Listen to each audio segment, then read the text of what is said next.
بەڵێ بەڕێزان فەرموون لیژنەی پەروەردە فەرموون مامۆستا شەمۆڵ فەرموو وەرە بۆ مام بخێنەرەوە مادەکە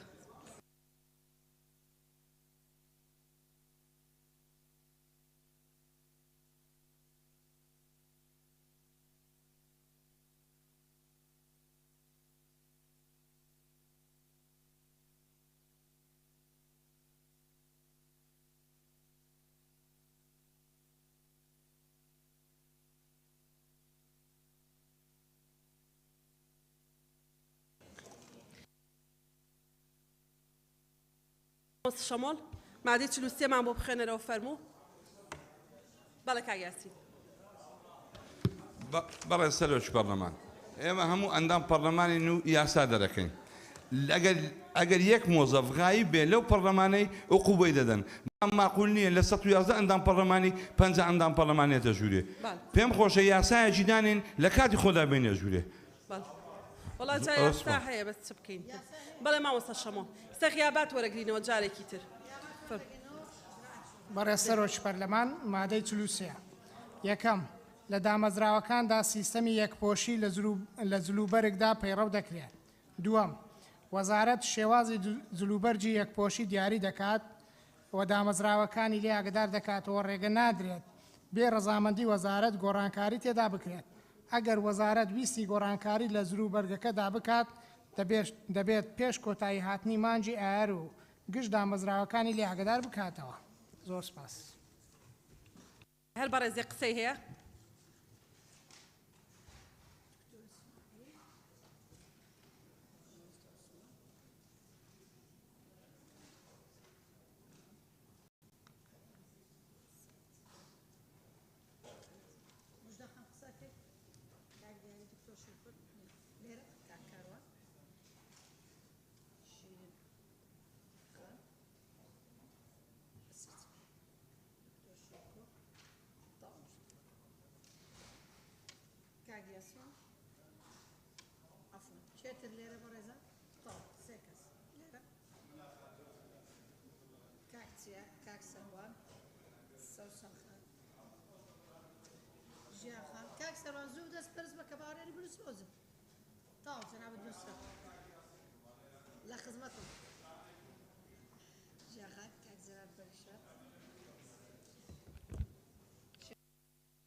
بەڵێ ناوەکانە خوێنمەوە بەڕێزان دکتۆر ئیسماعیل مامۆستا عوسمان کاکمەم سەرچنارخان هەڵەسخان بەدرێخان دکتۆر شێرکۆ مژدەخان مامۆستا عومەر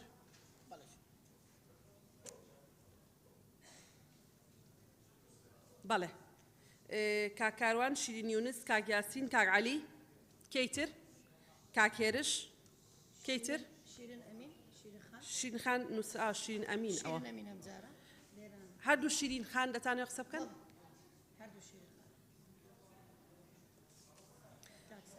کاک چیا کاک سەروان سەوسەن خان ژیان خان کاک جەلال کاک شێخ زاهر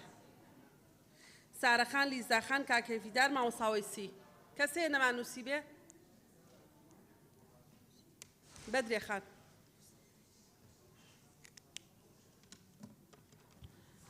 بەڵێ بەڕێ سەرۆکی پەرلەمان سەبارەت بە مادە 43 لەسەر یەکپۆشی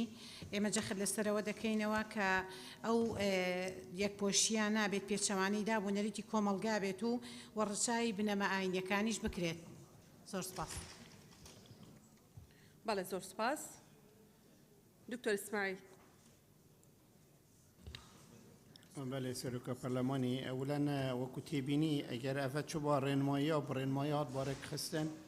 چیت بۆ باشتر بۆ وەکو تێبینی یا دوێز پشتەوانی و پشتگیریە خوشکە بەدریا خانت بکەم بەڵێ کاکمەم بەرەسەرۆکی پەرلەمان من تەنیا سێ وشە بە ئیزافە بە پێویست زانم ئەو گۆڕانکاری لە جلوبەرگەکەیە کاڵێ لە مانکی ئایادا بکرێ ئەوە بۆ زافەکرێ بۆ ساڵی داهاتوی خوێندن نەک بۆ ئەو ساڵە بێت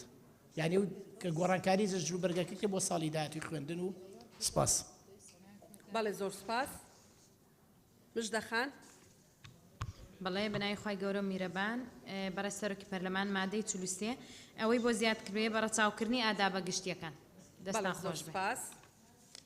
سارە خان. بەڕێز سەرۆکی پەرلەمان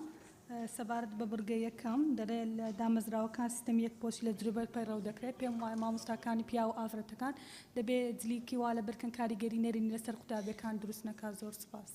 بەڵێ زۆر سپاس. مامۆستاوەی سی.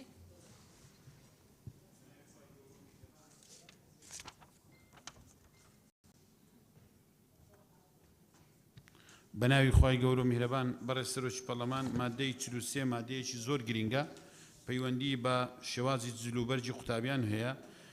و زۆربەی زۆری خانەوادەکانیش قوتابیان هەیە و خانەوادە هەیە زیاتر لە یەک قوتابیشی هەیە. من پێشنیار دەکەم لە بەرگەی دووەم وەزارەت شێواز و نرخی جلوبەرێک چونکە نرخی جلوبەرجیش لە بازار بارگرانێکی زۆر بۆ خانەوادەکان دروست دەکات. هەروەها پێشنیار دەکەم هیچ جیاوازی نەبی لەو نرخە لە نیوان قوتابخانە ئەهلیەکان و قوتابخانە حکومیەکان. زۆر سپاس. بەڵێ سپاس. لیزا خان. بەڕێز سەرۆکی پەرلەمان قسەکانی من لەلایەن مامۆستا وەیسی کرا و پشتگیریەکەم. زۆر سپاس. بەڵێ زۆر سپاس. کاک سەروە. بەڕێز سەرۆکی پەرلەمان هەمان ڕای مەلاوەی سیما بوو پشتگیری قسەکانی ئەو دەکەم. زۆر سپاس. سەوسن خان. سپاس کاک سەرۆ. بەڕێز سەرۆکی پەرلەمان منیش پشتگیری لە ڕای مامۆستاوەیسی دەکەم لە ڕاستیدا ئایا لێژنەکانی وەزارەت چاودێری ئەو نرخانە دەکەن چکە لە ڕاستیدا بە تایبەت لە قوتابخانە ناحکومیەکان یعنی نرخی ئەو جلوبەرگانە بە شێوەیە گرانە کە بەڕاستی کەس دەرەقەت نایە تەنانەت دەگاتە هەندێک جار 300 تا 400 دلاریش بۆیە پێویستە وەزارەت چاودێری ئەو نرخانەش بکە و کۆنتترۆلی لەسەر هەبێ. زۆر سپاس. سپاس. ژیان خان. ژیان خان. بەڕێز سەرۆکی پەرلەمان مادەی 43 سەبارەت بڕگەی یەکەم من نازانم ئەو لە دامەزراوەکاندا سیستمی یەکپۆشی مەبەست لێ تەنیا بۆ قوتابیە یان مامۆستایانیش بە خۆی دەگرێتەوە. ئەگەر تەنیا بۆ قوتابی بێت پێشنیار دەکەم لۆ مامۆستایانیش جێبەجێ بکرێتە. هەروەها بڕگەیەک زیاد بکرێت بە تەسەلسولی سێیەم هەر قوتاب بەم شێوەیە سێەم قوتابخانەیەک لۆگۆی خۆی دەبێ و پێویستە قوتابی و خوێندکار لە ماوەی خوێندندا ئەو لۆگۆیە ببەستن. زۆر سپاس. بەڵێ زۆر سپاس ژیان خان. کاک شەخ زاهر. بەناوی خی گەورە بەڕێز سەرۆکی پەرلەمان مادە 43 خاڵی دووەم لە دامەزرا وەزارەت شێوازی جلوبەرجی یەکپۆشی دیاری دەکات. ئەم پێم باشە لێرە ئەو بەشەی ئەو بڕگەی لۆزیات بکرێت کە بگونجێکێت لەگەڵ دابوونەریتی کۆمەلگا و بنەما پەروەردەیەکاندا و لە دێری کۆتاییش بەڕێز سەرۆکی پەرلەمان لە دێری کۆتایی ئەگەر وەزارەت ویستی گۆڕانکاری لە جلوبەرگدا بکات دەبێت پێش کۆتایی هاتنی مانجی ئایار بێت و گشت دامەزراوەکان لێ ئاگادار بکات. ئەم پێم باشە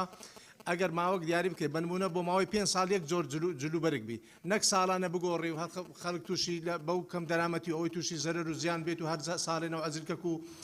قوتابیان تووشی گرفتی گەورە دەبن و بۆیە پێشنیار دەکەم ماوەکەی دیاری بکرێت بۆ ئەوی خەڵکەکە بزانی تا چەند ساڵیکە جلکوبەرگەکان یەک نەوع جلکوبەرگە و پشتگیری مامۆستا ئیسماعیل و بەدریە خان و مامۆستا وەیسی دەکەم و زۆر سپاس. زۆر سپاس. شیرین یونس. بەڕێز سەرۆکی پەرلەمان قسەکانی من لەلایەن مامۆستاوەی سی و کاگمەم قانع کرا پشتگیری هەردووچیان دەکەم. سپاس. بەڵێ زۆر سپاس. کاگ یاسین. بەناوی خی گەورە و میهرەبان بەڕێز سەرۆکی پەرلەمان دیارە بەنسبەت یەکپۆشیەوە لێرە دیاری نەکراوە ئایا لە پۆلی چەندەوە بۆ چەندەوە بێ و ئایا هەر خوێندکار دەگرێتەوە یا قوتابی یان مامەستاش. بۆیە ئەمن پێشنیار دەکەم یعنی یەک جلدا بنرێ هەتایە جاری وێ تۆ دوو منداڵت هەیە یەکەچیان گەورەیە یەکەچیان بچووکە بۆی بتوانین بە حکمەوەی ئێمە ئابوووریەکی مستەقیلمان نییە ئابووری مەدایمان لە بەرزی و نزمیدایە. هەتاکو ئێستاکە 4 ساڵە من لە پەرلەمانم بوجە خەڵک نازانێت داهاتی چی لێ نایە بۆیە من پێم باشە جلێک بێ هەتا هەتاوی زۆر ئاساییە پێشان سپی و ڕەساسیە بوو یان ڕەش و سپی هەبوو زۆر ئاسایە ناکرێ مەکتەبێک ئەلوان بێ یەکە ئەلوان نەبێت لەبەرەوەی من کوڕەکەم لەو مەکتەبەیە بیانی نەقلی دەکەم بۆ مەکتەبەشکە دەبێت جلێچکەی بۆ بخڕم زۆر سپاس بەڵێ سپاس کاک کاروان بەناوی خدای گەورە و میهرەبان بەڕە سەرۆکی پەرلەمان من وەکو مادەی 42 لێرەش بۆچوونێکی جیاوازترم هەیە ئەم پرسیارە ماڕاستەی وەزارەتی معنی و لیژنەی پەروەردەش دەکەمەوە لە پەرلەمانی کوردستان کە ئایا گۆڕینی جلوبەرگ ڕەنجی جلوبەرگ چی دەخاتە سەر ئاستی معریفی خوێندکارێک لە خوێندنگەیەکدا ئایا ئەمە توانای ئاستی ئەکادمی قوتابیەکانمان بەرەو پێشەوە برێت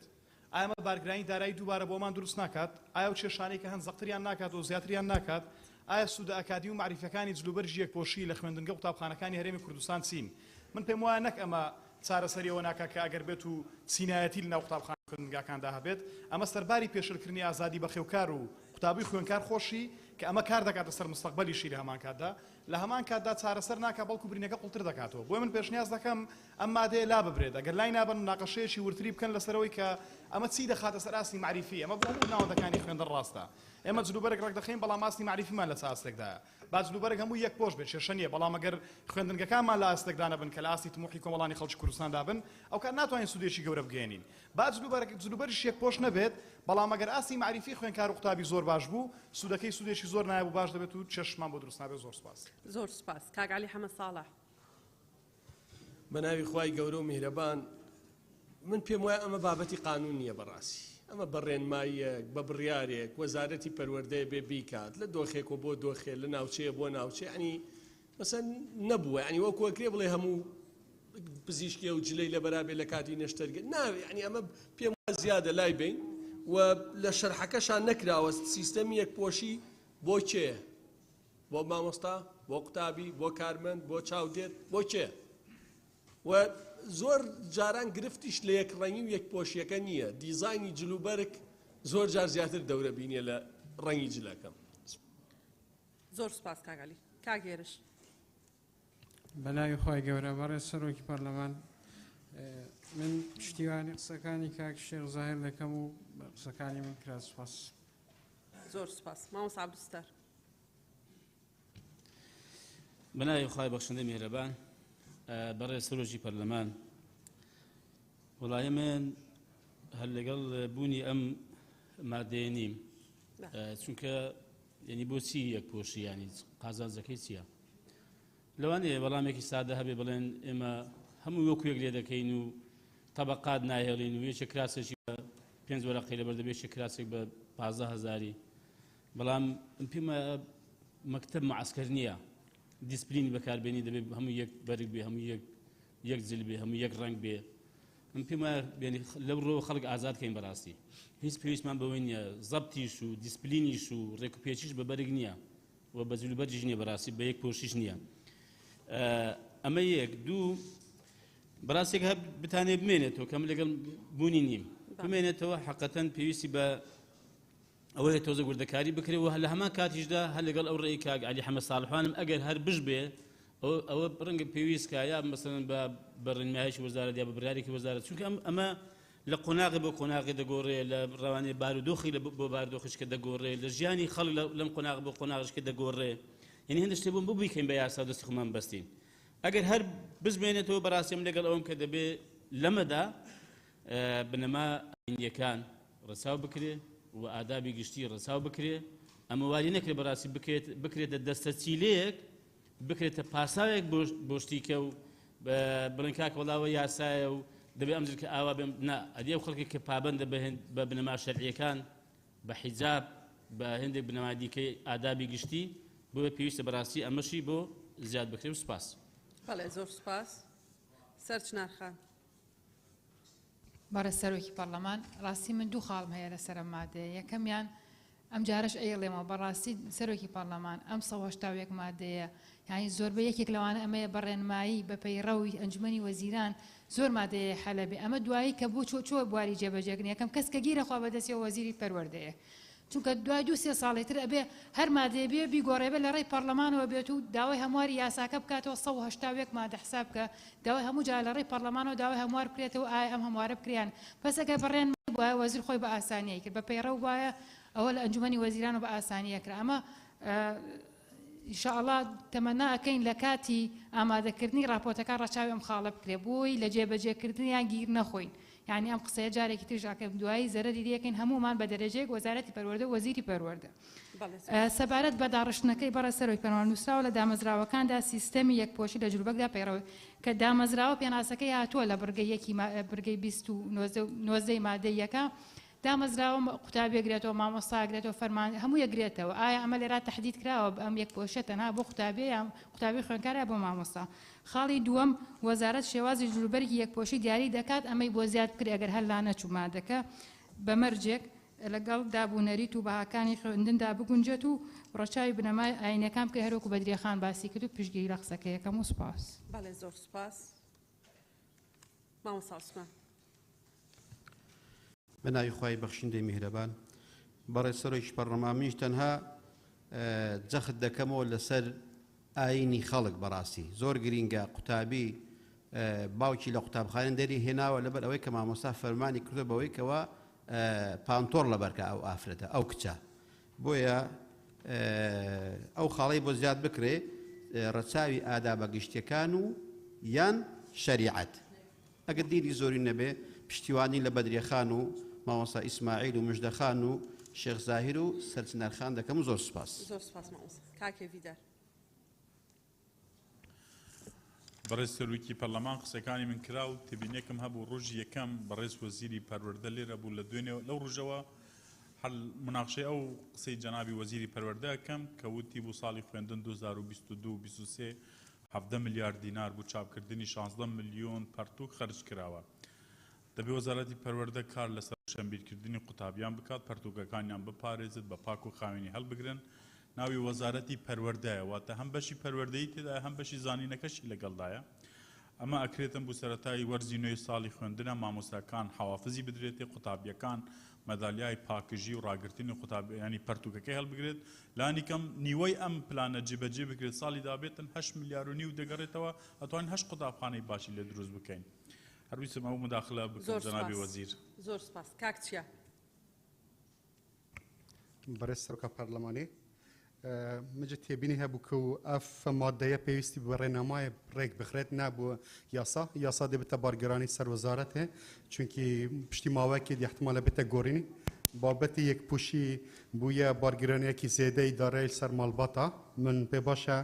ئازادەکی زێدە بۆ خەڵکی بێت دانەی کوف یەکپوشیە نەبینێت ئەگەر بمینەجێک پێتویە هەم بۆ مامۆستای جەهابەت هەروسا پشتەوەنیە کاکانی کەم کاک علی عمال ساڵە و هەروسا مامۆستا عەبدولمەجیدی بۆوان خاڵاتینە بەحسکردن و زۆر سپاس. بەڵێ زۆر سپاس. کاک جەلال پەرێشان. بەڕێز سەرۆکی پەرلەمان من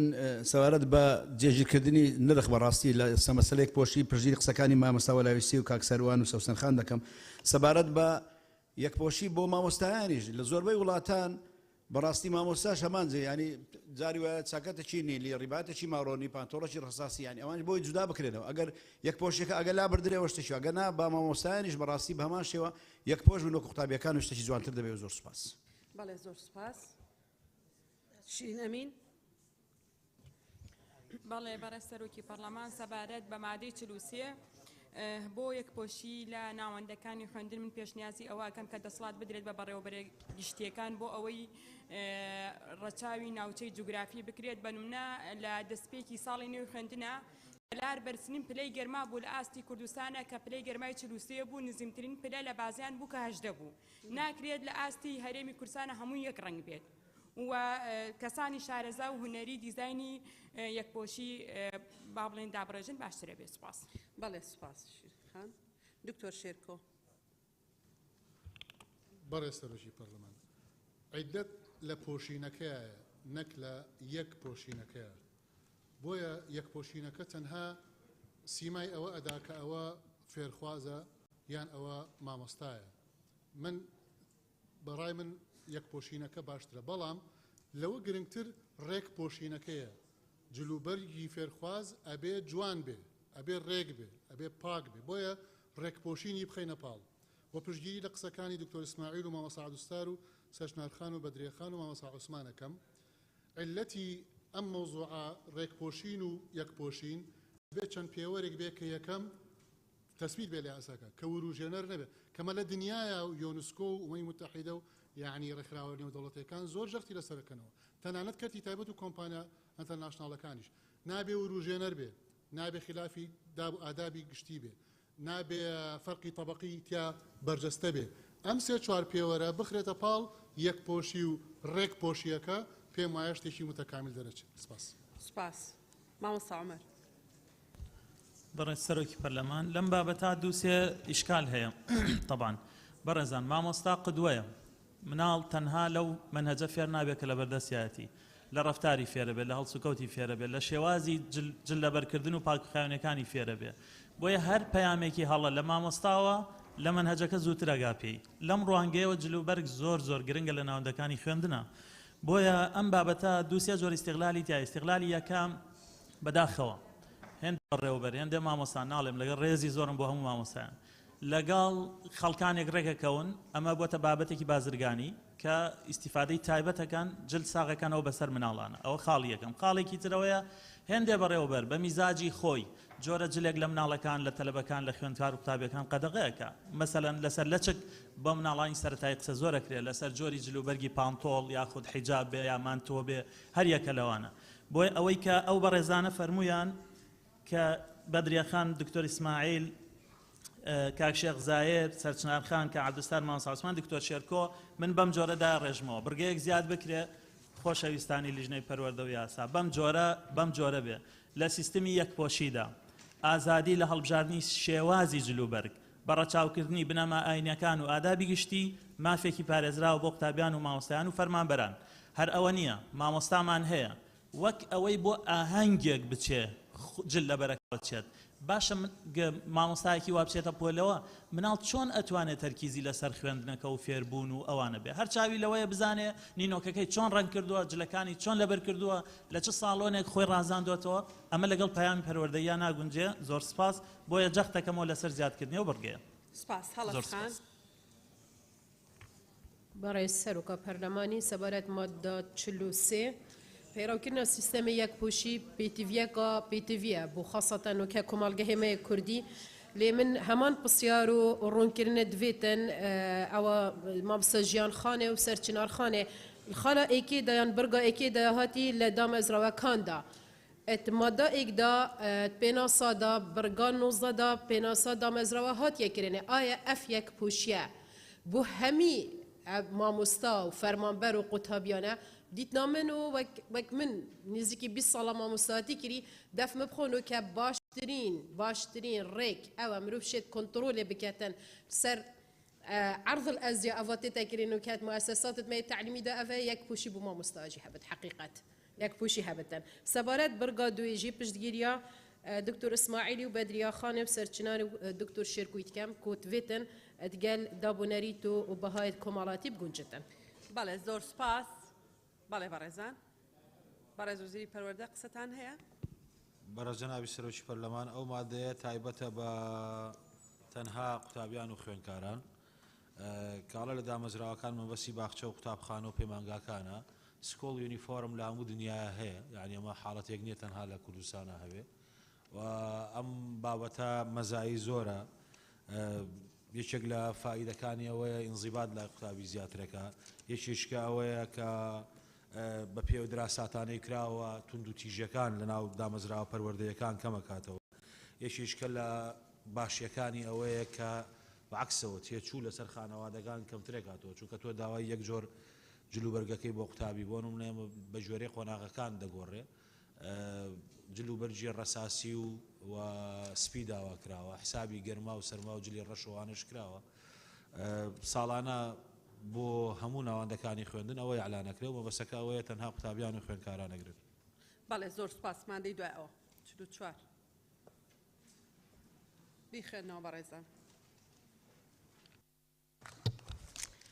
برای سروکا پارلمانی ماده 44 پێویستە قوتابی و خوێندکار لەوانەکان ئامادە و بەشدار بن لانی زۆری ڕۆژانی ئامادە نەبوونی قوتابی و خوێندکار بە ڕێنماییەک ڕێک دەخرێت کە لەلایەن وەزیرەوە دەردەکرێت. زۆر سپاس. فەرموون کێ دەیەوێت قسە بکە؟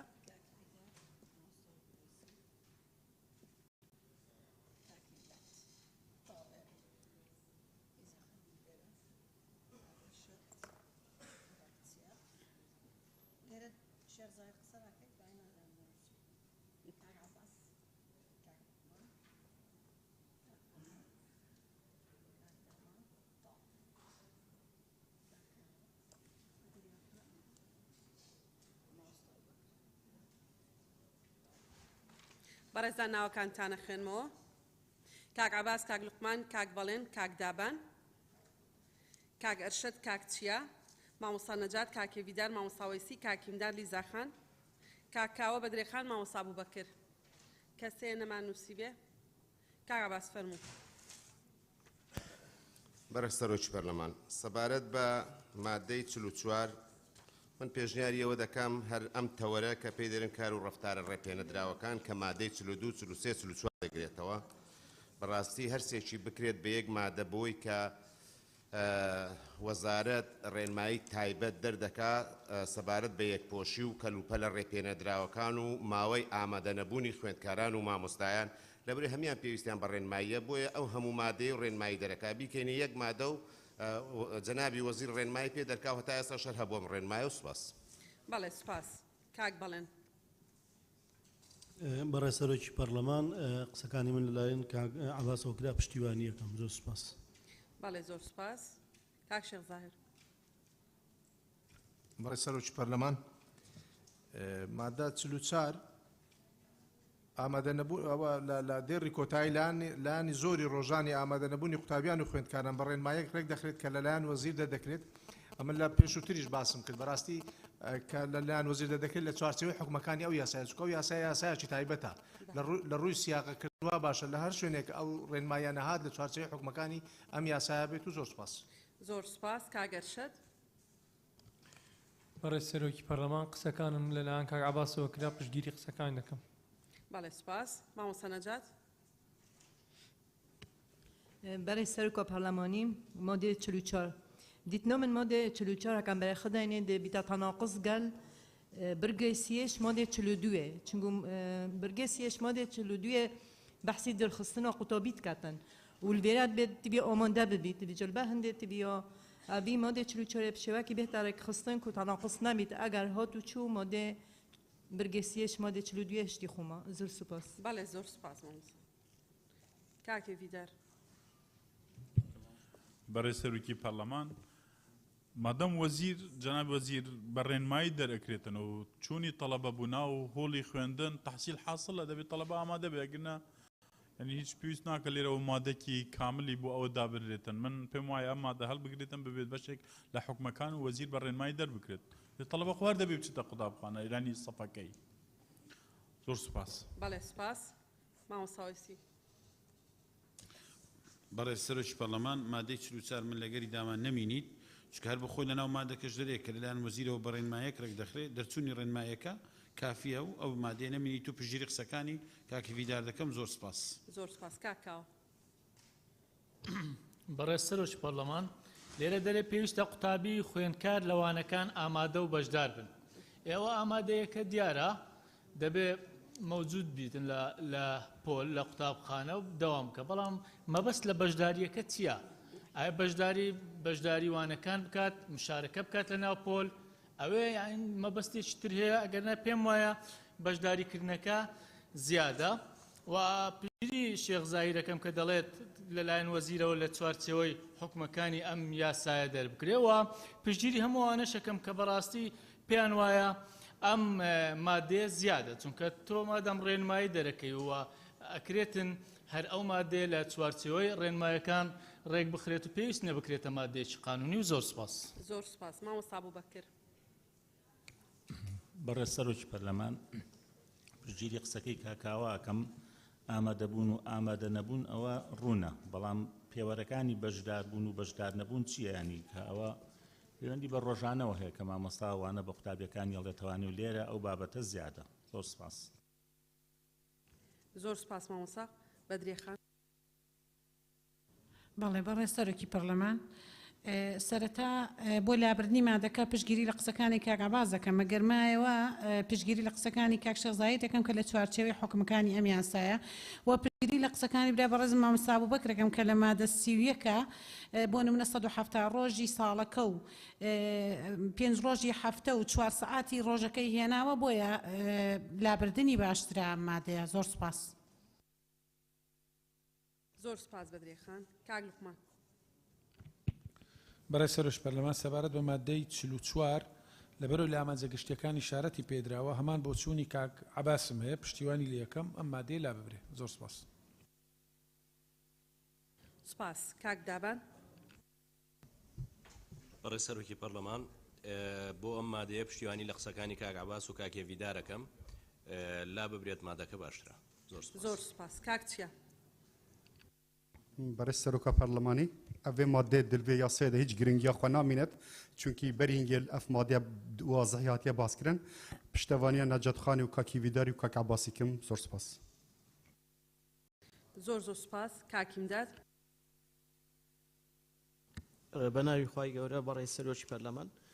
قسەکانی من لەلایەن هاوڕێیان کرا بۆیە پشتیوانی لە کاک عەباس و نەجاتخان و شێخ زاهیر دەکەم. زۆر سپاس. هەر بژیت. لیزاخان.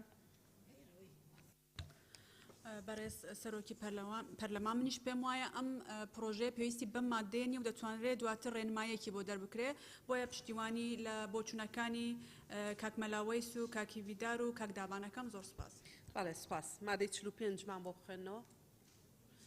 بەڕێز وزیری پەروەردەویستت قسە بکەی دەستبەر سکەیتەوە دەتبینم. بەڵێ فەرموو. جنابی سەرۆکی پەرلەمان بوونی و مادەیە زۆر زەرورە لەبەرەوەی لە مادەی 37 ئاماژە بەوەکە وەزارەت مافی هەیە کە خوێندنی ئەلیکترۆنی ئۆنلاین و بلندینت لێرنین ڕێگە پێ بداواتە سیستمی ئاوێتەی خوێندن ڕێگە پێ بدا لەبەرەوە دەبێت بۆ حاڵەتانەی کە قوتابیەک سیستمی ئەلیکترۆنی یان سیستمی ئاوێتە هەڵە بژێرن کە لە مادەی 37 داتووە وەزارەت دەسەڵاتی هەبێت لە ڕووی قانونی تەفویض بکرێت کە ڕێنمایی ورد بۆ بابەتە دەرکات ڕۆژانی ئامادەبوون و ئامادەنەبوونی قوتابیان و خوێندکاران بخاتە ڕوو. بەڵێ سپاس. مادەی دوای ئەوە 45. بەڵێ. ئیعادەی سیاغەکەینەوە. مادەی 45 بخوێنەوە بەڕێزان. بەڕێز سەرۆکە پەرلەمانی تەوەری 16 ژمارەی بازنە قوناغ و پۆل تالار و کتێبخانە لە دامەزراوەکاندا. مادەی 45 یەکەم پێویستە هەموو قوتابخانەیەکی خوێندنی بنەرەتی لە یەک بازنەی خوێندن کەمتر لە خۆ نەگرێت جگە لە گوند و ناوچە دوورەدەستەکان. دووەم پێویستە هەموو خوێندنگەیەکی ئامادەیی هەر سێ پولەکانی دەیەم و یازدەیەم و دوازدەیەم لە خۆ بگرێت لە کاتی کردنەوەی خوێندنگەیەکی نوێ دەکرێت بە یەک پول دەست پێ بکرێت. سێەم پێویستە هەموو پەیمانگەیەکی پەروەردەی هەر 5 قوناغەکانی خوێندن لە خۆ بگرێت لە کاتی کردنەوەی پەیمانگەیەکی پەروەردەی نوێ دەکرێت بە قوناغی یەکەم دەست پێ بکرێت. زۆر سپاس. بەڕێزان کێ ئەوێ لەسەر مادەی 45 قسە بکە؟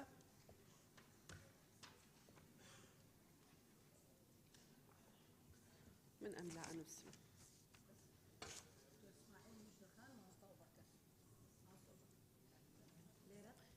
أو تدعي أنفسي. بله كاك حكمت كاك بهمن كاك لقمان أواني تربدي دكتور إسماعيل ومجدة خان كسيتر هيا دكتور الشاعر.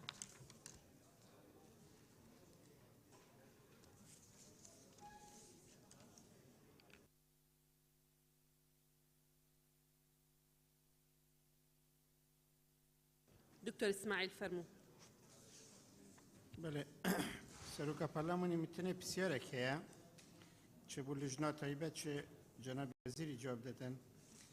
خاله دوید بیشتن همو خوندنگی که آماده ای هر سه پولکان دیم و یازدم و دوازدم خود گیرید لخو پیک گیرید اگر دیه که بس قطابیت صفا که هبن يعني فيد آماده ای الورنه هی تفکرم چطور دیه که تر بسیاره طاو كاكتور بله مجدة خان. بەڵێ بەڕێز سەرۆکی پەرلەمان سەبارەت بە تەوەری 16 ژمارەی بازنە پێم وایە زیادە لەگەڵ وشەی تەلار لە مادەی 36 خاڵی 6 ئاماژەم بۆ کرد تەلار بۆ خوێندنگە گونجاو نییە ئەنی پرسم بە خەڵک بە ئەندازیار و خەڵکی پسپۆر کردووە تەلار لە دوای سێقاتەوە دەست پێ دەکات سێ تابقیش پێی ناگوترێت تەلار لە چوارەوە دەست پێ دەکات پێشنیارم ئەوەیە وشەی تەلار هەر لە یاساکەدا لا برێچکۆی ما خوێندنگەمان نییە لە 4 پێکاتبێ پێم وانە شتیوە هەبێ سەبارەت بە خاڵی دووەمیش لا ببرێ هەر لە مادەی 45 دووەم لا ببرێت چکە زیادە بە بڕوای من سپاس کاک حکمەت پەرسەرۆکی پەرلەمان منیش پێ وایە ئەو خاڵی دووەم لا بدرێتن نەمینیتم باشترە زۆر سپاس کاک بەهمەن سپاس کاک بەڕێزەرۆکی پەرلەمان ئەگەر مەبەستی وەزارەت لە مەسەلەی بازنە یەکدەوامیە بەڕاستی خاڵێکی زۆر زەرورە بەڵام ئایا ئەمە تا چەند لە ئێستای کوردستانەوە تا 4-5 ساڵی تریش دەتوانێت جێبەجێ بکرێت چونکە ئێمە کێشەیەکی گەورەمان لە پەروەردە لە کوردستانە کەمی بینایە و زۆری دەوامکردن ناو یەک بینا ئەمە وای کردووە هەم منهەجەکەیش زۆرە وەزارەتەکەمان ناوی وەزارەتی پەروەردە و فێرکردنە لە کوردستان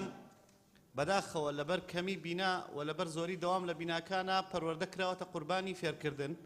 بۆیە ئەمە گرنگە ئەم خاڵا وەکو خۆی جێبەجێ بکرێ بینای بۆ دابین بکرێ خاڵی دووەم منیش پێم وایە ئەم خاڵا زیادەیە چونکە کە خوێندنگاکە ناوی ئامادەیی بوو دەبێت لە 4 و 5 و 6 پێک بێت خاڵی سێم زەرورە ئەمە بە زەرور ێزانم کە ئەو قوتابخانەی کە تازە دەکرێتەوە ئامادەیەک تازە دەکرێتەوە کە تەبیعیە با لە 4ەوە دەست پێ بکات بەس پۆلی 4 هەبێ و زۆر سپاس زۆر سپاس دکتۆرە شایان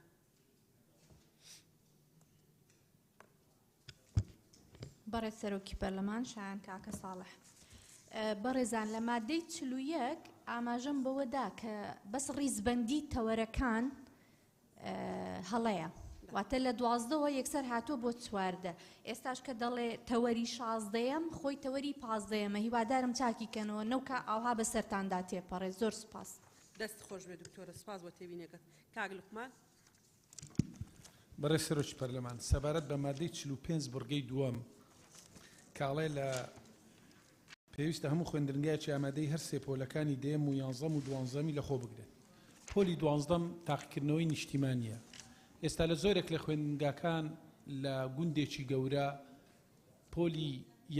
10 و 11 لێیە بەڵام توانای پەروەردەیی خوێندنگایەکە هەڵناگرێ پۆلی 12 بکاتەوە ئەی ئەگە حاڵەتێکی وا هەبوو کە ئێستا هەیە لە زۆرێک لە گوندەکان هەیە پۆلی 10 و 11 تێدا بۆ فەرز بکرێت ئیلا ئەبێ 12 شتیا بێت چکە پۆلی 12 تاقیکردنەوەیەکی نیشتیمانی و پێویستی بە توانای زۆر هەبی بۆیە من پێم وایە ئەمەش هاوبەشی خاڵی یەکەم لێ بکرێ و سپاس مادەی 46 بەڕێزان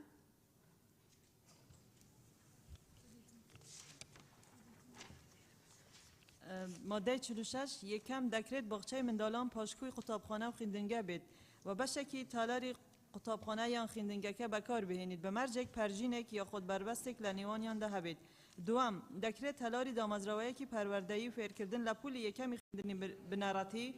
تا پولی 12یەمی ئامادەیی لە خۆ بگرێت بە مەرجێک بربەستێک یاخون ڕێگرێک لە نێوان قوتابیان و خوێندکاراندا هەبێت سێەم لە تەلاری کۆمەلگای پەروەردەییدا دەبێت بربەستێک یاخود ڕێگرێک لە نێوان منداڵان و قوتابیان و خوێندکاراندا هەبێت بەڵێ ناوەکانە خوێنمەوە کاکاوە مامۆستا عومەر ڕووپاخان کاک موسلیم بەدرێ خان مژدە خان کێی تر لێرە بەڕێزان نەمخوێنێتەوە بەڵێ کاکاروان و شادی خان سەوسن خان کاکچیا کاک شەخ زاهر کێمان نەنووسیوە مامۆستا عومەر کاک جەلال ئاراستەکەی بەڵێ سەوسن خان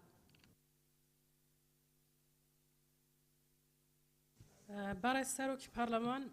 من تێبینیم لەسەر وشەی یەکەم هەیە کە دەڵێت دەکرێت یعنی ئەوە گومان دروست دەکە بەڕاستی بۆیە ئەو دەکرێتە لا ببرێت باشترە و سەبارەت بە بڕگەی دووەم و سێەم یعنی ئەوەندەی چاوم لە پێناسەی تەلاری دامەزراوەیەکی پەروەردەیی و فێرکردن و تەلاری کۆمەڵگەی پەروەردەیی کرد پێناسەکانیان وەکو یەکە لەبەرەوە من پێشنیار دەکەم بڕگەی دووەم و سێەم بکرێتە یەک بڕگە و چڕ بکرێتەوە دەتوانین بەو شێوازە کە تەلاری دامەزراوەیەکی پەروەردەیی و فێرکردن دەتوانین تەلاری کۆمەڵگەی پەروەردەییش یعنی زیاد بکەین و بابەتەکانی تر وەکو یەکە بەڵام تێبینیم لەسەر بربەستێک یا خۆت ڕێگیریەک ئەو بربەستە چییە؟ یعنی ڕاستە باشە ئەگەر بۆ نمونە قوتابیانی بنەڕەتی و ئامادەی لێک جیا بکرێتەوە بەڵام وازح نییە ئەو بربەستە چۆن دروست دەکرێ و بە چ شێوازێک بەکاردەهێنرێ. زۆر سپاس. بەڵێ سپاس سەوسن خان. کاک شێخ زاهر. بەڕێ سەرۆکی پەرلەمان مادە 46 خاڵی یەکەم بەڕاستەم تێبینیم لەسەر ئەو بربەستە و ڕێگریە هەیە ڕێگریەک ئایا بربەست و ڕێگری بە مەبەستی جیاکردنەوەی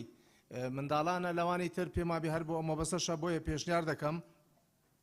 خاڵی یەکەم بە مەرجێک پەرژینێک یاخود بربەستێک بۆ جیاکردنەوەی شەی بۆ زیاد بکرێت بۆ جیاکردنەوە لە نێوانیاندا هەبێت. خاڵی دووەمیش لە دەری کۆتایی بە مەرجێک بربەستێک یاخود ڕێگریەک لە نێوان قوتابیان و خوێندکاراندا هەبێت بە مەرجێک بربەستێک بۆ جیاکردنەوە ئەو ڕێگریە و شەی ڕێگری لا ببرێت لە نێوان قوتابیان و خوێندکاراندا هەبێت. خاڵی سێمیش بە هەمان شێوە دەبێت بربەستێک یاخود ڕێگریەک لە نێوان منداڵان و قوتابیان و خوێندکاران هەبێت. لێرەش پێشنیار دەکەم ئەو ڕێگریە لا ببرێت بکرێتە بربەستێک بە مەبەستی جیاکردنەوە لە نێوان منداڵان و قوتابیان و خوێندکاران هەبێت و زۆر سپاس. بەڵێ سپاس. کاک کاروان. بەڕێز سەرۆکی پەرلەمان مادەی 46 لە مادەکانی پێشوشە و تێبینیمان هەبوو لە ڕاستیدا ئەمە لە ناچاریە تێدەگەین لەوەی کە وشەی دەکرێتیش بەکاراتوە بۆ حاڵەتی ناچاریەمە بۆ حاڵتێک نێکە وەزارەت هزبار بێ بەڵام ئێمە چێ بڕیاریدا کە کوردستان تا 10 ساڵتر بۆ شێ بمێنێتەوە چێ بڕیاریدا تا 5 ساڵتر بۆ شێ بمێنێتەوە و چێ قەراریدا ئەم قانونە بۆ 2 ساڵ بێ بۆ 3 ساڵ بێ قانون مدەتێکی زۆری هەیە ڕەنگە ئەم قانونە هەموار نەکرێتەوە بۆ خۆمان ئیلزام بکەین بەم بابەتە. من لە مادەکانی پێش ئاماژەم پێکرد جەنابی وەزیر ئێستا حاڵتێکی ناچاری هەیە کە دووداوام هەیە لە شوێنێک دیارە و لە قوتابخانەیەک لە خوێندنگەیەک لە فێرگەیەک لە باخچەیەکی منداڵان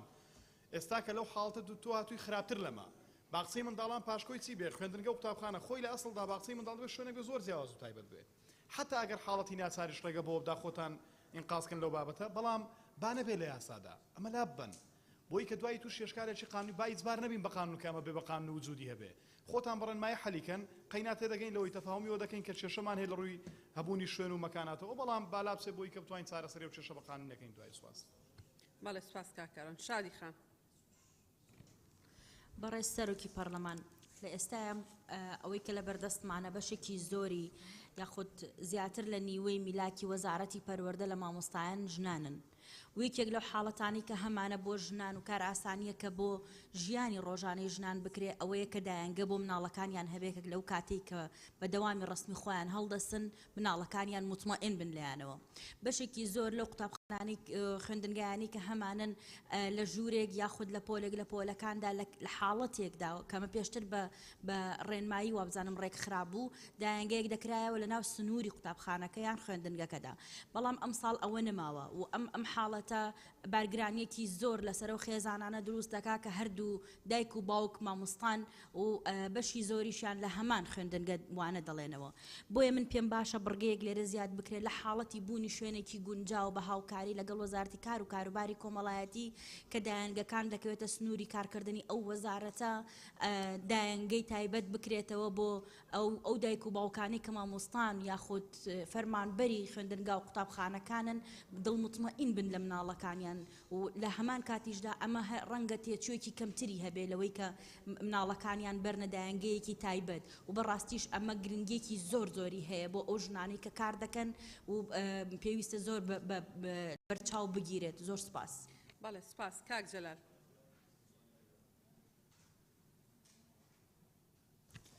بەناوی خوای گەورە بەڕێز سەرۆکی پەرلەمان سەبارەت بە بڕگەی یەکەم دەکرێت باخچەی مناڵان پاشکۆ بێت من لەگەڵ ئەوەم کە ئەمەی لێلا برێ باخچەی مناڵان ینی لەژێر هیچ بیانویەکان نابێ پاشکۆ بێ بۆ قوتابخانە و خوێندنگە بۆیە پشتیوانی قسەکانی بەڕێز کاکاروان گەزنەی یەکەم و سپاس. بەڵێ سپاس. مامۆستا عومەر. بەڕێز سەرۆکی پەرلەمان طبعا ئەسڵەکە ئەوەیە جیایە بازنەکانی لانی کەم 1 و 2 جیابن 3 جیا 4 جیا بەڵام هێندێ دەرفەتی داوە لەم مادەیە شتێکی باشە بە بڕوای من بۆ ئاسانکارێکی تایە بۆ باوکو دایکی خوێندکار کە 2 مناڵی هەبێت لە 2 قۆناغ بە ئاسانی بچێتە 1 شوێن لە بریۆی 2-3 شوێنکە یاخود هێندێ مؤسسە هەموو قۆناغەکانیان هەیە بەتایبەت ناحوکمیەکان بەڵام زۆر هەستیارە مناڵی یەکی سەرەتا یەکی بنەڕەتی لەگەڵ پۆلی 12 هیچ جۆرە نزیکیەکیان هەبێ یان نوێی بنەڕەتیە چکە لە ڕووی توانای جەستەییەوە عقلیەوە دەرونیەوە بەڕاستی مناڵانی تەمەند خوار قابلی ئیستیغلالن قابلی زیان پێگەیاندنن بۆیە ئەو بربەستەی باس کراوە بۆ جەختکردنەوە پێم باشە و پێشنیارەکەم ئاوای لێبێ بربەستێک بە تەواوەتی پێگاتەکانی پۆل و گۆڕەپان و کافتریا لە یەکجیا بکاتەوە واتە مناڵ لە هیچ یەکێک لەو شوێنانە بەریەک نەکەون لەو تەمەنە جیاوازانە یا لەو بازنە جیاوازانە لەو قۆناغە جیاوازانە زۆر سپاس بەڵێ سپاس مژدە خان بەڵێ بەڕێز سەرۆکی پەرلەمان سەرتا پشتیوانی لە قسەکانی کاک عومەر دەکەم و سەبارەت بە مادەی 46 خاڵی یەکەم کە دەڵێ دەکرێت باخچەی منداڵان پاشکوی قوتابخانە و خوێندنگە بێت بۆ پێی دەگوترێ باخچە یعنی ژینگەی باخچە جیاوازە لەگەڵ قوتابخانە ینی منداڵان سەرەتا ناچن بۆ باخچەش ینی بۆ شوێنی تایبەتمەندیش حەزیان لێ نییە بۆیە مەفروض لێک بدرێ لەگەڵ قوتابخانەکان سەبارەت بە وشەی تەلار هەروەکو لە بەرگەی پێشودا ئاماژەم پێکرد ینی لە سێ تابق بەرەو سەرەوە وا جوانترە بکرێ بە بینا یاخود وشەیەکی دیکەی بۆ بدۆزرێتەوە و وشەی دەکرێت لا ببرێت لە دووەمدا دەکرێت مەتاتیە و وشەی ڕێگرێک ئەویش بکرێ بە پەرژین جوانترە دەستان خۆش بێت بەڵێ زۆر سپاس کاک موسڵیم بەڕێز سەرۆکی پەرلەمان سەبارەت بە مادەی 46 ڕاستی هەرە و تێبینێ مەمەستا عومەرم هەبوو خۆی لە تەلاری قوتابخانەیە لە باخچەی ساوایانەوە دەست پێ دەکا تا 12 ئامادەیی یعنی ئەو پەرژینە کە لێرە باس کراوە بە پەرژین ناوی هاتووە ینی نازانێ ئەو پەرژینە چۆن دەتوانێت لە نێو تەنارێکی قوتابخانەدا ئەو هەموو جیاوازە چینایەتی لێک جیا بکاتەوە بە تایبەت کە باخچەی منداڵان و یەکی سەرەتایی تا بازنەی یەکەم ئەتوانێت بڵێ سەی سەرەتایی ئەمانە چینێکن لە قوتابیان کە لە ڕووی جەستەی و عقلیەوە زۆر جیاوازن لەگەڵ قوتابیانی تر و مەڵەشیان جیاوازە ڕەنگ بێ لە زۆر کاتا یەکتر ببین بەرکەوتنیان هەبێ بەڕاستی کاریگەری نەرێنی زۆر خراپ دروستکە لەسەر قوتابی بۆیە بەڕاستیەوە تەوزیح بکرێ باشترە بەڵێ سپاس کاکاوە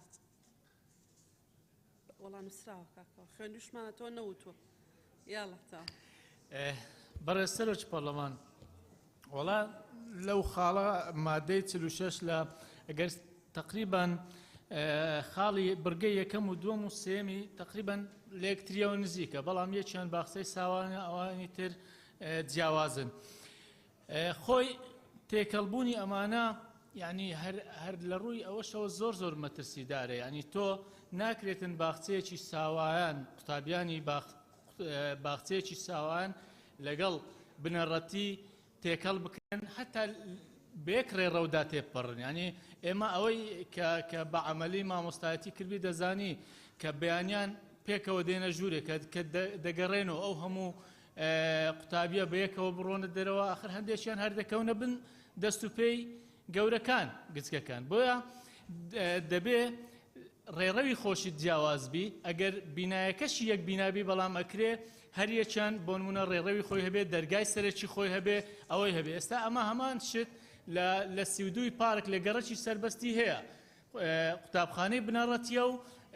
باخچەی ساوانیشی تێدایە بەڵام ڕێڕەوەکەیان دەرگا سەرەکیەکەیان جیاوازە هەتا ئیدارەکانشان جیاوازە اینجا ئەکرێن نمونەیەکی تر پەیڕەو بکرێتن خۆ ئێمە بە حسابی خۆمان پلانی درێژخایەنمان هەیە بۆ پەروەردە و فێرکردن لە هەرێمی کوردستان پێویستمان بە بینای زۆر هەیە لەمە دووە هاوشێوەی کۆمەلگا پەروەردەیەکان ڕێک بخرێ ئەکرێ چەند بینایەک بۆ نمونە بۆ باخچەی ساوایان بۆ بنەڕەتی بۆ ئامادەیی لە ناو یەک سیاج بن ئەوەی کە لە کۆمەلگەی پەروەردەی شەقڵاوە دکتۆر ئالان ڕەنگە بینی بێ لە کۆمەلگەی پەروەردەی فاخر مێرگە سووری ئەوانی تر پەیڕەوکرای ئەکرێ هەمان شت ئەوەی کە بۆ ئەو دیزاینەی بۆ کۆمەلگەی پەروەردەیەکان ئەکرێ بە هەمان شتیش بۆ قوتابخانەکان و باخچەی ساوان و بنەڕەتی و ئامادەیش جێبەجێ بکرێ زۆر سپاس زۆر سپاس کاکچیا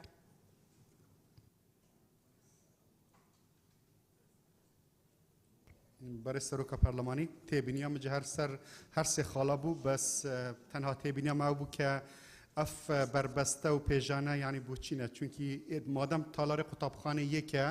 سەر بە وەزارەتە پەروەردەیە ئەزل گەل هەندێمە کو ئەف بربەستە نەبن چونکی هەردەم بربەست بوونە سەبەبێ مەشاکل ناف قوتابخانەدا ئەجل گەل سەوسانخانێ و پشتەوانی سەوسانخانێ و شێخ زاهەریکەم و زۆر سپاس بەڵێ زۆر سپاس گوڵستان خان گوڵستان سعید.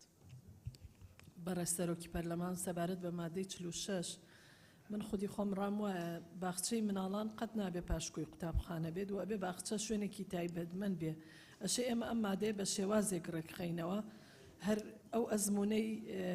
کۆمەڵگە پەروەردەیەکان کە لە شارەکانی هەرێمی کوردستان هەیە ئەتوان بڵێم یعنی شێوازێکی زۆر پێشکەوتووە لە ڕووی داخڵبوونی مناڵ بۆ پرۆسەی خوێندن و بۆ ئامادەکردن لە باخچەکانی کە لەو کۆمەڵگەیانە هەیە بەو شێوازەی لێ بکرێت کە ئەو فکرێ زیاتر پەرەی پێ بدرێت نەک لێرە وای لێ بکرێ باخچەی مناڵان بە پاشکۆی قوتابخانە ئەژمار بکرێت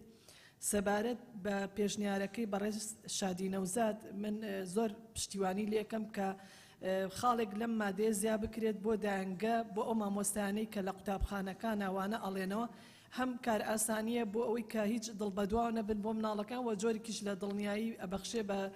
دایک کە مناڵەکەی لە شوێنێکە کە لەگەڵ خۆی نزیکە و ئەتوانێت متابع بێت لەسەری و زۆر سوپاس. سوپاس ڕوپاخان. بەڕێز سەرۆکی پەرلەمان قسەکانی من بەشی زۆری کرا بۆی پشتگیری لە مامۆستا عومەر کاک موسلیم دەکەم. سوپاس بەدرێخان. بەڵێ بەڕێز سەرۆکی پەرلەمان سەبارەت بە مادە 46 منیش لە بڕگەی یەکەم پشتگیری لە مامۆستا عومەر و شادی خان و مامۆستا موسلیمەکەم.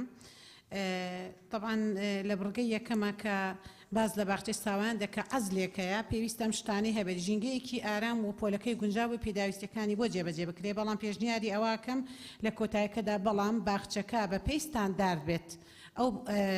ژملەیە بۆ زیاد بکرێ. سوپاس. مادەی 47مان بۆ بخوێنەوە.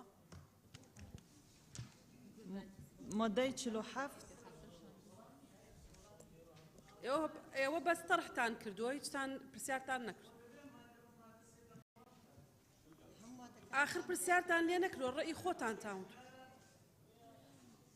کاکاوە ئێوە ڕێی خۆتان تاونتۆ ئەژڵە وەزیر دەتوانێت ئیجباری نییە. بەس ڕێیتان و تۆ ڕێی جیاوازیشتان و تۆ بەڕێزان ئەگەر پرسیار بێ وەڵامە داتەوە دەست بەرز کاتەوە من بەسەر چاو دەرفەتێ دەم بەڵێ فەرمونون بەڕێز وەزیری پەروەردە. جنابی سەرۆکی پەرلەمان کە ئەمە زۆر وەڵام نەدەمەوە لەبەرەوەی کە ئیسفادە لە کاتەکە بکەین ئەگەرنا تەوزیحات زۆرە بەڕێزان لەسەر هەموو یەکێک لەو بابەتانە بیدەین ئەو خاڵانەی کە لێرە هاتوون باس لەوە کات کۆمەڵگەی پەروەردەی جەنابتان نەزانن باخچە و قوتابخانە و خوێندنگە هەرسێکیان پێکەوە پیاوانتێک کۆمەڵگەی پەروەردەی بەڵام ئەمانە بەبێ پرژینێک یان بربەستێک ئەو ڕێگری کە باسەکرێەوە حاجزێک هەیە بێت کە منداڵێکی مەسەلەن بنەڕەتی لە ئامادەیی جیاکاتەوە بۆ منداڵێکی باخچەی منداڵان لە قۆناغی بنەڕەتی جیا بکاتەوە کاتێک باز لەوەکە کە قوتابخانەکان ئەتوانن باخچەکان ئەتوانن ببنە پاشکۆیەک ملحەقێک لە قوتابخانەکانە ئەمە ئیتیجاهێکی عالەمی تازەیە ئێستا لە دنیاە ئێمە ویستومانە بەڕاستی دوای دراسە لەناو ئەم پرۆژەیە تەبەندیکەین ئێستا لە دنیا پۆلی سفر هەیە پۆلی سفر یونیسێفش پشتگیریەم بۆ چوونەکە پۆلی سفر یان خوێندنی پێشوەختە ئێمە ئێستا حالیان پراکتیزەیەکەین لە 15 قوتابخانە لە دەشتی ئەولێر کە تیا سەرکەوتنمانە ناوە منداڵ لە تەمەنی 5 ساڵیەوە لە پۆلی پەروەردەی پێشوەختە وەرەگیرێ ئەو پەروەردەی پێشوەختەیە وەکو باخچەیەک وایە لە ناو قوتابخانە و زەمینە سازیشی بۆکە بۆ یەکە بتوانێت بچێتە قوتابخانە لەبەرەوە بە ملحەقکردنی باخچە بۆ قوتابخانە نەکارێکی مەترسیدارە چونکە بە سەریحی عیبارە دەڵێ دەبێت پەرژینێگە بێ جای بکاتەوە لەو حاڵەتە پێم وایە مادەکە هیچ حاڵەتێکی نەخوازراویتیان نییە کە مەترسیمان لەسەری بێ سوپاس. بەڵێ سوپاس مادەی 47 بخوێنەوە. مادەی 47 دامەزراوە حکومیەکان کتێبخانەیان دەبێت لە حاڵەتی نەبوونی کتێبخانەدا دەبێت کاراسانی بۆ گەیشتنی قوتابیان و خوێندکاران بە نزیکترین کتابخانە بکرێت. مادەی 47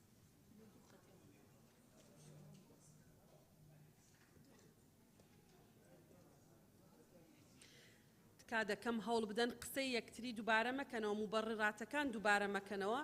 ئاساییە بڵێن من پشتگیری فلان دەکەم من دڵم نایە ڕاتانگرم بەڵام هەندێک قسە هەیە 8 جار گوێم لێ بێ یعنی هەر عینەن موبەڕێرە هەر بڵێ پشتگیری فلان کەسەکەم بڕوا بکەن کافیە هەر پەیڕەویش ڕێگەی ئەو دووبارەکردنەوەی نادا.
بەڵێ بەڕێزان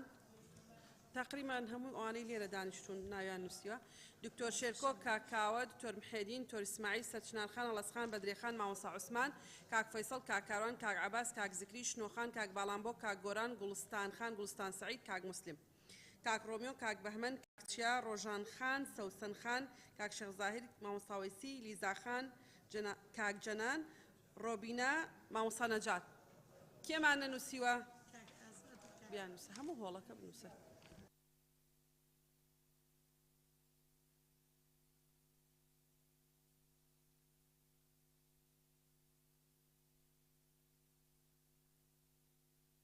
بەڵێ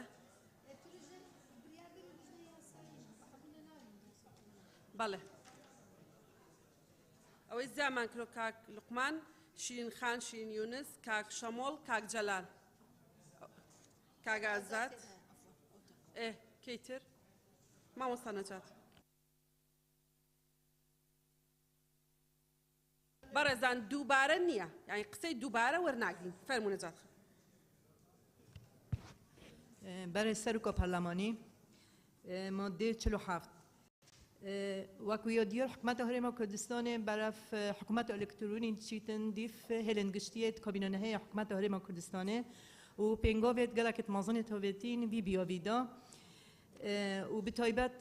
وزارت پروردیجی پنگاوت تاوتین عرب سیرامین بره آوا وقت نهاتیه که کتابخانه الکترونی جی بین ادام از راندن ببیت پال درک آسانکاری بدل رک خوش کردن و گهاندن و دب آسانتر بیت و ده هر شوینه خو کتابخانه الکترونی ها بیتن و دشت المالا خو بی مزاختن وقتی که وقتی وابچید زود سپاس کاک جنان سپاس ماموس بشجيري نجات خاني دكم عيني قصي منا بله کاک آزاد بيكو جنرال مايكا بزحمة يك دقة بقى استا مايكا بله برای سرچ پارلمان او ماده براستی اگر اجراءات بکریم ماده چمیمه مثلا لو کتابخانه کان کتابخانه استهیا بلان بکاری ناینن یعنی برای من اگر بیتو امین مکتبه كتاب كطلبة نازعين كتابة شبخيني وخيني نازع تصوم بخيني مثلا كتابكي أمين مكتبة أجر كتابكي لو هالبشيري بداية الدستي بلي أو كتابة بخينا باش حفتة شدي كورتكم لو بنو سوا لو كتابي كخيني توا إستا همو مكتبة كان أمين مكتبة وكتاب خانة هي بلان بكاري ناين لو يا من دريم أو مادة استغاكي كوب قورين لبو أو شكلي حتى استفادة لو مادة بكري سپاس دست خوش كاغازا سپاس دكتور محيدين برای سەرۆکی پەرلەمان جێگەی دڵخۆشیە بەڕاستی ئێستا یعنی وەزارەتی پەروەردە گرنگی بە کتێبخانەکان دەدا بەس لەوەی گرنگتر ئەوەیە کە پێم وایە تەرخانکردنی کاتێکە لە نێوان وانەکاندا بۆ ئەوەی قوتابەکان بتوانێت سەردانی کتێبخانەکان بکەن و پێشنیار دەکەم یعنی بەش کاتێکشانە بۆ تەرخان بکرێت و جگە لەوە من پێشنیاریەوە دەکەم کە ئەو مادەیە لەگەر مادەی 46 لێک بخرێ بکرێتە بڕگەی چوارەم لە مادەی 46 و زۆر سپاس. بەڵێ زۆر سپاس مامۆستا عوسمان. بەڕێ سەرۆکی پەرلەمان تەنها من پرسیارێکم لە جەنابی وەزیری هەبوو لە جەلسەی ڕابردوو کە بەڕێزیان گوتیان هیچ ڕێنماییەکمان نییە بۆ وەرگرتنی پارە لە قوتابیان بە ناوی گواستنەوە. بەڵام من لێرە داوا لە جەنابی وەزیر دەکەم کە ڕێنماییەک دەرکا قەدەغەیە بە هیچ پاساوێک پارە لە قوتابی وەربگیرێ و زۆر سپاس. بەڵێ مامۆستا سپاس. سەرچنارخان. بەڕێز سەرۆکی پەرلەمان ئەگەر سەیری بڵێن نەساکە بکەڵێ دامەزراوە حکومیەکان دامەزراوە لە خاڵی بڕگەی نۆزدەی مادەی یەکا پێناسەی کردووە کە لاپەڕی پێنجی ئەم پرۆژەیەکە دامەزراوە حکومی و ناحکومی هێناوە ئەگەر بێت و کتێبخانە ضرور بێ بۆ حکومی لێرە بۆ حکومی بۆ ناحکومی لێ دەرکردووە هەڵە دامەزراوە حکومیەکان یعنی حەسری کردووە ئەی دامەزراوە ناحکومیەکان نایانەوێ کە بێ بڵێ دامەزراوە حکومیەکە لاچێ لەوێ کتێبخانەیان نەبێت اینجاڵە لە حاڵەتی نەبوونی کتێبخانەدا دەبێت کار ئاسانی بۆ گەیشتن ئەمە کی ئەو کار ئاسانیە کات بڵێ ئەگەر دامەزراوەیە کتێبخانەی نەبوو ئەو میکانزمە چییە کی ئەیکە ئایا مدیرێکە مدیر عامەیکە وەزیرەیکات ئەوە لەوا دیاری نەکراوە بێ بۆی دیاریکرێ بڕگەی دووش ئەوە وەزارەت کار بکات بۆ دامەزرانی کتێبخانەی سەردەمیانەی ئەلکترۆنی چونکە لە مادەی هەژدا باسی پرۆژەی ئامادەی کراوە پرۆژەی ئامادەیش پێویستی بە سەرچاوە هەیە و هەنێ ماڵ هەیە لەوە لەبەر باری دارایی نەتوانیان قوتابخانەکەیان خوێندگەکەی ئەوە نەبێت کە کتێبخانەی تابێ سوود لە کتێبخانە ئەلکترۆنی وەربگرن باشتر وایە ئەوە بێ بە ئەرکی وەزارەت و کارکرا بۆ دامەزرانی کتێبخانەی ئەلکترۆنی. سپاس. بەڵێ زۆر سپاس. ڕۆژان خان ڕۆژان ئیبراهیم ڕۆژان ئیبراهیم برای سەرۆکۆ پەرلەمانی برای سەرۆکۆ پەرلەمانی دوێ یاسایدا نینە تشتێک ناوێ دامەزراوە حکومیەکان آن دامەزراوە هەی یان دامەزراوەی پەروەردە و فێرکردنی حکومی و ناحکومیە هەی ئەس پێشنیارکەمە ببێت ڕازبەکردن و کتێبخانەژ ئەگەر بەس ناو هەبێت یان چەند بچیکیش بتن لازمە هەبێتن ناو قوتابخانەدا و زۆر سپاس. بەڵێ سپاس ڕۆژان خان. کاک بەهمەن. بەڕێ سەرۆکی پەرلەمان وەڵا من هەمان ڕای سەرشنار خانم هەیە کە دامەزراوە حکومیەکان بکرێتە دامەزراوە پەروەردەیە حکومیەکان و ئەهلیەکانی چونکە ئێستا دەرفەتی کتێبخوێندنەوە و دەرسی کتێبخانە لە دامەزراوە ئەهلیەکان زیاترە چونکە دامەزراوە ئەهلیەکان یەک داوامیان تایە حکومیەکان دووسێ داوامیان تایە و پێویستم وایە ئەم خاڵە بۆ ئێستای کوردستان و تەسەورەکەم تا داهاتوویەکی دووریش جێبەجێ ناکرێت چونکە ئێستا ئەمە دووسێ داوام لە قوتابخانەیەکە هەیە و کتێبخانە من 14 ساڵ مامۆستا بووم دەرسی کتێبخانە هەر نییە ینی لە زۆربەی قوتابخانەکان نییە و ئەگەر هەشت بێ ئێستا منهەجەکە بەشی ئەوە ناکە ینی کاتەکەی کاتی دەوامی قوتابخانەی حکومی بەشی ئەوە ناکە دەرسی کتێبخانەیان هەبێ و مامۆستای پەروەردەیی کتێبخانەشمان نییە بۆیە لە ئەم خاڵە ضرورە ببێ بەڵام کاری لەسەر بکرێ بۆی جێبەجێ بکرێت چونکە بەڕاستی سەقافەتی کتێبخوێندنەوە فێری منداڵەکانمان بکرێت لە سەرەتایە زۆر مهمە بەڵام با دامەزراوەی ئەوەی ئەهلیەکانیشی بۆ زیاد بکرێت چونکە ئێستا ئەهلیەکان هەم کاتیان هەیە لە هەشتی بەیانی تا دوی نیوەڕۆ دەوامەکەن هەم کاتیان هەیە هەم بیناکانیشیان بینایەکی سربەخۆی و ئەتوانن ئەوە جێبەجێ بکەن و زۆر سپاس. بەڵێ زۆر سپاس. کاک فەیسەڵ. بەناوی خوددا بەڕێ سەرۆکی پەرلەمان من لە مادەی چلوعەف بعد لە حاڵەتی نەبوونی کتێبخانە دەکات پێشنیار دەکەم مادەی چلوعەف بەم شێوەی لێ بکرێت دەبێت دامەزراوە حکومیەکان کتێبخانەیان هەبێت. بەڵێ سپاس. کاک زکری. بناوی خودی مەزون دولوان برای سەرۆکی پەرلەمانی کوردستانی مادە 47 ئەس پێویست نەزانم ئەف مادە یا زێدەیە پێویستە وەزیر ئەوێ مادێ بکەتە ڕێنمایی زۆر باشترە چونکو ئەوە یاسایە ئەگەر کێشەکە بیت یاسات بیا بێتە هەموارکردن احتیمالە ئیشکال دەست بێ. من زۆر سپاس. سپاس کاک گۆران. سپاس کاک زکری. بە ناوی خی گەورە و میرەبان بەڕێ سەرۆکی پەرلەمان سەبارەت بە مادەی 47 دامەزراوە حکومیەکان کتێبخانەیان دەبێت ئایا کتێبخانە گشتەکان ئەگرێتەوە چونکە لە هەندێک ناحیە لە هەرێمی کوردستان بێبەشن لە کتێبخانە وەکو ناحیەی شکارتە و ناحیەی بەرزنجە ئەمانە تا ئێستا کتێبخانەی لێ نەکراوەتە و چەندین ناحیە و شوێنی تریشەیە کە بێبەشکراون لە کتێبخانە. ئایا ئەرکی وەزارەتی پەروەردەیە یا ئەرکی وەزارەتی ڕۆشنبیریە جێبەجێشی بکە و پشگیری قسەکانی سەرچنارخانەکەم. زۆر سپاس. زۆر سپاس. گوڵستان خان گوڵستان سەعید. بەڕێز سەرۆکی پەرلەمان من پێم وایە ئەم مادەیەکی زۆر گرنگ و جەوهەریە چونکە پێویستە لە ناو قوتابخانەکانە کتێبخانە هەبێت هەوڵ و تێکۆشانێکی زۆر کراوە ئەو دۆڵابەی لە پشتی بەڕێوەبەرەوە بۆ هاتۆتە هۆڵێکەوە کە ناوی هۆڵی خوێندنەوەیە لە ناو قوتابخانەکانە بۆیە بن بە پێویستی ێزانم لە ناو هەموو دامەزراوەکی حکومی و ناحکومیدا کتێبخانە هەبێت و لەم مادەیەدا ئاماژە بکرێ بەو کار و چالاکیانەی کە ئەبێت لە کتێبخانە ئەنجام بدرێت لە ڕووی هەندانی خوێندکاران بە خوێندنەوە لە ڕووی هەفتەی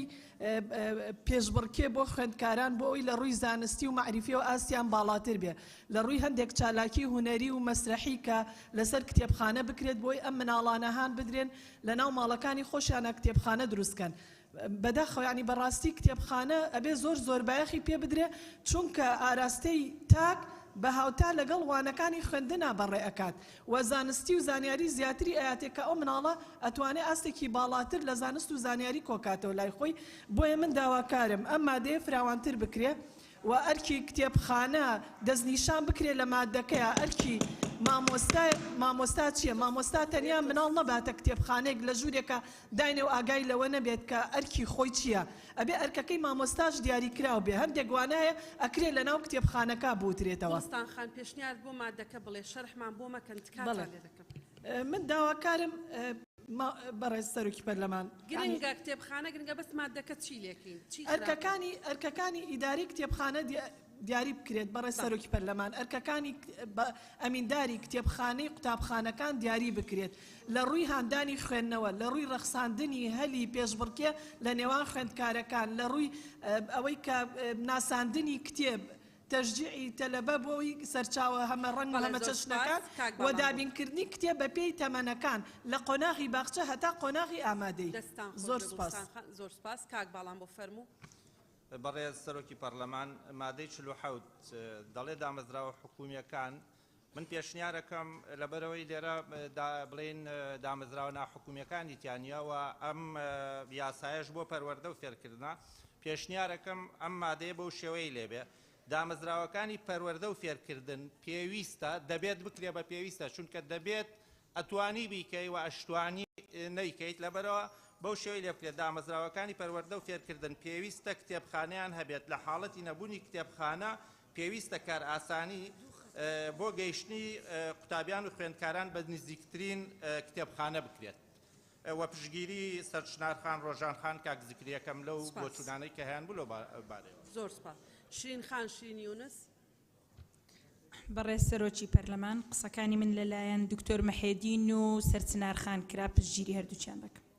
بەڵێ زۆر سپاس. کاک ڕۆمیۆ. بەڕێز سەرۆکی پەرلەمان. بەڵێ فەرموو. بەڕێز سەرۆکی پەرلەمان وەڵا منیش لەگەڵەوەم مەرج نییە هەموو دامەزراوەیەکی حکومی کتێبخانەی هەبێتم بەڕاستی بەڵام خۆی تهدید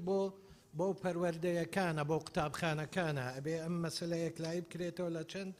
مادەی ڕابردووشدا ئەمە گفتوگۆیەکی زۆری لەسەر کرا بۆ بەشی دوم لە حاڵەتی نەبوونی کتێبخانەدا من لە کۆتاییەکانی ساڵی شەستەکانی سەدەی ڕابردوو من لە سەرەتایی ئەم خوێندەوە لە گوندێکە کتێبخانەی نەبووە بەڵێ کتێبخانەی نەبووە تا ئێستاش نەیبووە لە بیرمە لە خولی دووەمی پەرلەمانەکە یاسای پەروەردە هاتەکایەوە دیسان ئەم باسە کرا ئەمە زیاتر لە 10 ساڵە تا ئێستاش کتێبخانەیان نییە بەڵام شتێکی باشە دەستخۆشی لە جەنابی وەزیر دەکەین وەزارەتیش کە ئەمە خراوەتە ناو یاساکە ڕۆژێ لە ڕۆژان کتێبخانەیان هەبێت. سپاس. لیزاخان. بەڕێز سەرۆکی پەرلەمان پشتگیری لە پێشنیارەکە نەجاتخانەکە ڕەنگە کردنەوەی کتێبخانە لە هەموو قوتابخانەیە کارێکی زۆر ئاسان نەبێت و بارگرانێکی زۆری لەسەر وەزارەتی پەروەردە هەبێ بۆیە گرنگە وەزارەتی پەروەردە پرۆژەیەکیان هەبێ بۆ بە ئەلکترۆنیکردنی کتێبخانە یاخود لە ئاستی نێودەوڵەتیش پێی دەڵێن کتێبخانەی دیجیتاڵی کە دەتوانرێت لە ڕێگەی کۆمپیوتەرێکەوە لە هەر ژوورێکدا بنرێت و قوتابی ئیسیفادەی لێ بکە. زۆر سپاس. بەڵێ سپاس. مامۆستاوەسی. بەڕێز سەرۆکی پەرلەمان ئەم مادەیە مادەی 47 مادەیەکی زۆر گرینگە و کاریگەری ڕاستەخۆی هەیە بۆ بە کەلتورکردنەوەی خوێندنەوەی کتێب لە ناوەندەکانی خوێندن تاکو تاکێکی هوشار و خوێنەر بەرهەم بهێنرێت و پێشنیار دەکەم بڕگەیەکی تر زیاد بکرێ وەزارەتی پەروەردە هەماهەنگی بکات لەگەڵ وەزارەتی ڕۆشنبیر و دەستگاکانی چاپەمەنی کتێب و بڵاوکردنەوە بۆ دابینکردنی کتێب و سەرچاوەی زانستی بۆ کتابخانەکان و هەروە هەفتانەش کاتێک دیاری بکرێت بۆ ئەوی قوتابیان لەوێەوە فێری خوێندنەوە ببن و هەروەها من دەمەوێت بەڕاستی بەڕێز سەرۆکی پەرلەمان ڕۆڵی کتابخانەی پەرلەمانی کوردستان بەرز بنرخێنم کە هەمیشە ڕۆڵێکی سەرەکی هەبووە بۆ فراهەمکردنی ئەو دەرفەتە بۆ قوتابیانمان لە هەموو ناوەندەکانی خوێندن و داواکارم زیاتر بایەخ بە کتابخانەی پەرلەمان بدرێت و زۆر سپاس. زۆر سپاس. ڕۆبینە خان. بەڵێ بەڕێز سەرۆکی پەرلەمان لێرە کاراسانی عملی نییە پێویستە و کاراسانی بێتە نویسین چ شکلێک دەهێتەکردن چاوە دەهێتەکردن بۆ ئەوە ثابت بیتە القانون و پشگیری کاگڕۆمی و سید نەجات بکەم. بەڵێ زۆر سپاس. کاک شێخ زاهیر. بەڕێز سەرۆکی پەرلەمان مادە 47 لە 3 شوێن کتێبخانە هاتووە پێم وابێ گەر بکرێتە پەرتوخانە دروسترە لە ڕووی زمانەوانی کتێبخانە عەرەبیە پێما بیک و لە خاڵی لەوەی کە باس لەوە دەکرێت لە هەر شوێنێک کتێب ئەی ئەگەر شوێنەکان دوورە دەست بن لە لادەیەک باوکی قوتابی یاخود بەخێوکار خواخوایەتی منداڵەکەی بنێرتە قوتابخانە چۆن لەوێ ئاسانکاری دەکرێت لە ئەوی بچێت پەرتوخانە یان منداڵەکانی بستە پەرتوخانە زۆر سپاس. بەڵێ سپاس کاکچیا. برای سروکان پارلمانی به کورتی اضافه سروی ماده نبونا کتابخانه دابین کردن کتاب برای آنلاین پشتوانیا پیشنهاد نجات خانه کم زور سپاس. بله زور سپاس. کاغاواس.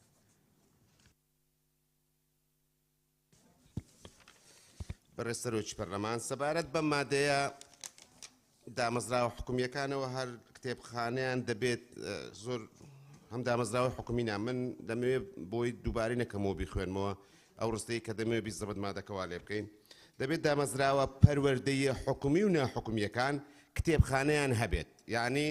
مەسەلەی کار ئاسانی و ئەمە بەڕاستی من بەڕای خۆم پێم شتێکی زیادە چکە کار ئاسانی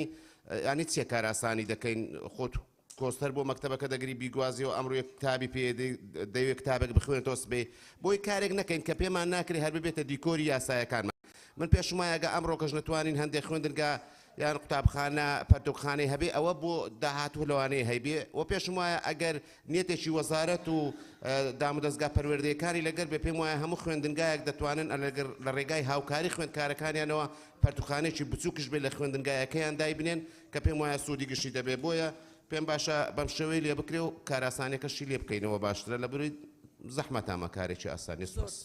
کاک جەلال.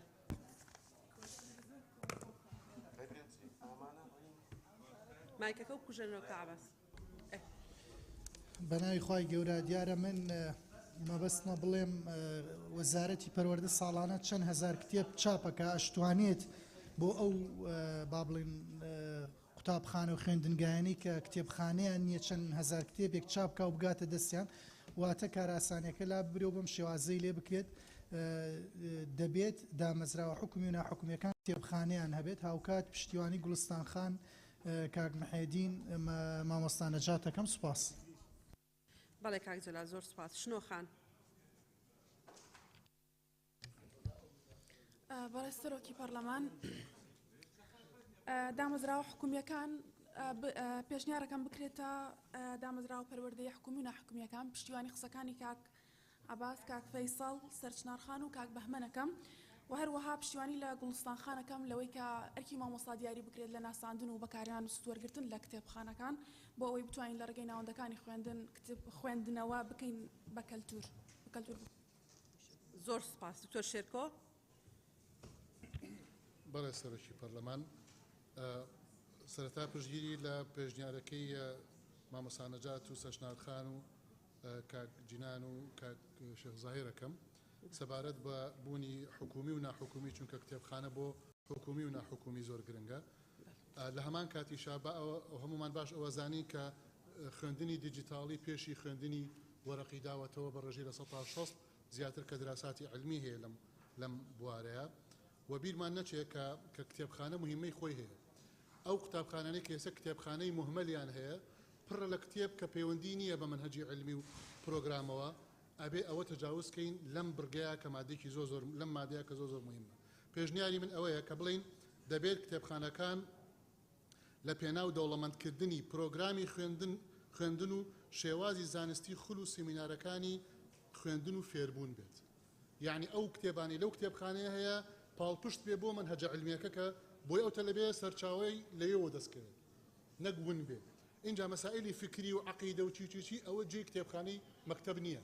ئەبێ منهەجی علمی پاڵپشتی لەوێ هەبێ و لە هەمان کاتیشا خول و سیمینار و کۆڕ و کۆبوونەوە بۆ تەثقیف و تەوعیەی فێرخوازەکان هەر کتێبخانە باشترین شوێنێتی کە لەوێ ئەتوانێت بەرامجی گەشە پێدانی مرۆی پەرەپێدانی مرۆیش جێبەجێ بکەن. زۆر سپاس. بەڵێ زۆر سپاس. بەدرێ خان. بەڵێ بەڕە سەرۆکی پەرلەمان سەبارەت بە مادە 47 کە بازە دامەزراوە حکومیەکان و پەروەردەیەکانی بۆ زیاد بکرێ و سەبارەت بە کارئاسانی منیش هەمان پرسیاری سەرچنارخانم هەیە و پشتگیری یەکەم کە پێویستە ئادلێتەکە دیار بێت و پێشنیارەکەم وشەی دەبێت ببێ بە پێویستە کتێبخانە بۆ گشت ناوەندەکانی خوێندن دابین بکرێت کە زۆر لە گوندە دوورە دەستەکان کتێبخانەیان نییە ئەو ئالێتە چۆن جێبەجێکرێت کە باز دەکاراسانیەکە. زۆر سپاس. زۆر سپاس کاکاوە. بەڕێستەرۆکی پەرلەمان پشتگیری هەموو ئەوانە دەکەم کە باس لە کتێبخانەی ئەلکترۆنیەکەن، بەڵام کتێبخانە بە تایبەت کتێبخانەی دامەزراو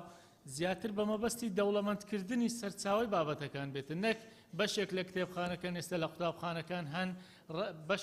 بەشێک لە کتێبەکانیان هەر ڕەبتی بە بابەتەکانی خوێندن و نابنە مەزدەر لە بۆ دەوڵەمەندکردنی بابەتەکانی خوێندکاران. بۆیە من پێشنیار دەکەم مادەکە بەو شێوەیە لێ بکرێت. دامەزراوە حکومیەکان کتێبخانەی دامەزراو یان ئەلکترۆنیان دەبێت، لە حاڵەتی نەبوونی کتێبخانەدا دەبێت بەڕێوەبەرایەتی خوێندنگاکان کار ئاسانی بۆ گەیشتنی قوتابیان و خوێندکاران بە نزیکترین کتێبخانە بکەن. بەڵێ زۆر سپاس.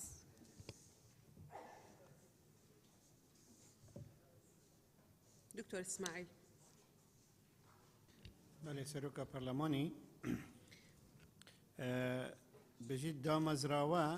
بە گەلە جرەوە دووبارە بوو خوسکە یعنی لژنێ گوتبا خلاصەوە ئەدی بوو پەیراو بوو بیش دامەزراوە پەروەردەیی گەل بیتن دا یعنی التباس چێ نەبێت یادی ئەبێت بژیت حکومی و نەحکومی کو بوچونا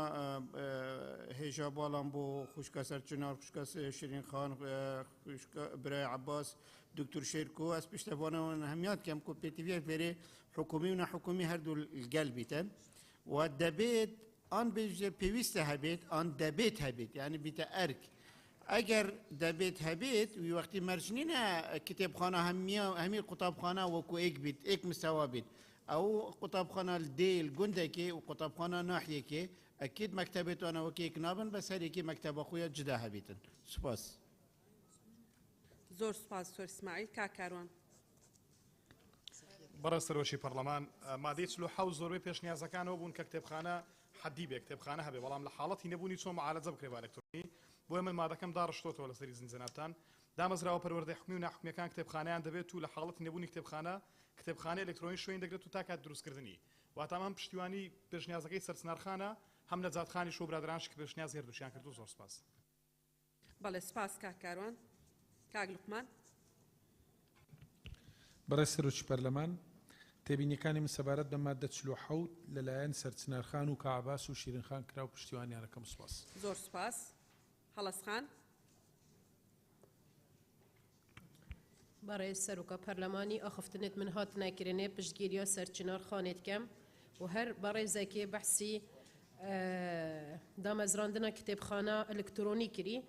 سبارت دامزرا حکومیه کان ویر مادم گویی دامزرا حکومیه کان نه حکومیه کان جد گل دابتن یان هم ابتن دامزرا بیتن اگر دامزرا هات پیناسا شامل هر دو کدیتر. زور سپاس. زور سپاس. مامۆستا شەمۆڵ. بەڕێستەرۆکی پەرلەمان دیارە ئەمە وەکو لیژنەکەش مناقەشەشی زۆری ئەو مادەیەمان کرد و بە ئامادەبوونی بەڕێز وەزیر و تیمی وەزارەت ئەمە پێمان وا بوو کە دەبێ ینی خوێندنگاکان هەموو کتێبخانەیان هەبێ ینی ناکرێ مەتاقیبی ئەو مادەیە دامەزرا حکومیەکان کتێبخانەیان دەبێ ینی دەکرێ نەیان بێ هەرچەندە واژ نووسراوە کە دەڵێ لە حالەتی نەبوونی کتێبخانە کار ئاسانیان بۆ دەکا بۆیە ینی پێویستە وەزارەت و حکوومەت هێرێمی کوردستان کار لەسەرەوە بکە هەموو خوێندنگاکان کتێبخانەیان هەبێ هەردوێنێ من خوێندنگایەک پەیوەندی پێوە کردومە کە کتێبخانە بۆ دروست بکەین بەڕاستی خوێندنگاکان یاخود کتێبخانە بە سوال و سەدەقە دروست ناکرێ. زۆر سپاس. بەڵێ سپاس. کاک موسلیم.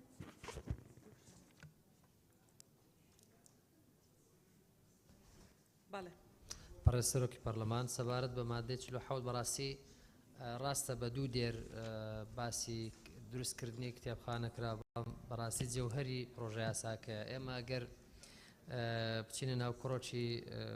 بابەتەکەوە زانایەک ئەفەرموێ کتێب وەکو مامۆستایەکی بێدەنگ وایە بەهێمنی و ئارامەیەوە خوێنەر فێرەکە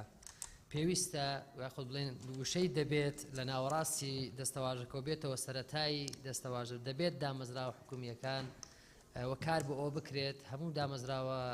پەروەردەی حکومیەکان و ناحکومیەکان کتێبخانەیان تیا بێت چونکە بەڕاستی کتێب قوتابی دەگۆڕێەوە دەیکاتە ئاستێکی زۆر بەرزکەم شەرحمەکە پێشنیارەکەی دەبێت پێشنیاری مامۆستا سەرچنار و دکتۆر محمەدین و مامۆستا شەمۆڵ قبوڵەکەم پشتیوانی مادەی 48 فەرموون تەوەری حەفدەهەم ئەنجومەنی بەخێوکارانی قوتابیان و دیداری گەشە مادەی 48 یەکەم بەخێوکارانی قوتابیان مافی پێکهێنانی ئەنجومەنی بەخێوکارانیان هەیە بە مەبەستی پشتگیریکردنی منداڵەکانیان و پەرەپێدانی دامەزراوەکە. دووەم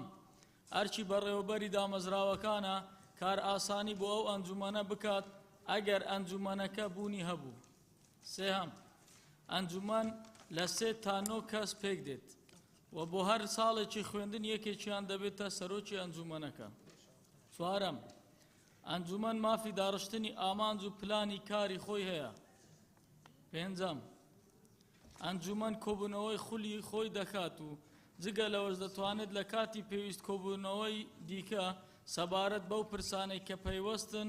بە گەشەپێدانی خزمەتگوزاریەکانی پەروەردە و فێرکردن لە دامەزراوەکەدا بکات. سۆسەن خان لەسەر مادەی پێشتر قسە بکە ببوورە ناوەکەتم. ئەو مادەیە زۆر گرنگە لەبەرەوە پێداگیری دەکەم کە قسە بکەم لەبەرەوە خۆی ماوەیەک لەمەوبەر کتێبێکم خوێندەوە لەسەر بواری خوێندنەوەی کتێب کە زانایەکی پەروەردەی دەڵێ ئەگەر دەتانەوێت مناڵەکانتان فێرە خوێندن و خوێندنەوە بکەن کتاب بکڕن و فڕەدەنە ماڵێ تەنیا ئەگەر مناڵەکە بیبینێ و لەمسی بکە ئەوە یعنی خۆی خولیای فێربوون و کتێب خوێندنەوە دەکات لەبەرەوە من دەڵێم ئەو مادەیە دەبی ئێلزامی بکرێ یعنی لە تەواوی کتێبخانەکان و قوتابخانەکان چونکە ئەگەر کتێبخانەکە بچووکیش بێ گرنگی و ئەهمیەتی خۆی هەیە بۆ قوتابیان و فێری خوێندنەوەیان دەکات و سەبارەت بە بەرگەی کۆتاییدا لە ڕاستیدا من تەسەور دەکەم کە ئەمە عملی نییە چونکە قوتابیان ناتوانن لە کاتی خوێندن و یعنی ئەو کاتانە کەوانەیان هەیە بچن سەردانی قوتابخانەی تر بکرن ئەوە خوێندنەکەیان بەفەڕۆ دەڕوە لەبەرەوە من تاکید لەوە دەکەمەوە کە ئەوە بکرێتە ئێلزامی لە تەواوی قوتابخانە حکومی و ناحکومیەکان زۆر سپاس. زۆر سپاس. مادەی 48 کێ قسەی هەیە؟ قسەت هەیە؟ فەرموو قسە. بەڵێ بەڕێزان لیژنەی ئازیزی پەروەردە وەڵابێ ئەوانەتان مناقەشە کردبێ. بەڵێ بەڕێز سەرۆکی پەرلەمان ڕاستەکەی و کاک شەمۆل باسی کرد ئەمە قابلی جەنابەت قسەیان ببوورە بە ناوەکان بنووسیان مادەی 48 قساکەن دەست بەرزکەنەوە تا ئاشناخان قسەکانی تاکە مامۆستا. بەڵێ بەڕێز سەرۆکی پەرلەمان ڕاستەکەی کاک شەمۆلیش بە خێرایی ئاماژەی پێیا ئێمە زۆر مناقەشەمان کرد لە لیژنەی تایبەتمەند کە وتمان دەبێت بکرێت بە واجب لە هەموو ناوەندێکی خوێندن کتێبخانەی تیاوێ بەڵام وەزارەت وتی ئەوە لە دەرەوەی توانای وەزارەتایە و ئێمە ناتوانین ئەو شتە بکەین بەڵام تێبینیەکی گرنگ لەسەر ئەم بابەتە با کتێبخانەشی تیابێ لە ناو قوتابخانەکان و ناوەندی خوێندنە ئەگەر کاتێکی بۆ تەرخان نەکرێ بۆ دروستکردنی ئەو کلتورە لە لای خوێندکار بۆ ئەوەی فێری بکەیت چۆن کتێب بخوێنێتەوە بەڕاستی پێم وایە هەر دیکۆرە بێ و هیچی تر یعنی گرنگە کاتێک تەرخان بکرێت بۆ ئەوەی خوێندکار فێر بکرێ فێری کلتوری خوێندنەوە بکرێ نەک بە تەنها کتێبخانەی تیابێت چونکە ئێمە مازارین زۆربەی خوێندنگەکان دوودەوامن یعنی ئەو کاتەی پێیانەترێ بۆ پشوو لە 10 دقە زیاتر نییە چۆن کتێب بخوێنێتەوە گەر کاتی بۆ تەرخان نەکرێ و زۆر سپاس. بەڵێ زۆر سپاس بەڕێزان. بەڕێز وەزیر ئەتەیە قسە بکەی؟ وڵی دەمیست قسە بکەم لەسەر بەڵێ فەرمووە توانێت ئەگەر ئیزن هەبێت چونکە هەندێک ئەرقام هەیە ئەمەوێت تەوزیح بدەم. فەرموون. سەبارەت بە بوونی کتێبخانەکان بەڕێزان پێشنیاری ئەویان کرد کە ئێمە کتێبخانەی ئەلکترۆنی دابمەزرێنین ئێمە کتێبخانەی ئەلکترۆنیمان دامەزراندووە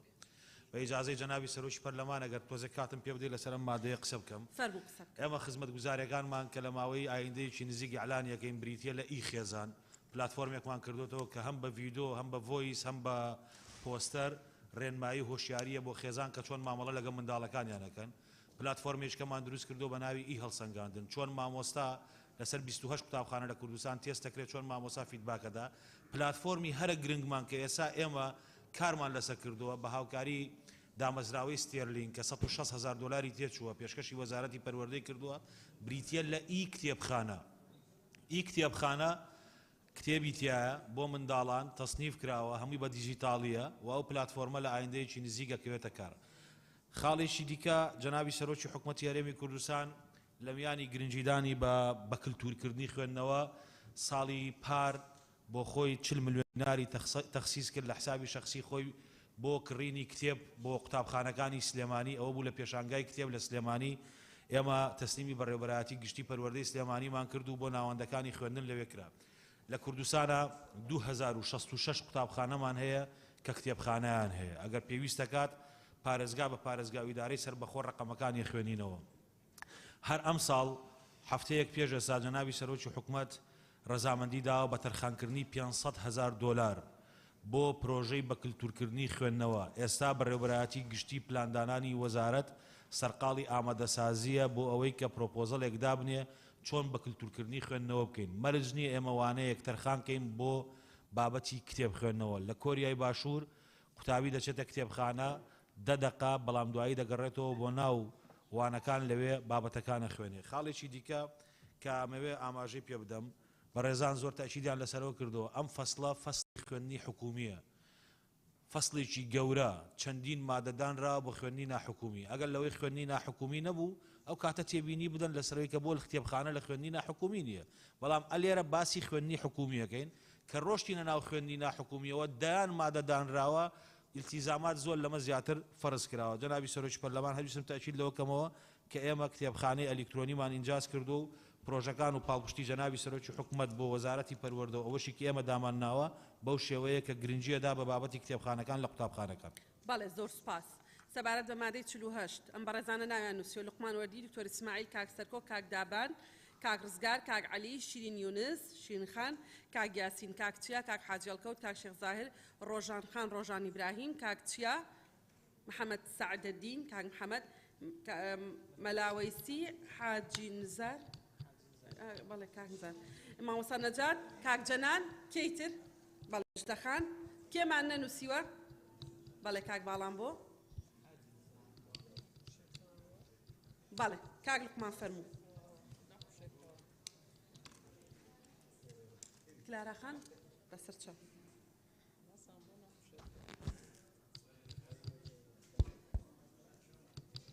کێ مایکەکە ئیشەکە ڕێزا ئەوە ناکوشێتەوە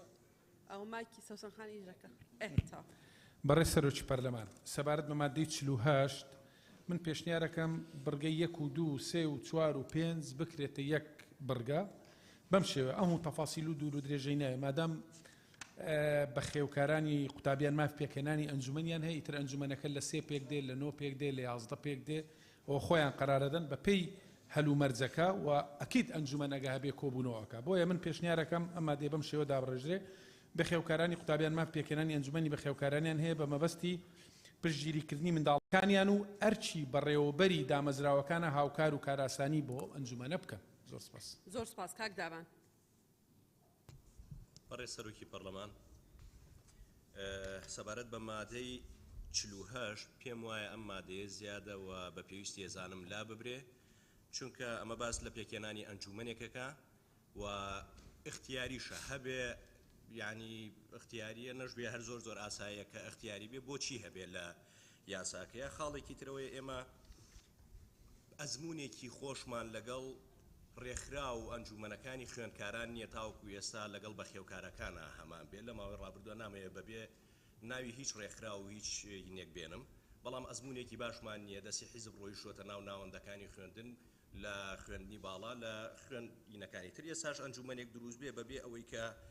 سەلاحیاتی دەسەڵاتی دیار بێ هیچ پێویست نییە یعنی داواکەم کە ئەم مادەیە بە تەواوەتی لا ببێت زۆر زۆر سپاس بەڵێ زۆر سپاس کاک ڕزگار بەڕێ سەرۆکی پەرلەمانی کوردستان مادەی 48 بڕگەی سێم ئەنجومەن لە 3 بۆ 9 کەس پێک دێت و بۆ هەر ساڵێکی خوێندن یەکێکیان دەبێتە سەرۆکی ئەنجومەن بەڕاستی من پێشنیارەکەم هەر بە تەواوەتی بگۆڕترێ ئەنجومەنەکە چونکە ڕەنگە ئەو ئەنجومەنە خۆیان لەناوێکا ڕێکەون و هەر یعنی ئەوە نەبێت تەنها لەناو خۆیان ناین بێ و پشتگیری قسەکانی کاک لوقمانی شەکەم بەڕاستی لە بڕگەی یەکەم تا بڕگەی پێنجەم هەڵگیرێ بکرێ بە یەک مادە سپاس زۆر سپاس کاک سەرکۆ بەڕێ سەرۆکی پەرلەمان مادەی 48 بەڕاستی من لەگەڵەوەم ینی ئەم مادەیە لە بروی ئێستا لە قوتابخانەکانە هەمووی کە بەڕێوەبەرەکە و مامۆسایان ئەتوانن هەفتانە بێ یا مانگانە بێت لەگەڵ بەخێوکەرانی قوتابیەکان یا خوێندکارەکانە کۆبوونەوە بکەن و هەر کاتێک کە کێشە و گیر و گرفت دروستە بێت ئاگاداریانەکەنەوە و دواتر بەخێوکەران پشتگیری تەواوی خوێندکارانی خۆیانەکەن یان مناڵەکانی خۆیان یان نەوەکانی خۆیانەکەن. ئەگەر ئەمە ببێت بەڕاستی دوو ترسی هەیە، یەکیان ئەوەیە کە بارگرانی دارایی دروست بکەوە بەشێکی کێشەوەی کە کاری حیزبی تیا بکرێت کە ئەمە بەڕاستی من بە تەواوەتی لەگەڵەوەم کەم مادەیە لا ببرێ و پشتیوانی بۆ چوونەکەی کاک دابانەکە. زۆر سپاس کاک حاجی هەڵکەوت. بەڕێ سەرۆکی پەرلەمان مادەی 38 سێهەم دەڵێ ئەنجومەن لە 3 بۆ 9 کەس پێک دێت بۆ هەر ساڵێکی خوێندن یەکێکیان دەبێتە سەرۆکی ئەنجومەن. من لێرە ئەم ڕێژە لە 3 بۆ 9 مابەینیان زۆرە. هۆکاری سێ مابەینەکە ئەوەندە زۆریان 3 بۆ 5 یان 5 بۆ 7 7 بۆ 9 نەبوو. ئەمە ئەنجومەنی بەخێوکارانی قوتابیانە نەک پۆلەکانی سەرەتایی و ناوەندی و ناوەندی. بۆیە بە دیاریکراوی بۆ هەر لایەنێکیان پێویستە دیاری بکرێت. زۆر سپاس. بەڵێ زۆر سپاس. ڕۆژان خان ڕۆژان ئیبراهیم. بەڕێ سەرۆکە پەرلەمانی ئەس پێچەوانەی هەڤۆلێت خواست بینم ئەفمادە هەنێ ئەگەر بێت تاتبیقکردنێ گەلە گرنگە گەرە ئەنجومەنە بێت دەینانێ هەرچەندە تعریفی دەیە گوتی ئارەزومەندانەیە بەس مادە برگە 4 ئەس گەل هەندێ مە بێت لادانێ چونکی دارشتنە ئامانجت وێ زۆر نەجێ خودەیەک و ئەنجومەن خوا ئامانجت خوا دیارکردن چونکی بتم پێچەوانە برگە ئێکێ بێشتن بوو مەبەستا پشتگیریکردنە منداڵێت یعنی بچیکەتوانانن و پەراپێدانە دامەزراوەیە پێشنیارە مەوە برگە 4 بێت لادانێ و مادەش وەک خوا ببینێت. سپاس. کاک محەممەد سعدەدین. بەڕێ سەرۆکی پەرلەمان سەبارەت بە بەخێوکاران و ینی کۆبنەوەی بەخێوکاران و ئەنجومەنی بەخێوکاران لە یازاکە هەموو تەوەرەکان بە تێر و تەسەری هەیە تەفاسیل هەیە بەڵام تەنها لێرە ئامانج یاخود غایە لە کۆبوونەوەی بەخێوکاران نەنووسراوە باش ئێمە دەزانین بەس باشتر بنووسرێت چونکە تەنها ئەوە نییە مامۆستا تەقییمی تەڵەبەی بکە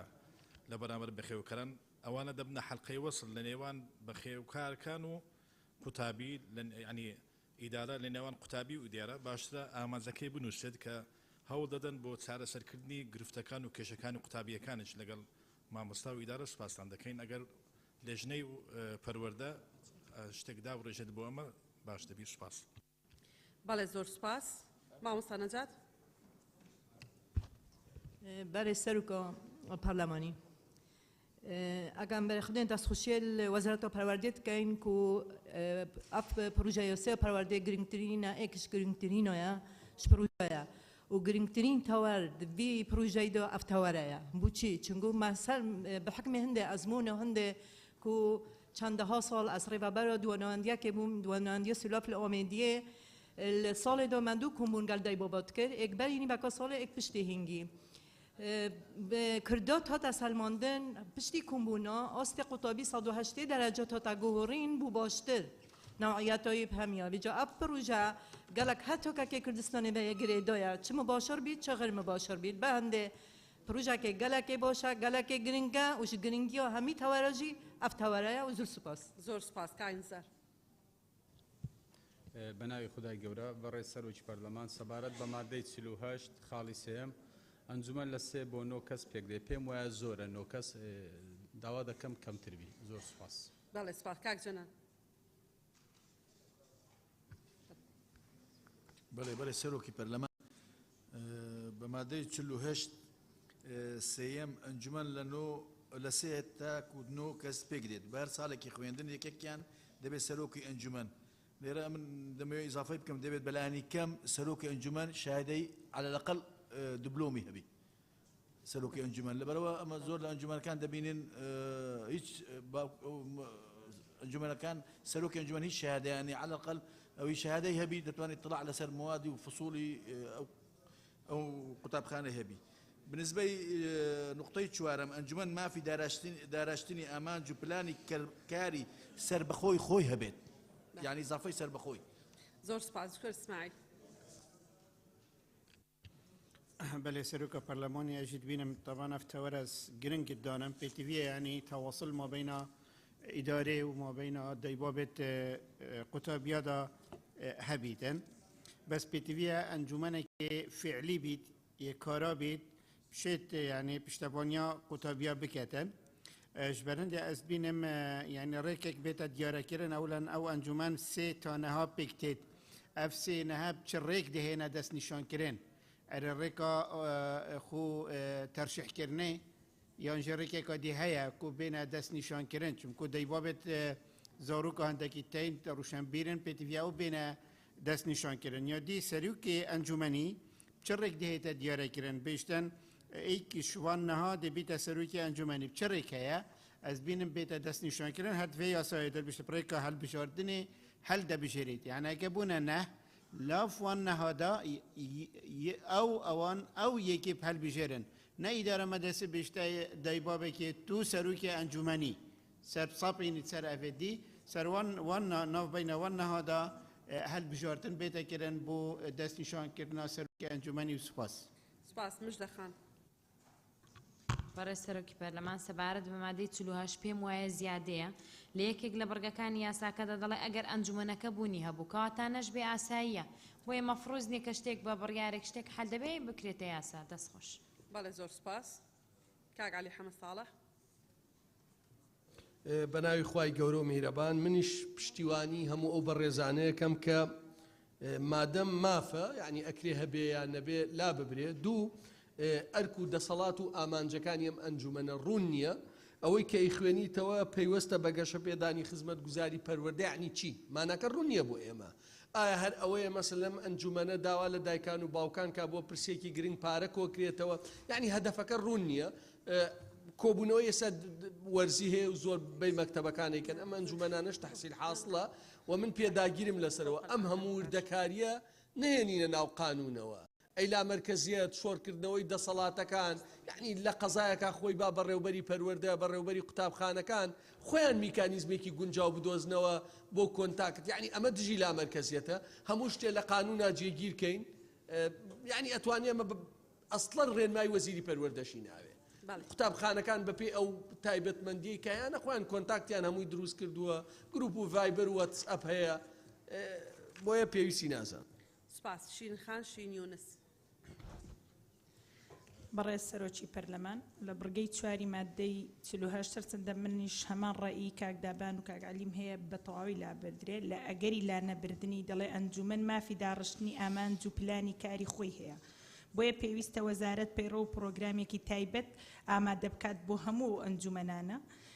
هەموویان لەسەر ئەو ڕێگایە بڕۆن کە وەزارەت دایدنێ نەک دایک و باوکان بە ئارەزوی خۆیان پەیڕۆ و پرۆگرام بنووسن بەم جۆرە دەتوانن باشتر بڵێین یەک پەروەردەی باشترە لە فرە پەروەردەیی ئەگەر وەزارەت ڕێخستنی ئەنجومەن و پەروەردەکردنە نەک دایک و باوکی خوێنکاران سوپاس بەڵێ سپاس شین خان کاک باڵام بۆ بەڕێز سەرۆکی پەرلەمان مادەی 48 کاتێک باس لە دروستکردنی ئەنجومەنێکەکە ئەمە میکانیزمی دیاریکردنی ئەنجومەنەکە دیاری نەکراوە ئایا بە هەڵبژاردنە بێ ئایا بە دانانە بێ و پێم وایە لە هەردوو حاڵەتەکە ئەمە لە جێ ئەوە کاراسانی بکە کێشە دروستەکە لەبەرەوەی تۆ ئەگەر بە هەڵبژاردن بێ دایک و باوکی 200 مامۆستا لەکوێ توانن یەک ببینن و چۆن ئەتوانن کەسێک بکەن بە نوێنەری خۆیان بۆ ئەوەی کە قسە لەسەر ئەرک و مافەکانی مناڵەکانیان بکە بۆیە من پێشنیارەکەم ئەم مادەیە بە گشتی لا ببرێ و ئەگەر هەر ئەشتانەوێ ئەم مادە پێویستە وەزارەتی پەروەردە گرنگی زیاتر بە کۆنتاکتی بینی مامۆستا و بە خوێندکار بدا لەبەر ئەوەی ئەگەر ئەم خوێندکارە لە ماڵەوە گرفتێکی هەبێ یان لە خوێندنگا گرفتێکی هەبێ بە ئاڵوگۆڕکردنی زانیاریەکان لە بینی بەخێوکار و لە بینی مامۆستا توانرێی ئیسفادەی زیاتری لێ بکرێ ئەگەر هەرمایەوە من پێشنیارەکەم بەم شێوەی لێ بکرێ دامەزراوەکانی پەروەردە و فێرکردن پێشنیار و ڕاستپاردەکانی بەخێوکارانی قوتابیان و خوێندکاران وەردەگرن بۆ ئەوەی بتوانن سوودبەن بن لیان ئەگەر ئاڵوگۆڕی بیرروڕا هەبوو ئەوە پێم وایە بە مامۆستاکەەوە بە دایک و باوکی خوێندکارە توانن زیاتر سوودبەن بن زۆر سپاس سپاس کاک یاسین بەناوی خوددا بەڵێ سەرۆکی پەرلەمان من ئەگەر ڕێگەم پێ بدەیت لە مادەی 47 وشەی بڵێ مەگەنا پشتگیری ئەو برادران تەواو بووە کاکەس وەڵەجا پێش نییە لە ئاسانە خۆ هیچ نییە بینوسە بۆ لیژنەکە باش پشتگیری کاک دابان و کاک سەرکۆ و کاک باڵام بۆ دەکەن کە ئەو مادە نەمێنێت سپاس بەڵێ زۆر سپاس کاک چییە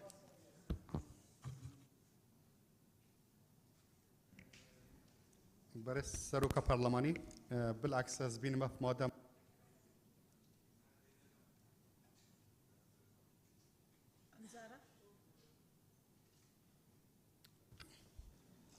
برای سروک پارلمانی از بالعکس از بین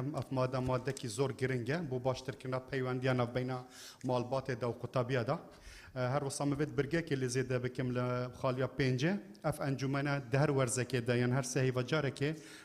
كومبونا كي دقر ريفا برين پروردين يعني ريفا برين گشتيان پروردي بكتو بو زيدتر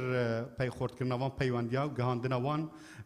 پیشنیارا بو پرورده هر وصام من پی باشه ماده 48 و 49 کل سرداتر اف ماده 49 تید ببته یک ماده چونکی تقریبا ماده 48 و 49 سر یک بابتیه پیوست دو ماده جدا بد ماده 49 هجک بکنه 48 و زور سپاس ببته برگک سر ماده 48 بله زور سپاس کاک شیخ ظاهر برای سروج پارلمان پێشنیار دەکەم ئەو ئەنجومەنە بکرێتە ئەنجومەنی بەخێوکاران و مامۆستایان هەردووچیان بەیەکەوە ئەنجومەنێک دروست بکرێ و ئەگەر ئەمەش نەکرێت پشتگیری ڕایەکەی کاک لوقمان دەکەم هەر پێنج خاڵی بکرێتە یەک لە شێوەی پێناسەیەکدا بەژڕێژتر ئۆزارێکی کە و هەموو ئەو ئەرک و دەسەڵات و کۆبوونەوانەی کە لەم خاڵانە دیاری کراوە لە پێناسەکە جێ بکرێتەوە و زۆر سپاس. بەڵێ سپاس کاک مەلاویس. بەڕێ سەرۆکی پەرلەمان مادەی 48 ئەمیش پێشنیارەکەم و هاوڕای کاک نزار و کاک حاجی هەڵکەوتم کە ئەنجومەنەکە ڕێژەکەی زۆرە چونکە ئەگەر بمانەوێت ئەنجومەنەکە بە فعلی کۆبوونەوە بکە دەبی ستافەکەی کەمتر دابنین لە 3 بۆ 7 باشە هەروەها لە بڕگەی چوارەمینیش ئەنجومەن بە هەماهەنگی بەڕێوەبەرایەتی قوتابخانەکە مافی داڕشتنی ئامانج و پلانی کاری خۆی هەیە بەو شێوازە لێ بکرێتێ چونکە دەبێت ڕاچاوی ئەو هێڵە گشتی و ستراتیژیانش بکرێت کە قوتابخانە هەیەی ئەگەر هەمانجی لەگە بەڕێوەبەرایەتی بکە باشتر دەتوانێت پلانەکەی خۆی دابڕێژیت و زۆر سپاس. بەڵێ سپاس کلارا خان. بەڵێ سەرۆکە پەرلەمانی ئەژی وەکیوان هەواڵات بینم و ئەف مادەکە گەلەکە گرنگە و گەلەکە مهمە کوت یاسای پەروەردەی دابیتن بۆچی چونکو سەرکەفتنا هەر قوتابیەکێ و هەروەسا سەرکەفتنا پرۆسێسە پەروەردێ نەبتنێل سەر ئاتقی حکومەتە یانجی وەزارەتە پەروەردێ بەلکی ئەف پرۆسێسە و سەرکەفتنا قوتابی بهاریکاریە سەمیانین قوتابی خێزان و گەل دامەزراندنên قوتابخانەیە ji ber hindê mada 48 yekêm baştir e hekey wisa bêhête gotin ku hindek armancê evê çendê bihêne nivîsîn bu nimûne li rêza dimahîkê bi mebestê piştgirkirinî mindalekanan û pêskirina peywendî navbera xêzanên qutabiyan û qutabxane û her wasa harîkarî û beşdarîkirin kontrolkirina reftarên civakî yên qutabî û mamosteyayan تناف قوتابخانه دا و هر وصال دربای قوتابخانه و زور سپاس. بله سپاس کلارا خان. برای وزیر توی قصه بکی. بە کورتی تەوزیحێک لەسەر ئەو مادەیە بدەین بۆچی گرنگە یەک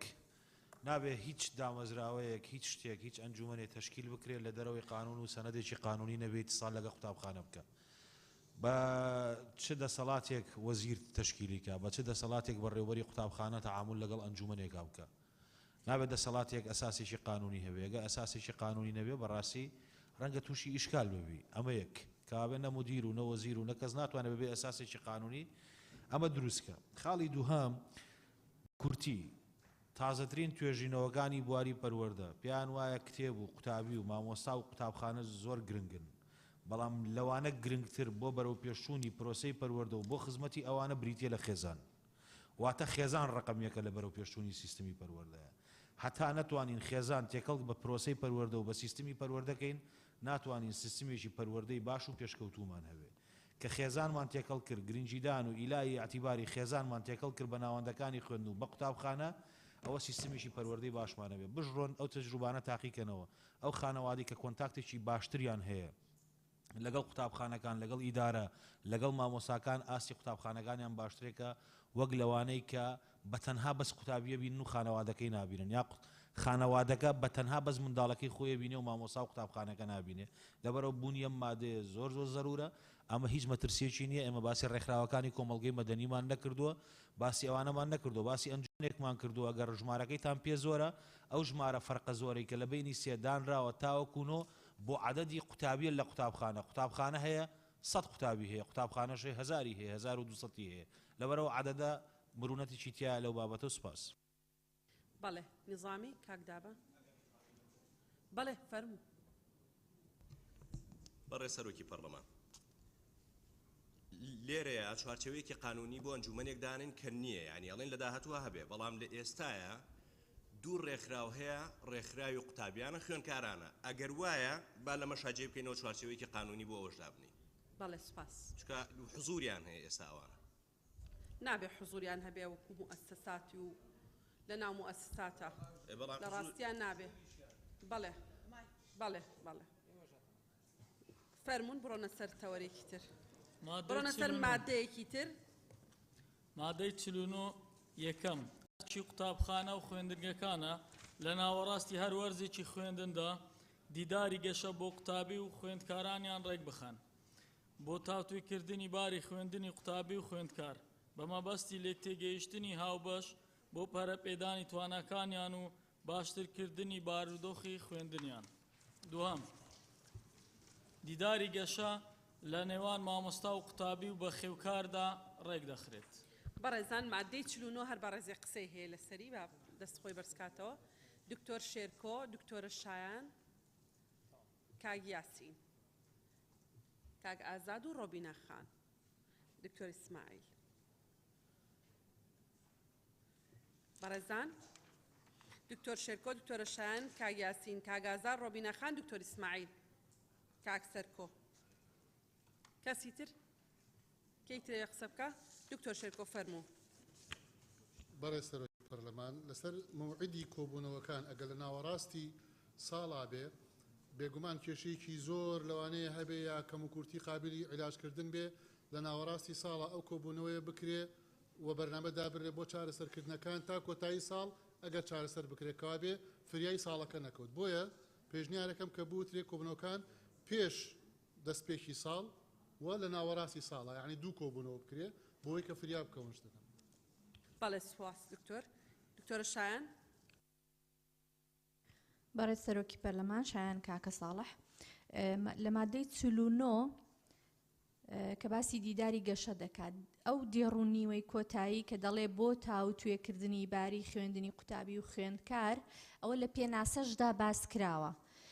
بۆیە پێم باشە لا ببرێ یاخود بڵێن پێشنیار دەکەم لای بن ئەو دوو دێڕە واتە لە بۆ تاوتوێکردنی باری خوێندنی قوتابی و خوێندکار تا کۆتاییەکەی لا ببرێت چونکە خۆی لە مادەی یەکەم لە پێناسەی دیداری گەشە باس کراوە. سپاس. زۆر سپاس. کاک یاسین.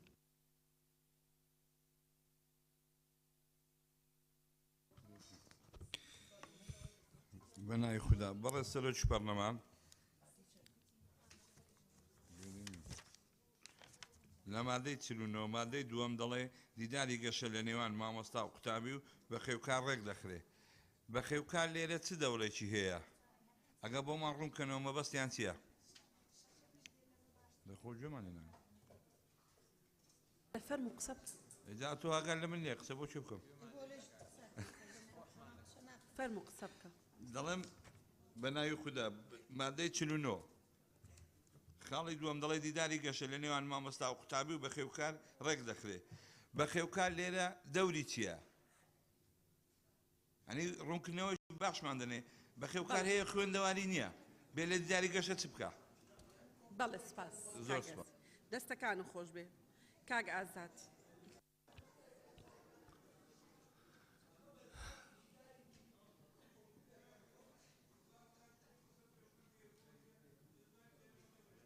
بەڵێ فەرموون.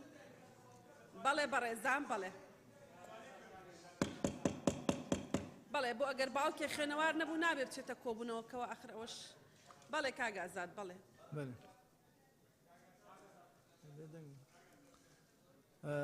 بەڕێز سەرۆکی پەرلەمان مادەی 49 بڕگەی دووەم دیداری گەشە بەڕێی من بگۆڕینەوە دیداری هەڵسەنگاندن چکە ئەمە ئەو قوتابیە هەڵدەسەنجێنین لە مابینی مامۆستا و بەخێوکار کۆبوونەوەکانیش زۆر جار بەڕاستی ئەمن لە مەکتەبێ بوومە مدیرەکان وەک محازەڕەکی دەدەن ئەو محازەڕە نەمینێ ئەو ڕۆژی هەڵسەنگاندن بی ئەو تەڵەبەیە لە فەسلی یەکەم چۆن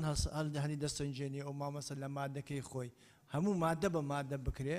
بەڕێی من ئەو کاتی ئیسفادە لەو بڕگەیە دەکەین نەوەکو گەشە چیە لەوێن دەرێ سوحبەت بکرێ و محازەڕە بدرێ لەوێن دەرێت چیە لەبەرەوەی هەڵسەنگاندن بی باشترە سوپاسدانەکە باڵێ بێم وڵات قسەمەکەن بەڕێزان ڕۆبینە بەێ بەڕێ سەرۆکی پەرلەمان مادە 49 یەکەم بێشت ئەرکی قوتابخانە و خوێندنگە لە ناوڕاستی هەر وەرزێکدا خوێندن دیداری گەشە بۆ قوتابین خوێندکاران ڕێک بخێت لێرەدا دیارە لە ناوڕاستی هەر وەرزێکدا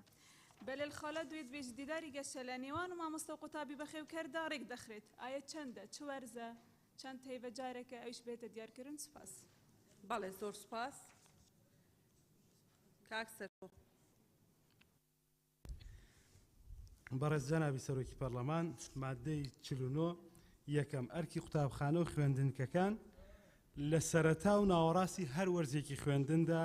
دیداری گەشە بۆ قوتابیان و خوێندکاران ڕێک بخەن تا ئەو بەشەی بمێنێتەوە بەشەکەی تری لا برێتەوە بەڵام لە سەرەتا و کۆتاییشە زیاد کرێت بۆ ئەو بڕگەیە سپاس دکتۆر ئیسماعیل بەڵێ سەرۆکە پەرلەمانی ئەولەنەس پشتگیریە دکتۆر شێر کورتیان بێتە دیارەکردن هەر وەرزێکی ڕژنەخویە تایبەت هەبیت دوو دبێژیتن دیداری گەشە لە نێوان مامۆستا و قوتابی معناوی بەس بۆ قۆناغا بنەرەتی تنێ تێتەکردن باشە قۆناغا ئامادەیی پێویستی vê دیدارێنینە هەلگەلوانە بێتەکردن چێت بیت بوانە پتر پێویست بیت پێتی بیتن بنەرەتی تنێ مەبەست پێ وەکو بێشت قوتابی ئەرێ مەبەست پێوە بەس بنەرەتیە یان هەم یادگیریتن غەڵەتی طبعە دەست خۆش غەڵەتی طبعەوە ئەوەی بڕگەی یەکەمان چاک کرد بوو دووەمان چاک نەکردووە بەڵێ بەڕێز وەزیری پەروەردە قسەتان هەیە نەخێر بەڵام هەردوو قۆناغەگرێتەوە ئامادەیی بڵێ بنەڕەت سپاس بەڵێ ڕاستەوە ئێمە هەڵەمان کرد لە طبع مادەی پەنجامان بۆ بخوێننەوە تۆمارەکانی دامەزراوە حکومیەکان مادەی 50 ئەرچی گشت دامەزراوە حکومیەکانە ژمارەیەک تۆماریان بەپێ ڕێنمایەکانی وەزارەت هەبێت بەڵێ سپاس ڕقەمی ئەو تەوەرانە هەمووی چاکەنەوە لەو مادەی کە دکتۆرە شایان وایوت بەڵێ بەڵێ فەرمونون کێ قسەیە لەسەر مادەی 50 دکتۆر محێدین و کاکچیا و مامۆستا نەجات و بیان نووسە مادەم زۆر بوو دکتۆر محێدین کاکچیا کاک حاجیال کەوت کێ کیتر مامۆستا نەجات تۆ قسەدا بەڵێ مامۆستا نەجات چوار کەس بەڵێ دکتۆر محێدین بەڵێ بەڕێز سەرۆکی پەرلەمان من پێم وایە ئەو تۆمارانە پێم وایە وای لێ بکرێتەوە ئەرچی گشت دامەزراوە پەروەردەیە حکومیەکانە ژمارەیەک تۆماری تایبەتیان هەبێت کە بەپێی ڕێنمایەکانی وەزارەت دیاری دەکرێن یعنی وەزارەت تەحدیدی جۆری تۆمارەکان بکە نەوعەتی تۆمارەکان بکە ئەوە یەک دوو ئەو تۆمارانە قابلی ئەوە بن کە وردبینی و بە دواداچوونیان بکرێن لەلایەن دامەزراوەکانی سەری خۆیانەوە بۆی متابعە بکرێن سێم شت لە هەمووی گرنگترەوەی پاراستن و ئەرشیفکردنی ئەو تۆمارانەیە زۆر جار دەبینی ئەو تۆمارانە لە هەندێک قوتابخانەکاندا بەڕاستی فرامۆش دەکرێن لە کاتی هەڵگرتنیان بۆیە پێویستە ئەرشیفکردن و پاراستنیان لە ئەستۆی دامەزراوەکان بێ کە تۆمارەکانیان تێدا زۆر سپاس سپاس مامۆستا نەجات برای سەرۆکە پەرلەمانی دیف کۆنتاکتێت من گەل ڕێبەرێت قوتابخانە ئەو توماری تەن توماری ئەلکترۆنی جوایە هەیە و تومارە دژیوی جلبێدا تیڤیا ئیشارەتە پێ بدات جورێ تومارێ ئاواسە پەلپشتیا خفتنە کاک دکتۆر محێدینی جیتکەم زۆر سپاس بەڵێ زۆر سپاس کاک حاجیال کەوت بەنای خی گەورە بەڕێ سەرۆکی پەرلەمان مادەی پەنجا ئەرکی گشت دامەزراوە حکومیەکانە ژمارەیەک تۆماریان بە پێی ڕێنمایەکانی وەزارەت هەبێ ئێمە لێرە باسی وەزارەتی پەروەردە ئەکەین ئەگەر مەبەست لە هەموو یاخود گشت دامەزراوە حکومیەکانی حکومەتی هەرێمی کوردستانە ئەوە قسەم نییە لەسەری بەڵام ئەگەر مەبەست تەنها دامەزراوە حکومیەکانی وەزارەتی پەروەردەیە لازمە بڕگەکە بەم شێوەی لێ بکرێت ئەرکی گشت دامەزراوە حکومیەکانی سەر بە وەزارەتی پەروەردەیە ژمارەی تۆماریان بە پێی ڕێنمایەکانی وەزارەت هەبێ زۆر سپاس پشتگیری وتەکانی دکتۆر محێدین شەکەم. زۆر سپاس کاک چییە؟ برای سەرۆکە پەرلەمانی تێبینیام جە هەر سەر دامەزراوە حکومیەکان بوو نەگەلک وازەحە مە پێ باشە بکەت دامەزرا و پەروەردە حکومیەکان. زۆر سپاس. زۆر سپاس مادەی دوایەوە. چێشتخانە و بەڕێز سەرۆکی پەرلەمان چێشتخانە و فرۆشگە لە دامەزراوە حکومیەکاندا مادەی 51 یەکەم یەک هەموو دامەزراوەیەکی حکومی مافیکردنەوەی چێشتخانە و فرۆشگەی بۆ قوتابی و خوێندکارانی دامەزراوەکە هەیە بە مەرجێک پەسەندنامەی وەزارەتی تەندروستی بۆ وەربگرێت. لە کاتی کردنەوەی چێشتخانە و فرۆشگە دەبێت خواردەمەنیەکان تەندروست و بە نرخێکی گونجاو بن کە پێشوەختە و ساڵانە لەلایەن دامەزراوەکە یاخود لێژنەیەکی وەزارەت پەسەند دەکرێت. دووەم ئەرچی ئەنجومەنی دامەزراوە حکومیەکەیە زیادکردنی ئاشکرا بۆ بەکرێدانی چێشتخانە و فرۆشگەکە ساز بکات و وردەکاری ئەم پرسە بە ڕێنمایی ڕێک دەخرێت کە وەزیر دەری دەکات. سێەم داهاتی بەکرێدانی چێشتخانە و فرۆشگە بە پێی ڕێنمایی وەزارەت و بۆ مەبەستی بەرەو پێشبردننی خودی دامەزراوەکە خەرج دەکرێت. چوارەم ئەرچی دامەزراوەکەیە چاودێری پابندبوونی بەڵێندەر بە مەرجەکان و ڕێنمایە تەندروستیەکانی وەزارەتی تەندروستی بکات. باڵێ بەڕێزان کە ئێوێ قسە بکات لەسەر ئەو مادەیە مادەیەکی گرنگە مژدەخان و بەڕۆفەر لێرە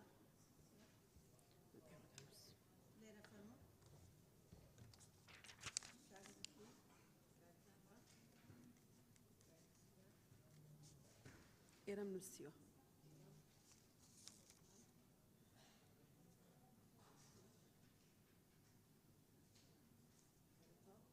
ئەوانم نووسیوە ئێرەم نووسیوە.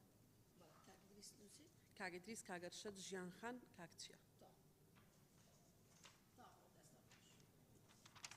بەڕێزان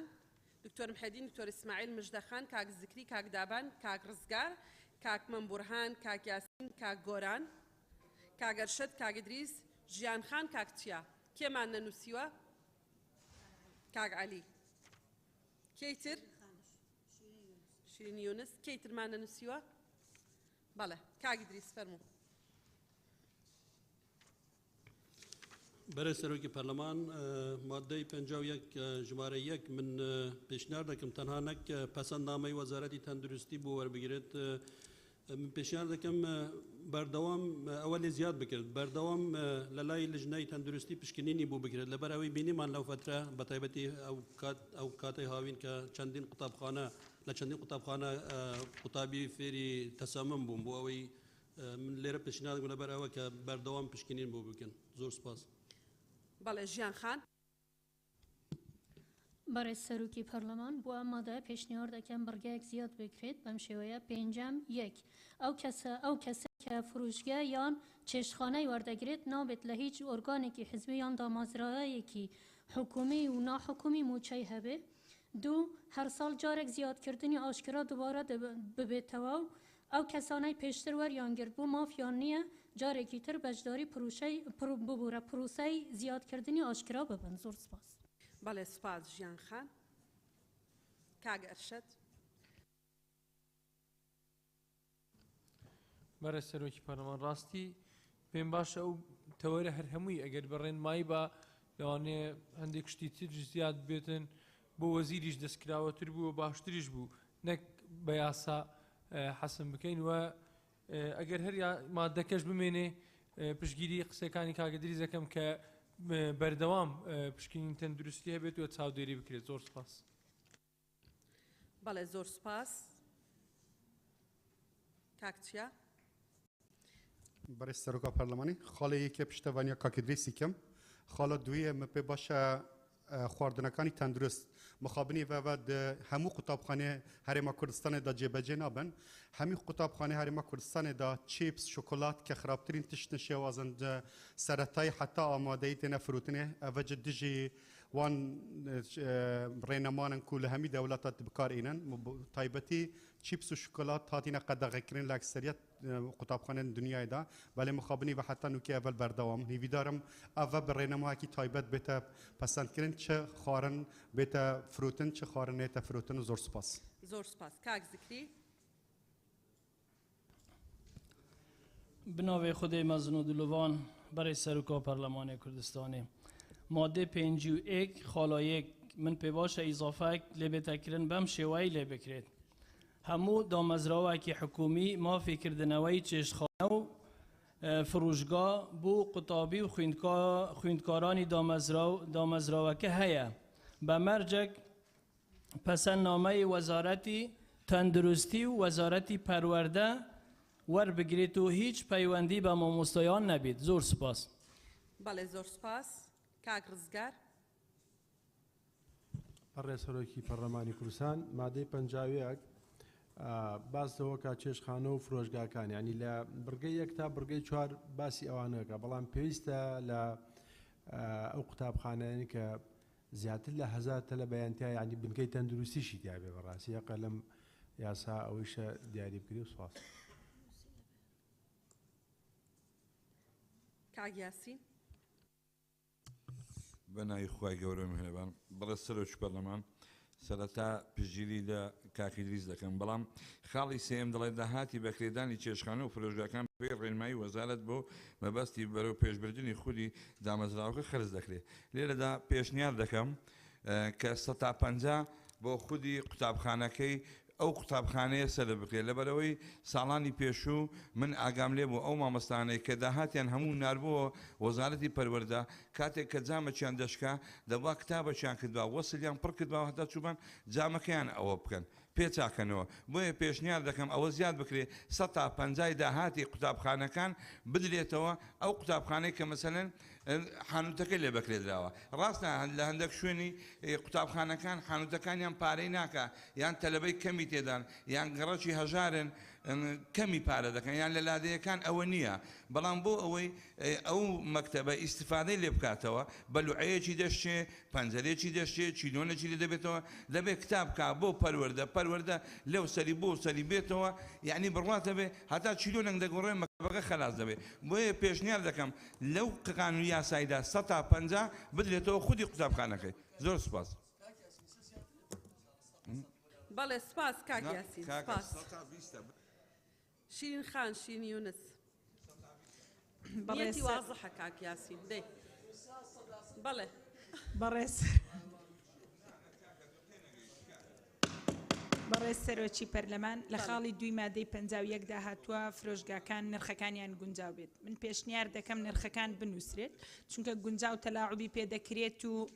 بە مبڕیری بۆ دەدۆزنەوە بۆی نرخەکانیان زیادکەن لە خاڵیەکیش پشتگیری کاگی دریز دەکەم سپاس سپاس شیرین خان مژدە خان فەرموو بەڕێز سەرۆکی پەرلەمان سەبارەت بە مادەی 51 پێشنیار دەکەم لە بەڕگەی یەکەم خاڵی یەکەم ئەوەی بۆ زیاد بکرێت لە کۆتاییەکەیدا و لە ژێر چاودێری بەردەوام دێ چکە ئەو شوێنە حەساسە مەفروضە بە بەردەوامی چاودێری لەسەر بێ سەبارەت بە خاڵی دووەم کە دەڵێ لە کاتی کردنەوەی چێشخانە و فرۆشگە دەبێ خواردەمەنیەکان تەندروست بن تەندروست جبسی پەتاتەکەی تەندروستە پسکیتکەی تەندروستە کە شەکری یعنی زۆرە شەکرێکی تێدایە بە تەنها پزیشکی مختص دەتوانێت دیاری بکە کە چەند خەتەرە ئەو شەکرەنیە کە دەکرێتە ناو چاوە جبسی پەتاتە بێ ئەترافی پزیشکانی منداڵان بەشێکی شێرپەنجەی منداڵان بەهۆی جبسی پەتاتەوەیە بۆیە من پێشنیار دەکەم لەوانەیە قسەکەم مەقبول نەبێ بەڵام پێشنیار دەکەم بەڕگەیەک زیاد بکرێ بەوەی کە خواردەمەنی سروشتی و میوەکان بە شێوازی تەندروست و ماوادی پاکەرەوە لە فرۆشگاکانی خوێندنگاکاندا بفرۆشرێ لە ژێر چاودێری تەندروستیدا تەغلیف بکرێ بە نمونە سەیری ئەو وێنەیەکەن یعنی ئەوە میوەیە یعنی منداڵێک ئەوە سەرنجی دەبا هەم تەندروستە هەم پاکشە هەم لەوانەیە کولفەیەکی زۆری تێنەچێ بۆ منداڵ و لەوانەیە بۆ دایک و باوکەکانیش ئاسانکاری بێ زۆر جار پێیان عیبە منداڵەکان میوە بەرن بۆ قوتابخانە لەوانەیە ببنە هۆی تانەوتە شەری چواردەورەکەیان بۆیە پێشنیار دەکەم ئەگەر بەڕێنماییش بێ جەنابی وەزیر ئەوە لەوانەیە شتێکی باش بێ و سوودی تەندروستیشی هەیە سپاس بەڵێ زۆر سپاس دکتۆر اسماعیل بەلێ سەرۆکە پەرلەمانی من خوب و پێخۆش بووە ئەمە هات بالادان و بڕێنمایە هات بارێکخستن پێویست نەبوو هات بۆ فێرێدا و مادێت مهمتر هەبوون بێنە تێدا وەکو مادێ گرێدایی تاقیکردنێت دازدێ ئامادەیی یعنی وەکو مزانی نەهاتیە پروژەیدا بەس ئەگەر دە هەر مینیتن ئەس پێشنیار کەم خاڵاسێ بێژداهاتی بەکرێدانی چێشخانە و فروشگە بە پێی ڕێنمایی وەزارەت و بۆ مەبەستی بردنی خودی دامەزراوەکە خەرج دەکرێت ئەس پێشنیار کەم بیتە بە پێی ئەنجومەنی وەزارەت نە وەزارەت ئەنجومەنی وەزارەت بە ئەوێش لەگەڵ ڕێڤەبەرە گشتیەکان چونکە ئەو باشت زانن هەوجەیەت مەدارسی توانە گەلەی جارە و یعنی مەدارس هەستت کەن زۆڵم ژ لێ تێتەکردن وەزارەت سەرسەپێنیتن ئللا ڕێژە هەندێ بۆ وەزارە بیت ڕێژە هەندێ بۆ مدیری عام بیت و ڕێژە هەندێ بۆ مدرسه بیت تشتی وەسانە مینیتن هەوجەیەت مدرسه بیت دیکنش بەرەندێ پێتیڤە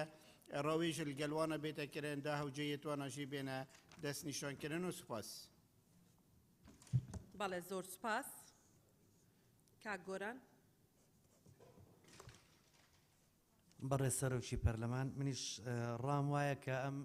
مادەیە هەر بە ڕێنمایی لەلایەن خودی وەزارەتەوە دابنرایە باشتر بووە لێرە جێگیریان کردو بە مادەیەک بەڵام ئەگەر هەر مادەکەش ئاوا هێڵنەوە پشکنینی وەرزی بۆ بکرێت زیاد بکرێت و هەروەها لە خاڵی سێمە داهاتی بەکرێدانی چێشتخانە و فرۆژگا ئەویش ئیزبار کرێت دابینکردنی فێنەکەرە و گەرمکەرەوەی تێدا بێت و هەروەها قۆڕککاری تێدا نەکرێت و ئەو زیادکردنی ئاشکرایە جێبەجێ بکەن و زۆر سپاس. بەڵێ سپاس کاک عەلی حەمەد ساڵح. بەناوی خوای گەورە و میهرەبان دیسان من باوەڕم وایە ئەم مادەش هەر بە ڕێنمایی حەلکرێ ڕاستە سەرف قانونی پێویستە سەلاحەتی سەرف قانونی پێویستە بەڵام بۆ نمونە هیچ حاک حانوت کافتریایەکی بۆ نمونە سەحا هیچ شوێنێکی تر زانکۆ قانونی نیەتی ئەمە ئەوە یعنی دووەتوانێت پوخت کرێتەوە. خاڵی سێەم مزایدە مەرج نییە باش بێ لەما ئەمساڵ بەشێکی زۆری مەکتەبەکان مزایدەیان کردوتیان نرخمان بەراورد بە ساڵی پار بووە بە دووقات هەموو پەیوەندیەکرێ من ناتوانم ئەوەی لێدەم چونکە ئەگەر نرخ زیاد کەم ئەبێ کوالیەتی شتەکە بێنمە خوارەوە یا شتەکە گران کەم واتە مەرج نییە هەمیشە مزایدە باش بێ بەڵکو لەوانەیە پەروەردە خۆی بتوانێت تهدیدی سعرکا بۆ ئەم مەکتەبە ئەوە باشترە بێ بۆ ئەوەی بتوانێت ڕقابەکە مەکتەبێ بە 20 میلیۆن دەرچێ تەلەبێ بە 10 میلیۆن دەرچێ بە 250 دینار ینی تەزیراتی زۆرەکە ئەمە ورد بێتەوە. خاڵی سێم منی واتارم بەڕێز وەزیری پەروەردە پشتیوانی بۆ چوونەکەی کاکیاسین نەکا چکە لە خاڵی سێماڵێ لە 100% بۆ مەکتەبەکە خەرجەکرێ سێمە بیکەنەوە لە 150 نە بەڵام یەک خەلەل هەیە لێرە یەک خەلەل هەیە لێرە نه بەڵێ بەڵێ کاکیاسین بزوێن و کە ئامرازی ناسینە و بۆ تاکیش بەکارێت دامەزراوەکە واتە ئەو مەکتەبە بەڵام من پێم وایە بۆ کۆی گشتی کۆکرێتەوە لە سەبەتەیەەکە دابشکێتەوە بەسەر سەرجەم مەکتەبەکانە مەکتەبی وایە تەلەبەی زۆرە حانوتی زۆرە داهاتی زۆرە هەیە تەلەبەی کەمە حانوت نییە داهاتی نییە کەواتە هەندێکی سوودمەند دەبێت لەم خزمەت گوزاریە بەڵام لە گوندێکە جامیشیان بشکێلەوانەیە پارە نەبێ شتێکیش بکێنەوە بۆیە بوترێ کۆی ئەم داهاتە بەڕوونی بەکارەهێنرێتەوە بۆ خزمەت گوزاری قوتابخانە و خوێندنگاکان و سوپاس. بەڵێ سپاس کاک مەمبورهان تێگەیشتنەکەی کاک عەلی ڕاستە کاک یاسین بەڵێ کاک یاسین قسە بکەین کاک عەلی حەمەد ساڵح ڕاستە بەڵێ کاک بەڵێ بەڕێز سەرۆکی پەرلەمان منە و پرسیارە ئەمێ پێشتر ڕوبەڕووی بەڕێز وەزیری بکەمەوە ئایا لە ڕابردوودا کاتێک مەسەلەی پرسی حانوتەکان هیچ قانونێکی بۆ نەبووە حکمت چییە لە سەرەوەی حانوتەکان لە ناو قانونێکا جێگیر بکەین ئەوە یەک دوو پشگیری زۆر لە بۆچوونەکانی ئەو ئەندامە بەڕێزانەیەکەم کە بە باشیان زانی لە ڕێنمایی ئەمە کورد بکرێتەوە هەموو ئەم مەسەلا بۆ نمونە لە بڕگەی یەکەما باس لەوەیەکە یا دامەزراوەکە یاخود لیژنەیەکی وەزارە جاگە لیژنەی وەزارەت دەزوەر بێتە ناو حانوتەکان 3-4 مەکتەبمانەیە 3-4 حانوت ئەبێ ساڵێکی درێژی خوێندن بەدەلیش لەژەمە چارەسەر ناکرێم کێشانە ئەم بابەتە ئێمە پێشتر لە مادەکانی کە باسی ناناوەندێتیە کرد شۆڕکردنەوەی دەسەڵاتەکان جارێ هەر وەزارەت ڕۆ نەچێتە ناو مەسەلەیە بۆیە بە بڕوای من لە ناو ڕێنماییەکە وەکو لە بڕگەی دووەمی هاتووەڵێ بە ڕێنمایی ڕێگەخرێت بەشێکی داناوەڵێ بە ڕێنمایی ڕێگەخرێت کۆی ئەم بابەتانە بە ڕێنمایی ڕێک بخرێت وە کۆی داهاتی حانوتەکان بچێتەوە شەفافێتی تیا ڕەچاوکرێ کۆی داهاتی حانوتەکان بچێتەوە بۆ خزمەتکردنی قوتابخانەکان و پێداویستەکانیان بۆ پاکوتەمیزی بۆ مشتەمەلاتیان زۆر قوتابخانە هەیە تەلەبەکان مامۆستا پاشیەکاتەوە یعنی هەموو ئەم مەسەلانە پێم وایە لە ناو ڕێنماییەکە ئەگەر وەزارەت دەریکە کێشەی ئەم یاسایە کۆی ئەم بابەتانی کات خەریکە وەختی ئەوەی هاتووە لە ناو ئەم یاسایی بینی نییە شتی هەر بێتە سەرەوەی بڵێ بێ قەڵەمجاف دابەشکریا بێ قەڵەم سازیا لاستیک ئەم بابەتانە زۆر مفەسەڵن پێویست بەوە ناکات بە بڕوای من لە ناو ڕێنماییەکە وەزیر دەری بکات کۆی ئەمان ناتوانێت جێگی کاتەوە زۆر سپاس بەڵێ زۆر سپاس کاک داوان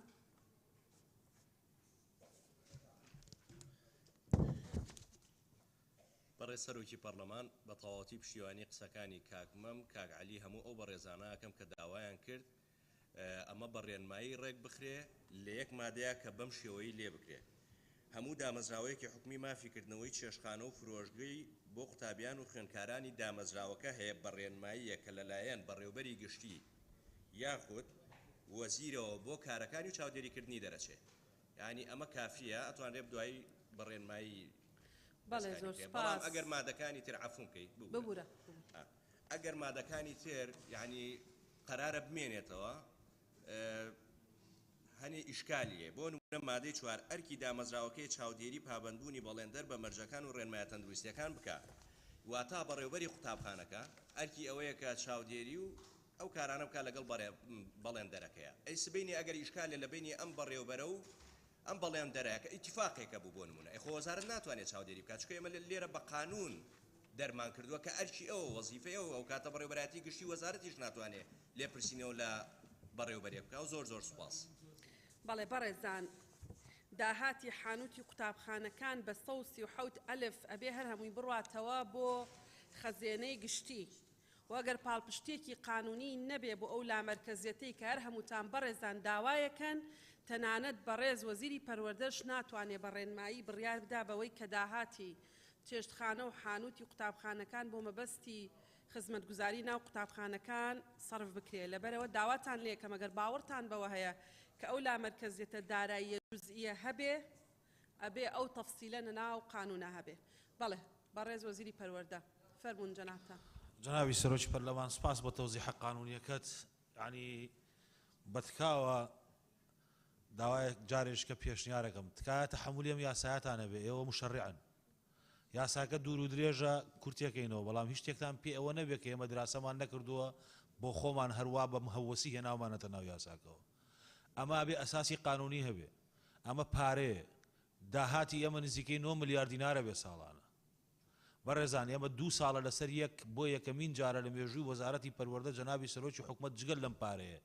دعمی ڕاستەوخۆی قوتابخانەکانی کردووە 3 ملیاری پێداون ئێستا ڕێنمایەکانی ئەم فرۆژگایانەتان بۆ بێنم 14-15 لاپەڕەیە تۆ پێ دوایە 4 دێر زۆرە بەڵام 15 لاپەڕە ڕێنماییمان بۆ دەکردو لە وەقاعی کوردستانی شەبڵاو کراوەت یعنی تکاکەم خۆ بێ بناغێشی قانونی بۆ شتەکەدانین ئایا فرۆژگا یان حانوت بەشێک نییە لە قوتابخانە بەشێک نییە لە سیستمی پەروەردە و فێربوون و ئەو شتێک کە لە ناو قوتابخانە و خوێندنگەکانی ئێمە هەیە مادام بەشێکە بێ ئیتارێکی قانونی بۆ دروستکەین مادام بەشێکە با بە قانون بڵێن داهاتی ئەم فرۆژگایانە لە چوارچەوەی پەروەردەکان بۆ خۆیان ناسەرفەکرێتەوە بەیانی هەر قەرارێ بدرێ کام داهاتە مەسەن لە 150 بۆ وەزارەتی پەروەردە بێ لە 150 بۆ قوتابخانەکانە بێ چیەکەن من بەیانیە ڕۆم وەزیرێکی کە دێ بڕیارێک دەرەکات ڕێنمایەکە نێرە و دەریەکەن و لە وەقاعی کوردستانە لە 150 بۆ قوتابخانەکان و لە 150 بۆ وەزارەتی پەروەردە ئەو کاتە چیەکە پەرلە لەبەرەوە با ئیتارێکی قانونی هەبێت کاکەم 4 دێر نووسراوە لەم 4 دێڕەیە بەڵام 15 لاپەڕە بەس ڕێنمایی وردی هەیە چۆن دابەشەکرێت چی بۆ منداڵی خاوەن پێداویستی تایبەتە هەر قوتابی خوێندکارێک چەندێکی بەرەکەوێت داهاتەکە چۆن کۆکرێتەوە هەر پارێزگایەک لە سنووری خۆیان داهاتەکە ناگەڕێتەوە بۆ وەزارەت ئەمە ئەبێ ئیتارێکی قانونی هەبێ وەکو جەنابی سەرۆکی پەرلەمان فەرمووی لەبەرەوە من لەم یاسایە مەسئولم لە ئەلفۆتایە شەو هەبووە تا سەعات 2-3 شەو ئیشمان تیا کردووە نەک شەوێک دەیان شەو لەسەر یەک یەک حرفمان نەخسوەتە ناوام یاساوە یەک بەندمان نەخسوەتە ناو یاساوە دراسەمان نەکردووە ئەگەر زۆرە کورتیەکەینەوە قەینا بەڵام نابێ هەر فرۆژگا بە وەزیر بە ڕێنمایی ڕێچێخا بە ڕێنمایی میزاجە من وەزیرم لە 150 هاتە دەم بە هەموو قوتابخانەکان یەکێکیکە لە 140دا یەکێکیکە لە 100 کاگەم تعنی ئەم یاسایە مەکەن بە دوور و درێژیەکەی پشتیوانی قسەکانی کاک عومەرم لێرە نییە کاک عومەر گوڵپیوتی دەبووایە 400 مادەی کەشی زیاد بووایە ئێمە یەکەم قسە من یەکەم ڕۆژکە بۆ جەنابتانم کرد وتم تکاکەم ئێمە دەسەڵاتی خۆمان منهێناوەتە ناو پەرلەمانەوە بۆیە لێرە تەشریع بکرێت لە میزاج دوورکەوێتەوە یعنی هەر پرۆسەیەکی ڕۆتینی کە بە ڕۆتینی تێبگەن ڕۆتین نییە لە ئەساسا ئێوە دەنجی لەسەر دەن و دەبێ بە قانون و دەبێ ئێمە وەکو حکومەت جێبەجێ بکەین ئەوەی کاک یاسینەیەڵێ وڵی پەنجەرەیەکیان پێچان ناکرێت وڵی پاران لە بەردەسایە هەر قوتابخانەیە پەنجەرەیەکی پێچان ناکرێتەوە لە کەم و کوڕی خۆیەتی هەفتەی پێشوو من چوومە یەکێک لە قوتابخانەکان دە پانکەی کڕی بوو مدیرەکە هەڵی نەواسی بووتم پارەی فرۆژگان وەرگرتووتی بەڵە پارەی فرۆژگان وەرگرتووە بەڵام بەدە ڕۆژ هەڵی نەواسی بوو لە شوێنی خۆی عقوبەمدا بەڵام پاران لە بەردەسە لەبەرەوە ئەم ئیتارە قانونیە تکاکەم وەکو جەنابی سەرۆکی حکومەت فەرمووی گرنگە ئەوەی لەناو ئەم یاسایە هاتووە ئێمە هەموویمان لە تەجروبە کردووە ئیسئەل المجرب ولەیس الحەکیم من سپاستانەکەم تکایە بە هەندی وەربگرن بەڵێ سپاس بۆ بەڕێستان مادەی دوایەوەمان بۆ بخێنەوە مادە 52 بەڕێستان ئێمە ئێستا بە بەیانێکیش بڵاوی ئەکەینەوە قەرار بوو بەیانی جەلسەمان هەبێ بە هەمان بەرنامەی کار سێشەمە جەلسەمان دەبێ تەمە بەڵێ فەرموو مادەکەمان بۆ سێشەمە بە هەمان بەرنامەی کار بەشی شەشەم دامەزراوە حکومیە هاوبەش و پشتیوانکراو و نێودەوڵەتیەکان تەوەری یەکەم دامەزراوە هاوبەش و پشتیوانی کراوەکان مادەی 52 یەکەم وەزارەت مافی ڕادەستکردنی بەڕێوەبردنی دامەزراوەیەکی حکومی بە دامەزراوەیەکی ناحکومی هەیە بەرامبەر تێچووی ساڵانە دوام یەک ئەرکی وەزارەتە بەپێی گرێبەستێک بڕەپارەیەک بۆ ئەو دامەزراوە ناحکمیانەی لە بڕگەی یەکەمی ئەم مادەیەدا ئاماژەی پێکراوە دابین بکات دوو دامەزراوە ناحکمیەکە گشت تێچوەکانی موچە و کرێی تەلارەکە و تێچوەکانی دیکە لە ئەستۆ دەگرێت سێەم یەک ڕادەستکردنی پێدانی تێچووی ساڵانە بە دامەزراوە ناحکومیەکە شێوازی بەڕێوەبردن هەڵومەرجی کاری فەرمانبەران شێوازی سەرپەرشتیکردن تاقیکردنەوەکان بڕوانامەکان گشت پرسەکانی دیکە بە پێی گرێبەستێکی پێشوەختەی نێوان وەزارەت و دامەزراوە ناحکومیەکە دەبێت دوو گرێبەستەکە هەر 3 ساڵ جارێک نوێ دەکرێتەوە چوارەم ئەم دامەزراوە ناحکمیانەی بەڕێوەبردنی دامەزراوە حکومیەکان دەگرنە ئەستۆ دەتوانن پرۆگرامێکی خوێندنی حکومی یاخود پرۆگرامێکی خوێندنی نێودەوڵەتی باوەڕپێکرا و پیادە بکەن پێنجەم خوێندن بۆ قوتابیان و خوێندکاران لەم جۆرە دامەزراوانە بەخۆڕاییە شەشەم بەڵگەنامەی دەرچوونی پۆلی نۆیەمی بنەرەتی و 12می ئامادەیی ئەم دامەزراوانە بە یەکێک لەم دوو جۆرە دەبێت یەک ئەگەر پرۆگرامی خوێندنی قوتابخانەکە یان خوێندنگەکە نێودەوڵەتی بوو بەڵگەنامەی دەرچوون لەسەر بنەمای تێکرای دەرچوون لە قوتابخانە یان خوێندنگە و دەرچوون لە تاقیکردنەوە نێودەوڵەتیەکان دەدرێت دوو ئەگەر پرۆگرامی خوێندن حکومی بوو بەڵگەنامەی دەرچوون بە پێی ڕێکاری پێدانی بڕوانامە لە قوتابخانە و خوێندنگە حکومیەکان بە هەژمارکردنی دەرەنجامی تاقیکردنەوەکان دەدرێت حوتەم کاروباری دامەزراوە هاوبەش و پشتیوانی کراوەکان بە پێی ڕێنمایی ڕێک دەخرێت کە وەزیر دەری دەکات سپاس بەڵێ سپاس بەڕێزان کێوێ قسە بکات لەسەر ئەم مادەیە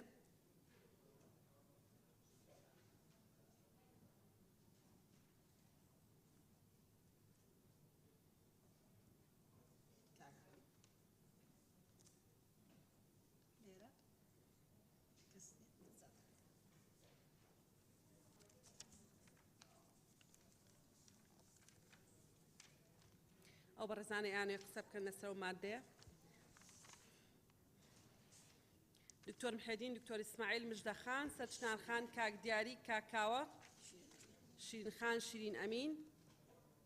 کاک عەلی حەمەد ساڵح نەجات خان کاک عەلی حەمەد ساڵح بە ناوی خوای گەورە و میهرەبان وەڵام من پرسیارێکم لە جەنابی وەزیر هەیە طبعا هەر مادەیەکی قانونی هەدەفێکی لە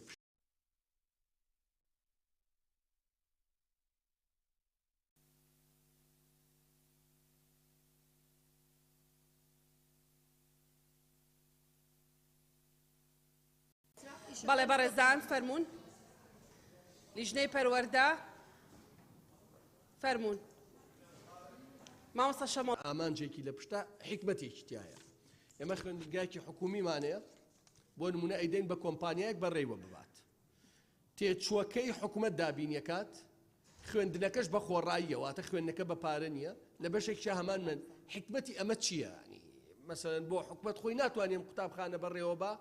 ئەی چۆن نتوانێت قوتابخانەیەکی کە بەڕێوە بە ینی بەڕاستی من زۆر ورد بوومەوە لە مادە لە حکمەتەکەی تێنەگەشتم. بەڵێ سپاس کاگالی سەرچنارخان بەڕێ سەرۆکی پەرلەمان منیش پشتیوانی لە کاک عەلیەکەم بەڕاستی غموزێکە بینم لەم مادەیە لەبەرەوە گەر ڕوونکردنەوەمان باتێ جەنابی وەزیر خاڵی بەرگەی چوارەمیش ئەڵێ ئەو دامەزراوە ناحکومیانەی بەڕێوەبردین دامەزرا حکومیەکان دەگرنە ئەستۆ دەتوان پرۆگرامێکی خوێندنی حکومی یاخود پرۆگرامێکی خوێندنی نێودەوڵەتی باوەڕپێکراو مەبەست چییە لە پرۆگرامی خوێندنی نێودەوڵەتی باوەڕپێکراوە ئەو میکانیزمە چیە بۆی ئەو خوێندنە نێودەوڵەتە باوەڕپێکراو بێت بێنێت ناو ئەم مەنهەجە و خوێندنی لەسەر بینا بکرێت. سوپاس. بەڵێ زۆر سپاس کاک دیاری. بەڕێ سەرۆکی پەرلەمان منیش بە تەواوی پشتیوانی هەردوو بەڕێزان دەکەم هیوادارم بەڕێز وەزیری پەروەردە ڕوونکردنەوەی تەواوەتی بدات لەسەر ئەو بەرگە و مادەیە چونکە لە ڕاستیدا ئەمە دەرگایەکی گەورە دەکاتەوە پرسیارەکەوەیە دوجارە گەرەمەش کرا لە پێناوی چی دەکرێت بۆ ئۆکرێت و ئایندەی و خوێندکار و تەلەبانە و ئایا تۆ بەرمەبنای چییە ماکەیت من کاتێ مناڵەکەی خۆم ناردۆتە بۆ نمونە ئەم قوتابخانەیە چۆن دوجار ئەیدی بە شوێنێکی دیکە ئەمانە هەمووی پرسیارێکن هیوادارم بەڕێستان ڕوونکردنەوەمان بدەنێ لەسەرمە. زۆر سپاس. زۆر سپاس کاکاوە. بەڕێز سەرۆکی پەرلەمان وەڵا ئەو مادەیە پێم وایە هەر مادەیەکی زیادە و پێشنیار دەکەم لا برێت چونکە بە تێڕوانینی خۆم و بە خوێنەوەی خۆم وەکو ئەوەیە کە ئێستا جۆرێک لە سیاسەتێک هەیە بە تایبەتیکردنی کەرتی گشتی دەگوازرێتەوە بۆ کەرتی تایبەتی وەکو ئەوەیە ئێستا شارەوانیەک لە قەزایەک لە ناحیەیەک کرێکاری خۆی هەیە سیارەی خۆی هەیە ئیشی پێناکە حکوومەت دایتەوە کەرتی تایبەت و کەرت پارێکی باشەداتە کەرتی تایبەت و ئەوان ئیشەکەی بۆکەن لە جیاتەوەی بە ئەوەی خۆی بکاتن بە دەستی کاری خۆی بکاتن. اینجا ئەوەی سەرچنارخان گوتی لە بڕگەی چوارەم بەڕاستی ینی ئەوەندەی دەیخوێنیەوە نازانی ینی مەبەستی پرۆگرامێکی خوێنی نێودەوڵەتی چیە ئێمە لێرە باسیەوەکەین کە تقریبا پرۆگرامی خوێندن موحەدە لە ئەهلی و لە حکومی نازانم مەبەستەکە نێودەوڵەتەکە چیە هیوادارم ڕوونکردنەوەمان پێ بدەن و زۆر سپاس. بەڵێ سپاس کاکاوە. مامۆستا نەجات. بەڕێز سەرۆکە پەرلەمانی سەبەر مادەی 52 چ بەرگا و چ خۆلەمەنادیت ڕێکارێن وەرگرتنە قوتابی و ڤەگاستنەوە کو بهتە دیارکردن تێدانی ناوێت جا لێرە باشە بهتە دیارکردن ڕێکارێت وەرگرتن و ڤەگاستنێ. زۆر سپاس. بەڵێ سپاس مامۆستا. شیرین خان شیرین ئەمین. بەڵێ بەڕێز سەرۆکی پەرلەمان مادەی 52 بڕگەی دووهەم خاڵی دوو دامەزراوە ناحکومیەکان گشت تێچووەکانی موچە و کرێی تەلارەکە و تێچوەکانی دیکە لە ئەستۆ دەگرێت ئەی سەبارەت بە خوێندن لە قوتابخانە نێودەوڵەتیەکان ئایا تێچوەکەی لەسەر ئەستۆی حکوومەتە یاخود بودجەی ئەوان بە دیاریکراوی لەکوێوە دێت. سپاس. بەڵێ سپاس شیرین خان. مژدە خان. بەڕێز سەرۆکی پەرلەمان سەبارەت بە مادەی 52 پێشنیار دەکەم ئەو مادەیە لا ببرێ. زۆر سپاس. دکتۆر ئیسماعیل. طبعا پشتگیری تکا. بله سروک پارلمانی از پشتگیری آوان پارلمانترات که ما بگویی اف ماده بیت راکرین ممثل علی حمد صالح خوشک سرچنار سیده کوا سیده دیاری و هر عندما که گود بیتن پیوست ناکتن اف ماده هبیتن اما اکتیبین یا من یا دوی ماده دوی بیشتن ارکی وزارته به پیگیری بستک برا پاره بو او دامزراوانا حکومیانی لبرگی کمی اما دادا اما جی پیکراوه دابین بکد یعنی لگل وجی تسلیم بکد و پاراجی فیتن ابداتی وی وقتی یعنی نظر ما با افتشیه مع العلم نقطه دوید بیش دامزراوانا حکومی که گشتی چوه کانی موچه و کری و تاو او استو دگیرید مادام استو دگیرید بو ارکی وزارتی برا پاره کی بو دابین بکتن استناگه موان هەردوو خاڵە و دیسا تاکید لەسەر پرسیارە خوشکە سەرچنارت کەم سەر وێ نقطە خاڵە چارێ ئەم دامەزراوانە حکومەنە بەڕێوەبردننی دامەزراوە کو دیمەکی بێشتنیا خۆت پرۆگرامی خوێندنی نێودەوڵەتی تاکید لەسەر وێ پرسیارت کەم و سوپاس. سپاس کاکتۆر دکتۆر محێدین فەرموون جەنابتان. بەڕێز سەرۆکی پەرلەمان ئەوەش یەکێکە لەو هەنگاوانەی کە دانەوێ کەرتی گشتی بە تایبەتی بکەن و بە تایبەتی کەرتی پەروەردە و پێرکاری بۆیە پێشنیار دەکەم ئەو مادەیە لا بدرێ و پشتگیری کاکاوە و مژدەخان و دکتۆر ئیسماعیل دەکەم. زۆر سپاس. بەڵێ زۆر سپاس. بەڕێز وەزیری پەروەردە پێویستمان بە ڕوونکردنەوەیە فەرموون. جەنابی سەرۆکی پەرلەمان سپاس. نازانم بۆ دەبێ بە خەسخەسەیان بە تایبەتکردن بێ لەسەر حسابی خەڵک. دەقەکە زۆر بە وازحیڵی خوێندن بۆ قوتابیان و خوێندکاران لەم جۆرە دامەزراوانە بە خۆڕاییە. بۆ یعنی بۆچی بە تایبەتیکردنە؟ من بەس حەزەکەم لەو پرسیارە تێ بگەم بۆ دەبێ یعنی تیجاهی پرۆژە یاساکە بەرەوە ئەوە بدرێت کە ئێمە ئامانەوێ شتەکە بە تایبەتی بکەین. ئەمە هیچ بنەمایەکی نییە جەنابی سەرۆکی پەرلەمان. ئەمە تەنها لەو مەسایلانە زیاتر بەکارەهێنرێکە لە مەسایلی PPP و عقودی ئیدارەیان پێوترێ و لە مەسایلی بابەتی براندەکانن. بن نمونەیەکە هێنمەوە ئێمە قوتابخانەیەکمان هەیە. ئەم قوتابخانەیە ئەگەر بمانەیە بیکەین بە نێودەوڵەتی دەبێت بە پرۆگرامێکی نێودەوڵەتی و بە ئەکریتیشنێکی نێودەوڵەتی واتە ئەمانە هەمووی پێویستی بە براندە پێویستی بە موئەسەساتی گەورە هەیە کە هەم پرۆگرامی بۆ دانابێ و هەم ئەکریتیتی بکە و هەم لە هەمان کادا سەرپەرشتی بکە و تاقیکردنەوەی نێودەوڵەتیشکە. ئەم قوتابخانانە دەبنە قوتابخانەیەکی نێودەوڵەتی. هەتا ئەم ساتی لەگەڵ جەنابتان قساکەم یەک قوتابخانەی کامل صرفی حکومی نییە نێودەوڵەتی بێ. یەک قوتابخانەشمان نییە نێودەوڵەتی بێ. حکوومەت بێ نێودەوڵەتی بێ. ئەگەر بەیانی ویسمان قوتابخانەیە بکەینە نێودەوڵەتی حکومی بێ. چۆنێکین؟ نابێ گرێبەستێ لەگە کۆمپانیایەکە بکەین کە ئەرچی بەڕێوەبردن و ئیدارەکانی پرۆگرامەکان و ڕاهێنانی مامۆسایان و تاقیکردنەوەکان و سەرپەرشتیکردن و وەرگرتنی ئەکریتیشن بۆ ئەم دامەزراوەیە بکە. ئەمە بە چی ئەکرێ؟ بە گرێبەستەیەکرێ. قوتابخانەمان هەیە وا بێ بەڵام ئیتارێکی قانونی نەبێ. بڵێ حەوت قوتابخانەکانی ساویس کە بۆ خزمەتی منداڵی فەقیر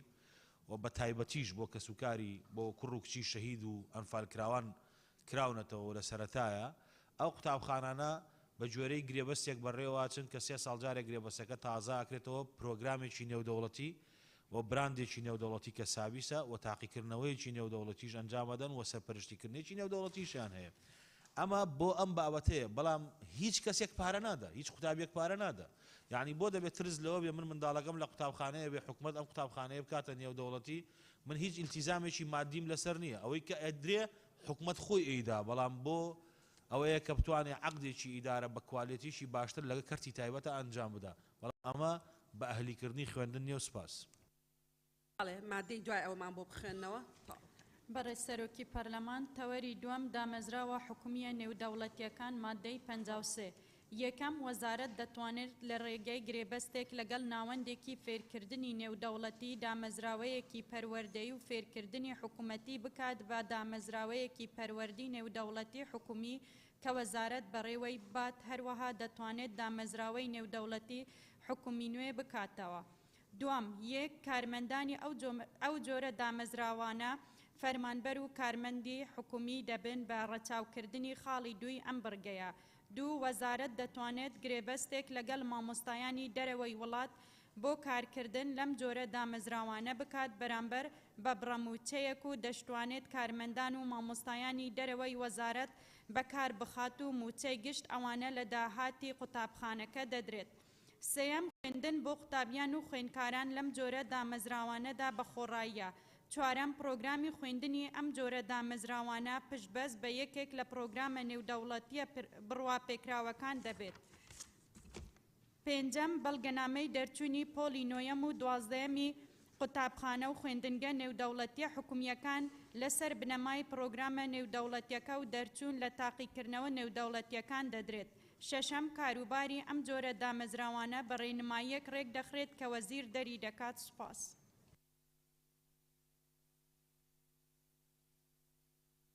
مادەی 53 هەر بەڕێزی قسەی هەیە؟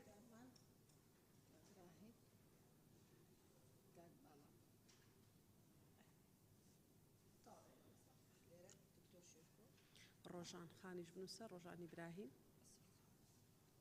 کاک ڕاهی بەڵێ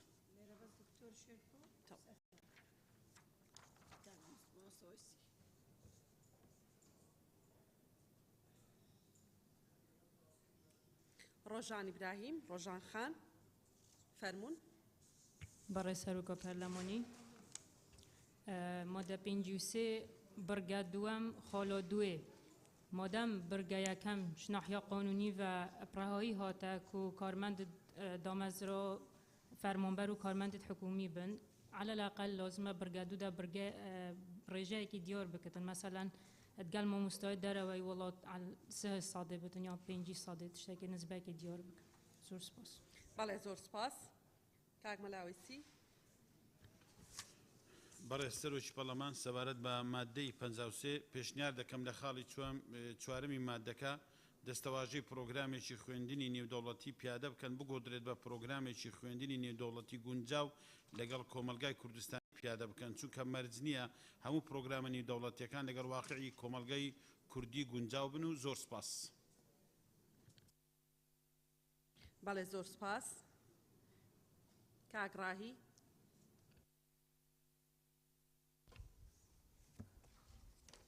بەڕێز سەرۆکی پەرلەمان سەبارەت بە بڕگەی دووەم خاڵی دووەم ئاماژە بۆ کراوە کە گرێبەست دەکرێت لەگەڵ مامۆستایان دەرەوەی وڵات لە حاڵەتێکدا لە مادەی پێشوو مادەی 52 ئاماژە بۆ دراوە کە بڕپارەیەک سەرف دەکرێت بۆ دامەزرا حکومیەکان یاخود نێودەوڵەتیەکان بۆی خۆیان سەرفیکەری سای وەزارەت سەرفی دەکات یاخود مەکتەبەکە خۆی سەرفی دەکات ڕوون نییە چکە پێچەوانەی مادەی 52 خاڵی دووەم بڕگەی دووەم و لە هەمان کاتدا باز لە داهات دەکات لە کاتێکدا هەر لە مادەی پێشوو باز لەوە دەکات کە بڕپارێک سەرف دەکرێت ئەی داهاتی بۆ چی کەواتە ئەو داهاتە لە کوێوە دێت ئەو بڕپارە جیاوازە لە داهاتەکە یاخود هەر یەک سپاس بەڵێ سپاس کاک عەلی حەمەد ساڵح بەڵێ ڕاستە دوو تەوەری جیاوازن بەڵام مادەی 52 53 تەواوکەریەکەن چۆن من شەرحەکەی وەزیرم قبوڵە بەڵام قانون ئەبێ تەفسیر هەڵ نەگرێت لە خاڵی چوارەمە ئەڵێ ئەو دامەزراوە ناحکومیانە دەکرێت پرۆگرامەکەی هەر حکومی بێ یاخود نێودەوڵەتی بێ واتە ئەکرێت بدرێتە کۆمپانیار پرۆگرامەکەشی حکومی بێ واتە ئەمە بۆ ئەو بەشەی دووەمی نییە کە جەنابی وەزیر تەفسیری کرد ئەکرێت پرۆگرامەکە نێودەوڵەتی بێت لە مادەی 53 بەڵام لێرە سەیری کەی تا هەموو قوتابخانە نێودەوڵەتیەکانیش سەر بەچێن نێودەوڵەتی حکومی کە وەزارەت بەڕێوە بات و هەروەها دەتوانێت دامەزراوەی نێودەوڵەتی حکومەت بیکاتەوە واتە وەزارەت خۆی ئەتوانێ بیکاتەوە بۆیە یعنی دیسان تاکی دەکەمەوە لەگەڵ حرمەت با بۆ نێتی پاکی وەزیر بەڵام ئەمە کێکێکی تر وەزیرە بەم مادە دەرگاکرێتەوە بۆ ئەوەی قوتابخانەیەکی حکومی بە مەنهەجێکی حکومی بە هەمان ستاف و مامۆسا بدرێتە کۆمپانیایەکی کەرتی تایبەت تێچووی لەسەر حکومەت بێ و موچەکە وەرگێ لە مادە یەکەمە لە 52 ئەکرێ نێودەوڵەتیەکە بدرێتە کۆمپانیا بەڵام لە مادەی 53 سەیری کە نێودەوڵەتی کێ بەڕێوە بات کۆمپانیا بەڕێوە بات یا حکومی بەڕێوە بات حکومی بەڕێوە بات بۆیە ئەمە ئەبێ ڕێکرێتەوە من ئەوم قبوڵە کۆمپانیای نێودەوڵەتیە بێتەوە براند دەکڕی خاوەنی ئەو براندە ئێوێ خۆی قوتابخانەکە بەڕێوە بە نایداتە دەستی حکومەتی هەرێمی کوردستانەوە ئەمەم قبوڵە بەڵام بۆ ئەو بەشەی کە مەکتەبێکی حکومی بە مەنهەجێکی حکومی بدرێتە کۆمپانیا ئەمە دەرگاکاتەوە بۆ شتێکی خراپ لە ئایندا بەڵێ سپاس کاک عەلی کاک باڵام بۆ بەڕێز سەرۆکی پەرلەمان مادەی 53 من پرسیارێکم لەلا دروست بووە لە کاتێکدا لە بڕگەی سێ مەڵی خوێندن بۆ قوتابیان و خوێندکاران لەم جۆرە دامەزراوانە بە خۆڕاییە و لە مادەی بڕگەی دووەم ئەڵێ مامۆستا ئەوانەی لە دەرەوەی بڵێن وەزارەتن گرێبەستیان لەگەڵا بکرێت لە داهاتی قوتابخانەکانە درێ ئەم داهاتە لەکوێوە سەرچاوە گرێ یعنی ئەم داهاتی قوتابخانەکان چییە ئەگەر کۆمپانیایەک دێت ئەوێ خوێندنگایەکی حکومی وەربگرێ بۆی بیکا بە خوێندنگایەکی نێودەوڵەتی مەبەستی چییە ئەم کۆمپانیایە کە دێت ئەوێ ئەم خوێندنگا حکومیە وەربگرێت و بیکا بە خوێندنگایەکی نێودەوڵەتی ئایا مەسەلەکە بزنسە یان مەسەلەکە یارمەتیدانی هەرێمی کوردستانە لە ڕووی پەروەردە و فێرکردنەوە بە هیوام ڕوونکردنەوەیەکی بەرچاوڕوونیمان دەنێ سپاس کاک باڵام کاک دابە فەرموو کاک دابە بەڕێسەرۆکی پەرلەمان پێم وایە ئەو ڕوونکردنەوەی کە جەنابی وەزیر دای دەقا و دەق بۆ مادەی 53 بوو بۆ مادەی 52 نەبوو یعنی ئەوەی کە ڕوونی کردەوە متفقین یعنی بۆ مادەی 53 ڕاستە بەڵام بۆ مادەی 52 کە تێمان پەڕان شتێکی وازح نەبوو لێرە بە دقیقیڵێ وەزارەت مافی ڕادەستکردنی بەڕێوەبردننی دامەزراوی حکومی هەیە بە ناحکمی بەرامبەر بە بڕەپارەیەک بیداتێ ئەمە تەوزیحی لەسەر ئەمە نەبوو لەسەر مادەی 53 یەک دوو پرسیارم هەیە تۆزێ غامزە یەک کارمەندانی ئەم جۆرە دامەزراوانە فەرمانبەر و کارمەندی حکومیە بن بە ڕاچاوکردنی خاڵی دوو ئەم بڕگەیە واتە مۆزەفی حکومەتن لێرەش هەباس لەوە کە ئەتوانێ مامۆسا لە دەرەوە بێندێ و گرێبەستێکی لەگەڵا بکە و لێرەش ئەشتوانێ کارمەند و مامۆسایانی دەرەوەی وەزارەت بەکار بخە ئایا مامۆسا و فەرمانبەری دەرەوەی وەزارەت بە دەوامێکی تر بەکاری بخە یا چۆن تێناگەم ئەمە یەک ئەمە خاڵێکی تر و موچە و گشت ئەوانە لە داهاتی قوتابخانەکە ئابن ئێ باشە خوێندنیش لەمە بەخۆڕاییە داهاتی قوتابخانە جگە لە خانوو چیتری هەیە کە ئەم هەموو موچە و کولفەیە هین بێ بەڵێ کاکدا ببوورە تاوا نەبووم ئەگەر بەم نەوەیە لە هەرێمی کوردستانە هەرچی مەکتەبمانێ وای لێ پێ قازانژمانێ یعنی هەرچی مامۆسا و بەڕێوەبەر هەیە لە داهاتی قوتابخانەکەی موچەکەی بدەن ئەگەر ئەوە ئاسان زۆر سپاس بەڵێ سپاس کاکدابان دکتۆر شێرکۆ بەڕێسەرۆکی پەرلەمان با پێناسی پرۆگرامی نێودەوڵەتی بکەین زین پرۆگرامی نێودەوڵەتی چییە؟ پرۆگرامی نێودەوڵەتی ئەو پرۆگرامانەیە کە لە چەند وڵاتێکی ڕسمی بڕواپێکراوی دنیا ئەوترێتەوە و نەتەوە یەکگرتووەکان و منەظەمەی معنی نەتەوە یەکگرتووەکان کە یان یونسکۆ یان یونسێڤە ئەپرۆڤی کردووە و مسادقەی لەسەر کردووە کە ئەڵێن پرۆگرامی نێودەوڵەتی یعنی ئەمەش چەند ئیجابیاتی زۆرە بەڵام هەندێک مەحازیر و حەزەری هەیە یعنی بۆ نمونە اتفاقی سیدا و سەربەنەتەوە یەکگرتووەکان کراوە و مەسلەی فیمینیزم و بەعزێک مەسائلی تر ئومەی متحیدە مسادقەی لەسەر کردووە کاڵی پرۆگرامی نێودەوڵەتی یعنی عجایب نییە ئەوەی کە لە ئومەی متحیدە لە اتفاقیات و لە معاهدات بێتە ناو پرۆگرامی نێودەوڵەتیەوە کە ئەوە خەرقێکی پەروەردەیی زۆر مەترسیدارە ئەگەر وریایی نەبین بۆ چارەسەرکردنی ئەمە چونکە ئێمە زانین نیەتی وەزارەت و نیەتی ئەم یاسایە ئەوەیە کە لەسەر مستەوای نێودەوڵەتی پرۆگرام بکرێ بەڵام ئەلەم حەزەرە بۆی تەجاوزی بکەین ئەکرێ ئیزافەیە بکەین بۆ بڕگەی چوارم کە بڵین لە چوارچێوەی دەستور و یاسا کارپێکراوەکانە ئیتر بەوە ئەپارێزرێ کاڵێن هەر پرۆگرامێکی نێودەوڵەتی مخالیف بوو بۆ دەستور و یاسا کارپێکراوەکانی هەرێم ئێمە پێڵێن لەو بڕگەیە ستۆپ ناکەن سپاس بەڵێ سپاس سەرچنارخان سپاس کاکتۆر بەڕێسەرۆکی پەرلەمان من لە مادەی 52 شارە و پرسیارم لە وەزیر کرد وەڵامی نەبوو لەسەر پرۆگرامی نێودەوڵەتی تا ئێستا دکتۆر شێرکۆ تەوزیحیە مەبەستەکەی منیشەر ئەوەیە لە مادەی 53 ئەمە زۆر هاتۆتە پرۆگرامی نێودەوڵەتی پرۆگرامی نێودەوڵەتی لەگەڵ عورفی ئەمە گونجێت ئەگەر قەیدێکی بۆ دانەنرێت ینی دەستور و یاسا کارپێکراوەکان چکە ئەو ئیتفاقیانە بەڕاستی بێتە ناو منهەجی خوێندنی ئەمەوە ناگونجێت لەگەڵ یان کە تۆش کە قوتابخانەکە کرد بە نێودەوڵەتی ئەبێ پابندبی بە پرۆگرامی نێودەوڵەتی کە لێرەش مەتاتیە دیاری نیە هیچێکی لە وڵاتەکان یان جۆرێکی هێنرێت ئەمە خاڵێ دەبەرەوە پشتیوانی لە دکتۆر شێرکۆکەم لەو خاڵی یەکەم ئەڵێ وەزارە دەتوانێت لە ڕێگەی گرێبەستێک ئەمە شتێکی مەتاتیە گرێبەست لەگەڵ کیاکات جاروای ئەمە ئیستیغلال ئەکرێت حتا بۆ کوڕە مەسوولێ لەوەش ئیستیغلال بکرێت یعنی بەسەرەن کەسێکی دەستڕۆیشتوو بە ئیستیغلالی بکات کە بێ گرێبەست بکات لەگەڵ وەزارەتە ئەمە بە قەیدێکی بۆ دابنێ بزانێ ئایا ئەو مەرجانەی کە هەرچەنە لە بەرگەی شەشەمە هاتووەڵە کاروباری ئەم جۆرە دامەزراوان بە ڕێنمایەک لە دەخرێت یعنی ئەم قانون لە ئەوڵە تا ئاخیر وەزیر ڕێنمایی دەرەکا حەزەکەم لە ئاخیرا حسابی بکەم کەینەکە تاو بزانم وەزیر چەند ڕێنمایی دەرەکا لەم قانونە لەوە چیە 180 ڕێنمایی دەربکە هەر بەپێی هەموو مادەی ڕێنمایەکی بۆ دەرکا کە ئەمەش نەقسێکە لە هینەکە دروست بووە ئەرکی وەزیری پەروەردە زۆر زیاتر و قورسترەکات لە جێبەجێکردنا خاڵی دووەم من پشگیری لە ڕۆژانخانەکەم کاتێکاڵێ وەزارەت توانە گرێبەستەکەڵ مامۆسانی دەرەوە بکات جارە مامۆسانە دیارنێ ئایا کوردن یا هەر لە دەرەوەن و بەڵام ئەتوانێت بۆ پرۆگرامە نێودەوڵەتەکان ئیسفادیان لێ بکرێت وە بێ ڕێژەکەشی تەحدید بکرێت یانی ناکرێت هەر ئاوە مەتاتی بێنێتەوە بۆی تەزارم نەکا لەگەڵ خاڵی یەکەمی بەرگەی دووەمە پرسیارێکیش لە خاڵی دووەم لە بەرگەی دووەمە ئایا ئەم داهاتی قوتابخانەوە زۆرە ئەم هەموو ئیشەی پێ بکرێت و ئەم مامۆستایانەی پێ ینی بڵێن پێ بەڕێ بکرێت ئەوەش وەڵاممانەوێت و سوپاس بەڵێ زۆر سپاس بە ڕێزوزیری پەروەردە جنابی سەرۆکی پەرلەمان مادەی 52 لەگە 53 دوو تەریقەی جیاوازن هەردووچیان باسی قوتابخانەی نێودەوڵەتیەکە بەس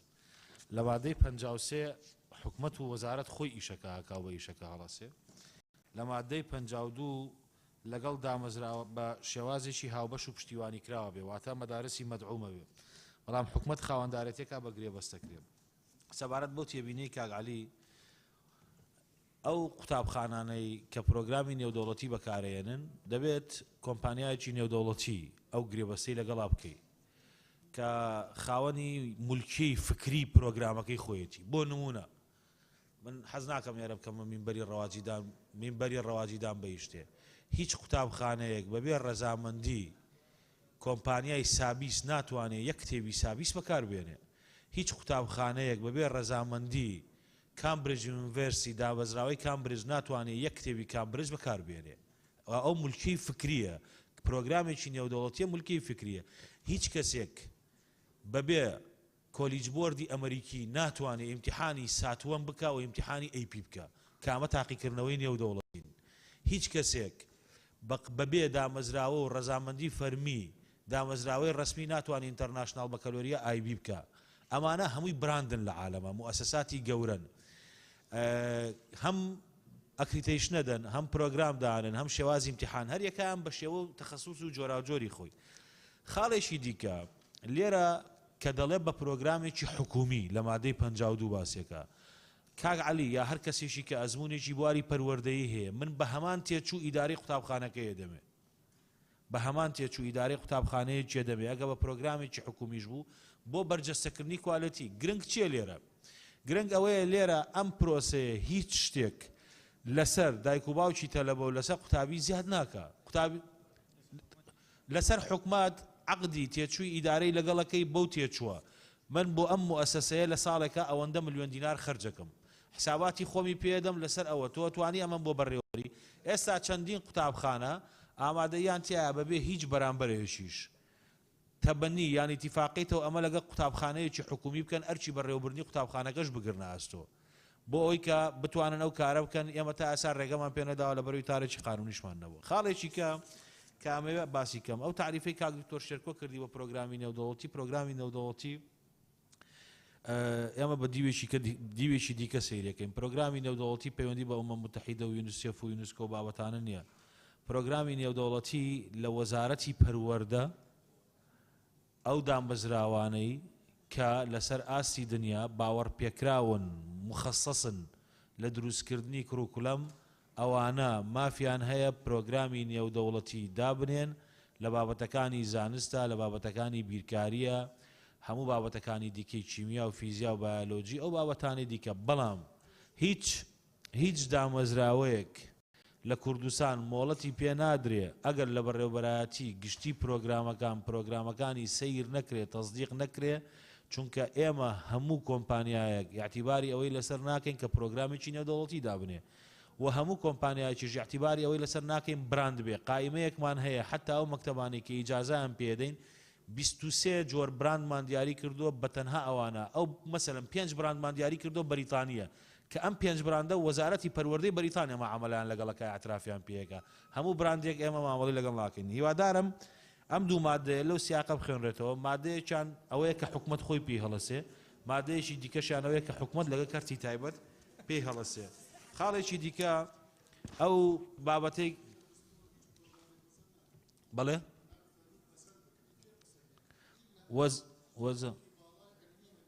بەڵێ جیهەتێکی باڵای علمی بەڵێ بەتەئکید جیهەتێکی باڵای علمی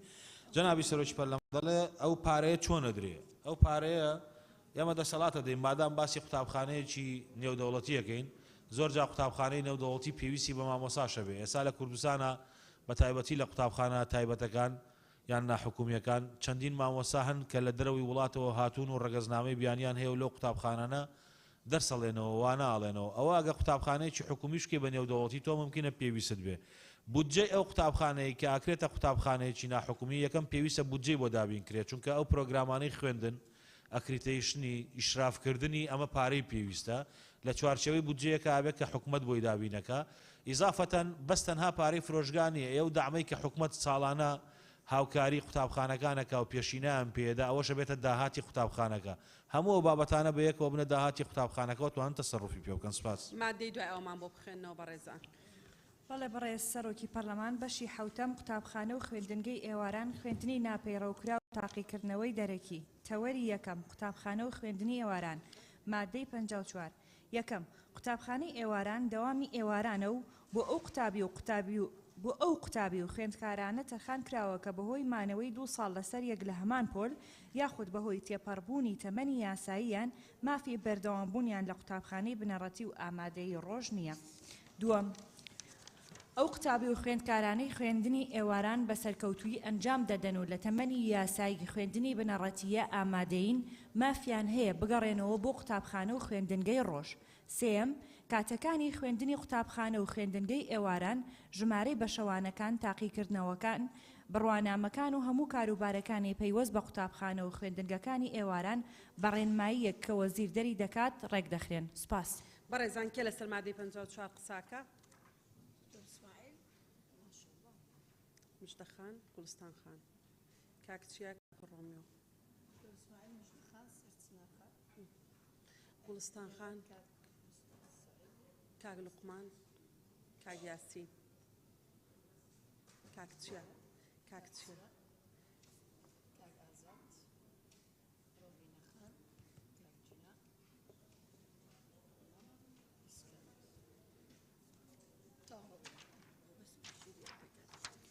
بله کلارا خان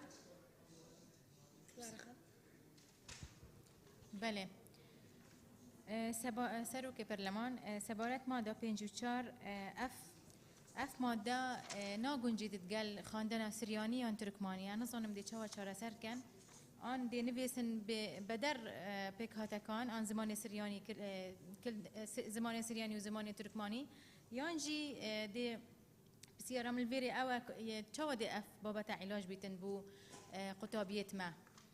أبيت كو زماني سرياني يان تركماني تخينن زور سپاس بله كاغازات برای سەرۆکی پەرلەمان پشگیری قسەکانی کلارەخان دەکەم لەبەرەوەی ئەمە دەوامی مەسایمانە تەواو کاگازات گەیشتۆ پەیامەکە کاکچەنە ئەجلوێ مەسەرەن هەندە میدیرەیە کە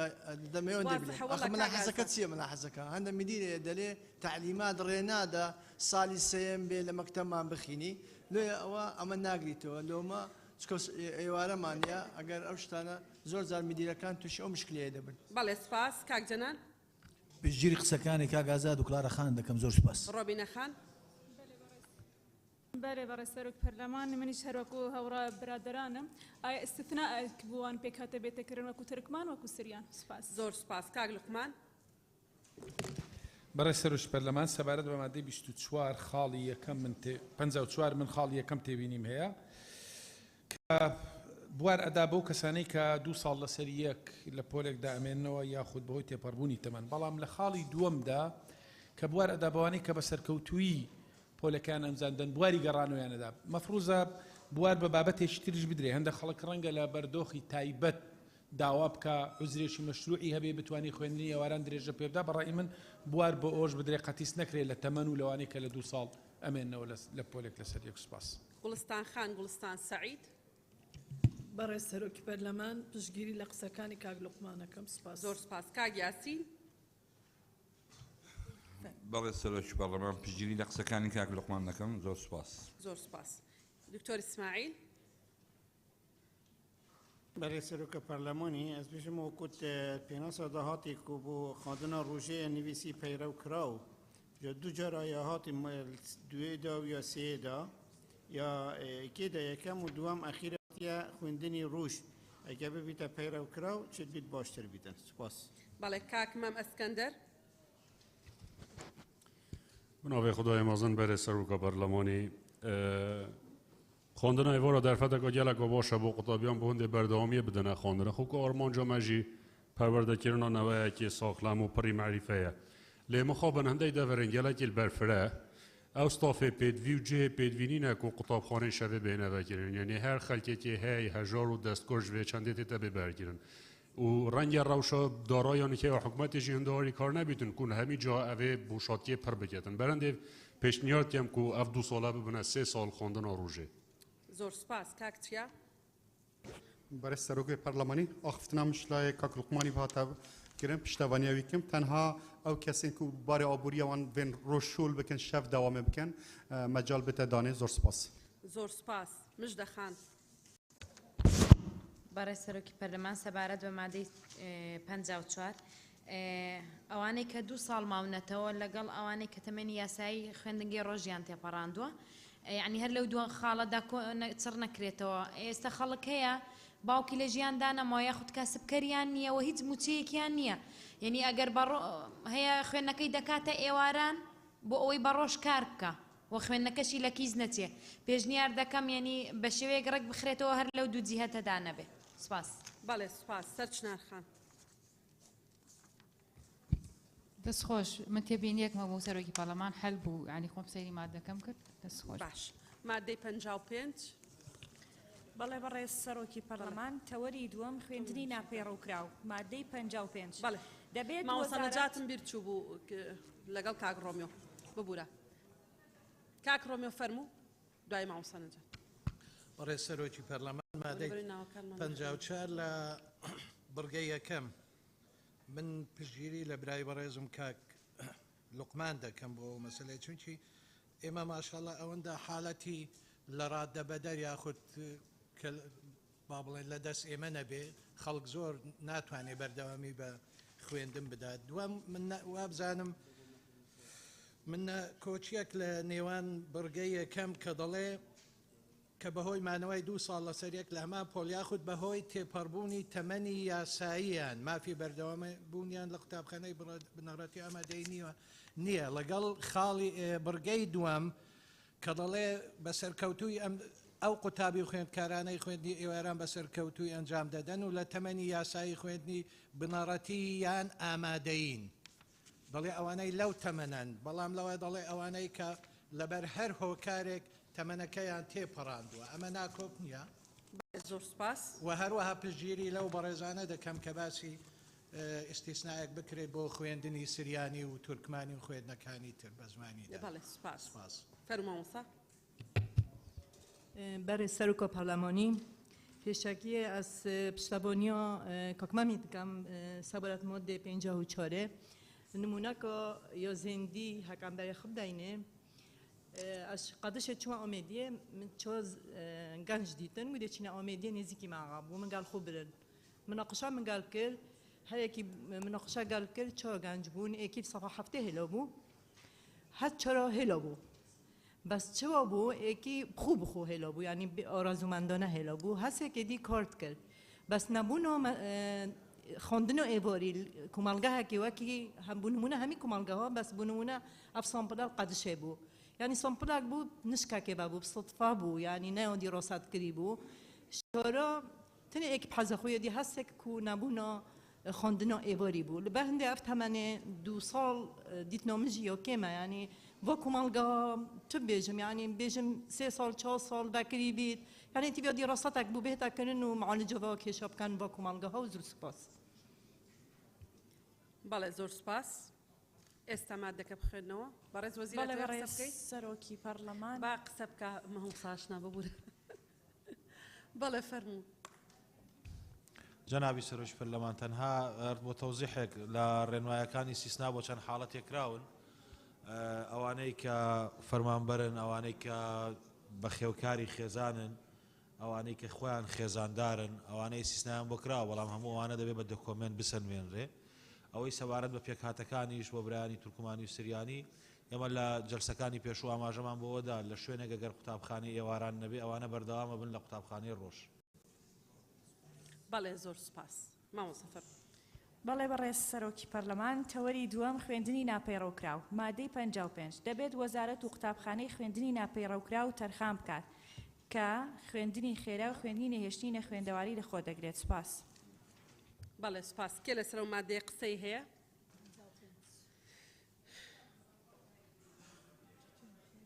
لەسەر مادەی پێشوو لاانێت تێ نەگەشت دوایی لەگەڵی قسە بکە بەڵێ تاو بۆ ئەو مادەیە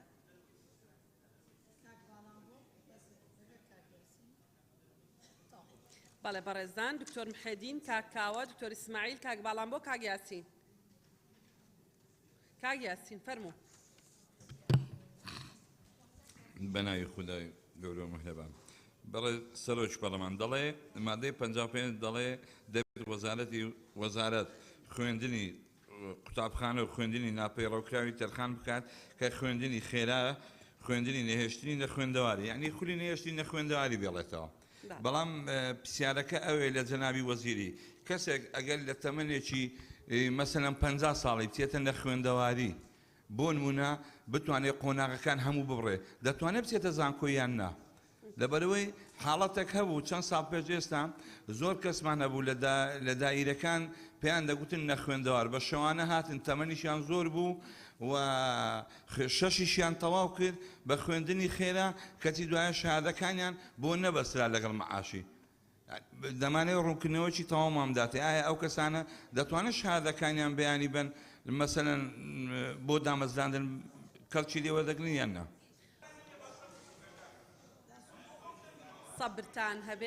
سەبرتان هەبێ زانم زۆر ماندوون بەڵێ کاک باڵامبۆ بەڕێ سەرۆکی پەرلەمان مادەی 55 یاسا بۆ ئەوەیە بۆ جێبەجێکردنی کارێکە یا ڕێگریکردنە لە جێبەجێکردنی کارێک لێرە دەبێت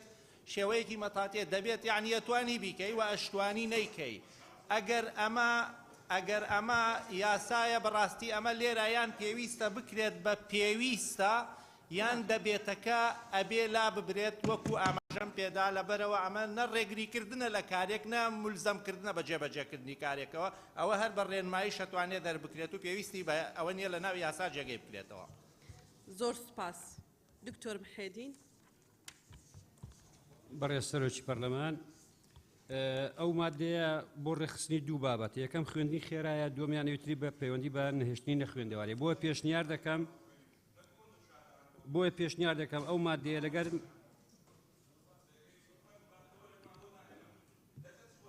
کاک یاسین یارمەتی خوشکی خۆت بدە کاک یاسین با جلسەکە بڕۆ برای عەزیزمانی تۆ کاکی من یەڵا کاک بعد تۆر محێدین قسە بکە هات تەمەنی لە ئێمە گەورەترە بەڵێ فەرموو کاک باش زۆر سپاس بەڕێز سەرۆکی پەرلەمان ئەو مادەیە بۆ ڕێخستنی دوو بابەت یەکەمان ئەوەی خوێندنی خێرایە وتریان بۆ خوێندنی نەهێشتنی نەخوێندەواری بۆیە پێشنیاری ئەوە دەکەم ئەو مادەیە لەگەر مادەکانی 56 57 59 یەک بخرێن و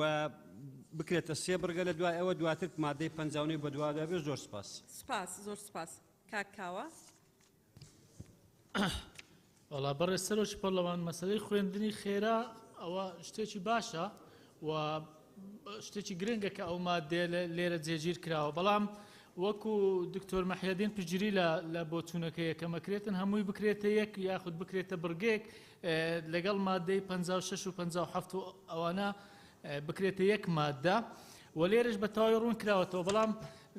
داوای ڕوونکردنەوەیەک لە جەنابی وەزیر دەکەین کە دەڵێت دەبێت وەزارەت قوتابخانەی خوێندنی ناپەیڕەوکراو تەرخان بکات ینی ئایا ئەمە هەموو سەرتاپای کوردستان ئەگرێتەوە یان بۆ نمونە بەس شارەکان ئەگرێتەوە یان قەزا و ناحیە و گوندەکانی شەگریتەوە چکە لە هەندێک شوێن کێشەی خوێندنی خێرا هەبووە زۆر سپاس دکتۆر ئیسماعیل بله جناب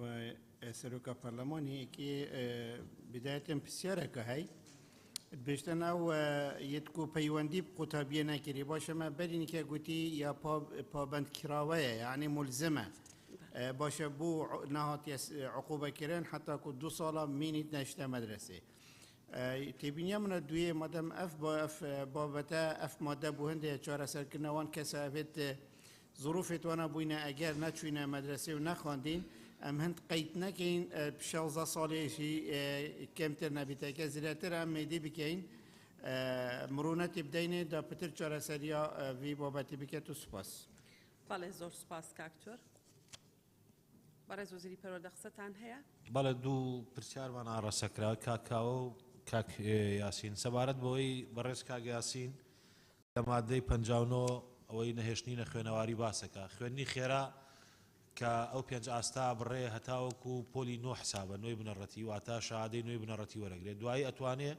بە ژێرەی تەمەنەکەی چ لە ئەگەر تەمەنیەکەی گونجاو بوو لە قوتابخانەی ڕۆژ لە ئامادەیی بخوێنێ ئەگە تەمەنەکەشی لەسەر و تەمەنە بوو کە لەم پرۆژەیە دیاریکراوە توانێت لە قوتابخانەکانی ئێواران بخوێنێت دوایە توانێت بچێتە زانکۆش حەسەب وەرگرتن لە زانکۆ سەبارەت بە نەهێشتنی خوێنەواری مەحوی ومیە لە مادەی 59 دیاری کردووەش ئەو شادەی کە وەرێگرێت لە 3 ساڵی خوێندن هاوتاکرێ بە شادەی 6 بنەڕەتی کابێ مافی درێژەدانی بە خوێندن نامێنێ بەس بۆ ئەوەیە بتوانێت بنەماکانی ژمێرکاری و توانای نووسینێکی هەبێ بخوێنێتەوە سپاس ئەوەی کاکاوەش حەسەب پێویستی وەزارەت و حەسەب داواکاریش ئەیکاتەوە بەڵێ دوای ئەوە خەلیجە خان برای سروکی پارلمان تنها ویسم ئەوە ئاماژە پێ بدەم کە حکمی قانون دوو جورە یان سەریحە یان زمنیە کە وشەی پێویستە دێتن یان دەبیتیش ئلزامە و یعنی بە سەراحەت ئاماژە بە حکمی قانونەکە دەکات لە ڕاستیدا ئەگەر ئەو دەبیتە ئەو پێویستەش نەبن یعنی ئەگەر نابیت لەناو مادەکدا هەر دیسان بە شێوەیەکی زمنی ئەو حکمی ئەم قانونە دەبی جێبەجێ بکرێت یعنی ئەگەر دەبیت و پێویستیش نەبیت هەر بابەتەکە وەکو قانون دەبی جێبەجێ بکرێت و ئیجباریە سپاس بەڵێ مادەی 56مان بۆ بخوێنەوە بەڕێز سەرۆکی پەرلەمان لەقی یەکەم خوێندنی خێرا مادەی 56 یەکەم خوێندنی خێرا بۆ کەسانەیە کە لە 2 ساڵ زیاتر وازیان لە قوتابخانە هێناوە یاخود پەیوەندیان بە قوتابخانەوە نەکردو و تەمەنیشیان لە ڕۆژی سیویەکی کانونی یەکەمی و ساڵی خوێندن لە 9 ساڵ زیاترە و لە 16 ساڵ کەمترە دووەم ئەو قوتابیانەی خوێندنی خێرا کە تەمەنیان لە 14 ساڵ تێپەڕ ناکە لە تەلاری تایبەت بە خۆیان دەخوێنن زۆر سپاس بەڵ بەڕێزان کە ئێوە قسە بکە کاک دابان و کاک ڕاهی و کاک چییە کاک دابان بەڕێز سەرۆکی پەرلەمان لەم مادەیە دیارە تەمەن و کۆمەڵی فرەکاری تر دیاریکراوە من پێم وایە مافی خوێندن و خوێندەواری مافی هەموو ئینسانێکە یعنی مەرجی تەمەن و ئەوانەی کە هەیە لا ببرێ زۆر سپاس دەکەم بەڵێ زۆر سپاس کاک ڕاهی بەڕێز سەرۆکی پەرلەمان من پرسیارێکم هەیە لە بەڕێز وەزیری پەروەردە و لیژنەکەی خۆشم تەبعاً لە مادەی 56 ئاماژە بەو دراوە کە ئەوانەی خوێندی خێرا دەیانگرێتەوە 9 ساڵ بۆ 16 ساڵە واتە هەرە گەورەکەی 15 ساڵە لە مادەی 57 دەڵێ 5 ساڵە 5 قۆناغە ئەوە 20 ساڵە لە مادەی 58 دەڵێ 22 ساڵە ئەو 2 ساڵە جیاوازیە چییە یعنی بۆچی لەوە زیاتر ناپەڕێ لە 20 ساڵ بۆچی ئەو دوودان درراوە ئایا پرسیارەکەشم ئەوەیە ئایا خوێندی خێرا کەوتنی تێدا یان تێدا نییە سپاس بەڵێ زۆر سپاس کاک هێرش بەناوی خۆی گەورە بەڕێز سەرۆکی پەرلەمان لە مادەی 56 جیاوازی تەمەنەکان دیاری کراوە بەڵام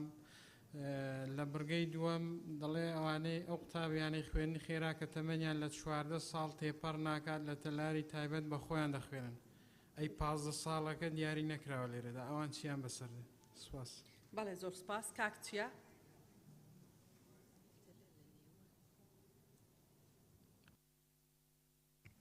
بەڕێز سەرۆکە پەرلەمانی تێبینیا من پرسیارێک بود بۆ جنابێ وەزیری ئایا ئەو قوتابیەک و بارەی تەندروستیەوان ناجێگیر یان نەخۆشیە درێژخایەن هەیە شاملیوان 2 ساڵە بن یان نە و خاڵە دیجێک و 16 ساڵ تەمەن پشتەوەنیە کاک دابانی کەم زۆر سپاس بەڵێ زۆر سپاس بەڕێز وەزیر دەتانەوێت قسە بکەن بەڵێ خۆی جەنابی سەرۆکی پەرلەمان ناکرێ ئەوەی کە کاک دابان فەرمووی ئەو تەمەن و مەرجانە لاوەری نەگەر وایە مەسەلەن بۆچی دانراوە گەر یەکێک تەمەنی گەشتە 9 ساڵ و ئیلتیحاقی نەکرد بێ بە قوتابخانەوە چی تعویزیاتەوە خوێندنی خێرا تعویزیاتەوە ئەگەر ئێمە ئەم ساڵانە لەهبەرین لێرە کابێ خەڵک بە ئارەزووی خۆی نایە بۆ مەکتەب لە 6 ساڵی لە 7 ساڵی نایە و دەچێت بۆ خۆی لە مەجالێکە خۆیەکا بە خوێندنی خێرایە و بە 5 ساڵ نۆ ئاستە بڕێ ئەوانە بۆ ئەو کەسانەیە کە حاڵەتیشی تایبەتیان هەیە چونکە ئەو کاتە بێژمارە قوتابخانەکانی خوێندنی خێرا زۆر لەمە زیاتر بێ ئەو بادانەی کە دانراونەوەی کاگڕاهی وتی خوێندنی خێرا کەوتنی تایە بەڵێ کەوتنی تایە و مەبەست لەوەیە لەوە زیاتر وەرناگیرێ و 16 ساڵ و 22 ساڵی کە ئاماژەی پێدرا سپاس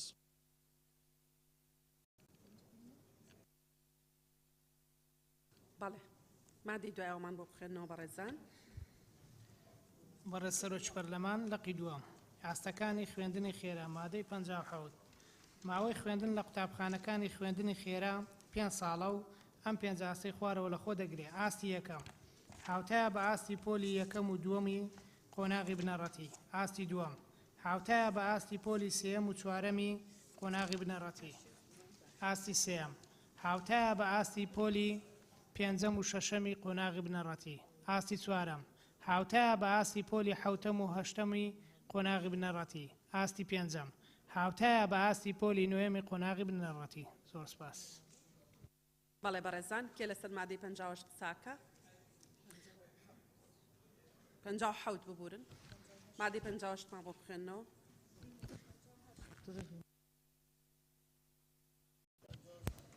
مادەی 58 یەکەم بەلگەنامەی دەرچوونی قوتابخانەی بنەڕەتی بوو ئەو قوتابیایی کە بە سەرکەوتووی ئاستی پێنجەمی قوتابخانەی خێرای تەواو کردووە دەدرێت. دوام ئەو قوتابیایی کە ئاستی پێنجەم بە سەرکەوتووی تەواو دەکات مافی بەردەوامبوونی خوێندنی لە پولی دەیەمی خوێندنگەی ئامادەیی هەیە بە مەرجێک تەمەنی لە 22 ساڵ تێپەر نەبوو بێت. سێیان بوو گەڕانەوە بوو خوێندن لە قوتابخانەی بنەڕەتی پەیڕەوکراو قوتابیانی خوێندنی خێرا دەبێت لەو تاقیکردنە و بەشدار بن کە وەزارەت ڕێکی دەخات ئەویش بە مەبەستی دەستنیشانکردنی ئاسی زانستیان. چوارەم پروگرام بابەتەکانی خوێندن ئەنجامدانی تاقیکردنەوەکان بەدەستهێنانی بڕوانامەکان و کاروبارەکانی دیکەی پەیوەست بە خوێندنی خێرا بە ڕێنمایەک ڕێک دەخرێت کە وەزیر دەری دەکات. بەڕێزان ئەو مادەیە بەڵێ دکتۆر ئیسماعیل سەرچنار خان فەرموو دکتۆر ئیسماعیل. بەڵێ تێبینیا من سەرێ دیەولەن مستحی سەرکەفتی و نەسەرکەفتی ئەگەر تەگوتی سەرکەفتی بەرامبەری وێ نەسەرکەفتیە و بەژی چیت بیتن وەکو دەروونێ قوتابی بچێکی شکاندن تێدا هەبیتن چونکە گێتەگوتی سەرکەفتی ئەبێت بەرامبەری وێ ساقت بۆی ڕاست بووی بێژی نەسەرکەفتی نەیە جوانە فەمەیە هەی سەرکارتێ دەبێت دەرچوو نەدەرچووی باشترە شوێ تێبینیا من یا دوێ خاڵە ئەخیرێ چوارەم بژتن ڕێک دەخرێت کە ئەنجومەن ئامادە بکات وەزیر پەسەند بکات با ئەنجومەن بچوون و ڕای تێدا هەبیتن و پەسەندکردنا جەنابی وەزیری بیت و سپاس. بەڵێ زۆر سپاس سەرچنار خان. بەڕێز سەرۆکی پەرلەمان لەم مادەیەش و لە مادەکانی تریشە هەرە مستەڵەح بڵین ئەو شەیە زۆر دووبارە بێتەوە سەرکەوت و تایسە کارتی قوتابیەکمان بینیوە نووسرابێ سەرکەوتووە هەرە نووسێ دەرچووە یعنی پێوەری دەرچوون و دەرنەچوون نەک سەرکەوتن و کەوتن بە مقابلی ئەو پەروەردەیی نییە ئەو مستەڵەحە لەبەرەوە پشگیری لە وتەکانی دکتۆر ئیسماعیلەکەم بە گۆڕینە و شێ و سوپاس. دەست خۆش بەجێ مامۆستا نەجات فەرموون. برای سەرۆکە پەرلەمانی سەبارەت مادەی 58 دوام دیتنامن ئەگەر خوێندنی تەمەنی بە نەهێتاگرێدان یا بەردەوامی تێدا هەبیتن باشترە ینی هەمی گۆڤە خوێندن بیا 7 ساڵ 8 ساڵ هەر پێویستە بخوێنی ئەوێ حەسکەت بخوێنیت بلۆ بخوێنیتن ئەگەر تەمەن تێدا نەبە باشتر بوو. زۆر سپاس مادەی 59مان بۆ بخوێنەوە. لقی سێم نهێشتنینە خوێندەواری مادەی 59 یەکەم هەموو ئەوانەی کە ناتوانن بخوێنەوە بنووسن و بنەماکانی ژماردن نازانن و تەمەنیشیان لەسەر و 16 ساڵە مافیان هەیە بێ بەرامبەر پەیوەندی بە قوتابخانەکانی نهێشتنینە خوێندەواری بکەن. دووەم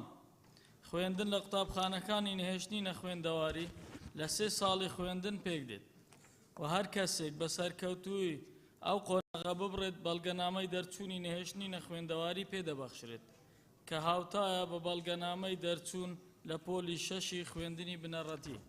سێم پرۆگرام و بابەتەکانی خوێندن ئەنجامدانی تاقیکردنەوەکان بەدەستهێنانی بڕوانامەکان و کاروبارەکانی دیکەی پەیوەست بە خوێندنی نهێشتنینە خوێندەواری بە ڕێنماییەک ڕێک دەخرێت کە وەزیر دەری دەکات. بەڕێزان لەسەر ئەو مادەیەکی قسەی هەیە مادەی 59 کاکدابان شنۆخان کاکچیا مامۆستا نەجات. شنۆخان فەرموو. کاکدابان کاکچیا نەجات خان.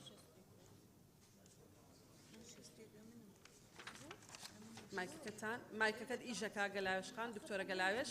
مایکەکەت ئیژەکە یەک لەحزە بابی کوشنتەوە فەرموو شنۆخان. بەڕێز سەرۆکی پەرلەمان لە مادەی 56 بورگەی دووەم ئەڵێ ئەو قوتابیانەی خوێندنی خێرا کە تەمەنیان لە 14 ساڵ تێپەڕ ناکات لە تەلاری تایبەت بە خۆیان دەخوێنن. مادەی 59 کە تایبەتە بە نەهێشتنی نەخوێندەواری دەڵێت لە سەروی 16 ساڵە ئەی ئەوانەی تەمەنیان 15 ساڵە مەسیریان چی لێت؟ بەڵێ زۆر سوپاس شنوخان کاک دابان بەڕێ سەرۆکی پەرلەمان من جارێکی تر پێداگری لەسەر ئەو قسەی پێشووتری خۆمەکەمەوە کە مەرجی تەمەن لا ببرێ لێرە ئێستا بۆ نمونە باسی 16 ساڵەکرێ ئەگەر کەسێک تەمەنی 17 ساڵ بوو 1 ساڵ تەنیا بۆی هەیە 3 ساڵ بڕاتە خوێندنگەیەک بۆ ئەوی کە نەخوێنەوارەکەی نەهێڵێ و دوای هیچ مافێکی خوێندنی نییە لە زانکۆ لە کاتێکا لە دنیای خەڵ تەمەنی 9 ساڵ ڕوا ماسەرە خوێنێ دکتۆرا خوێنێشت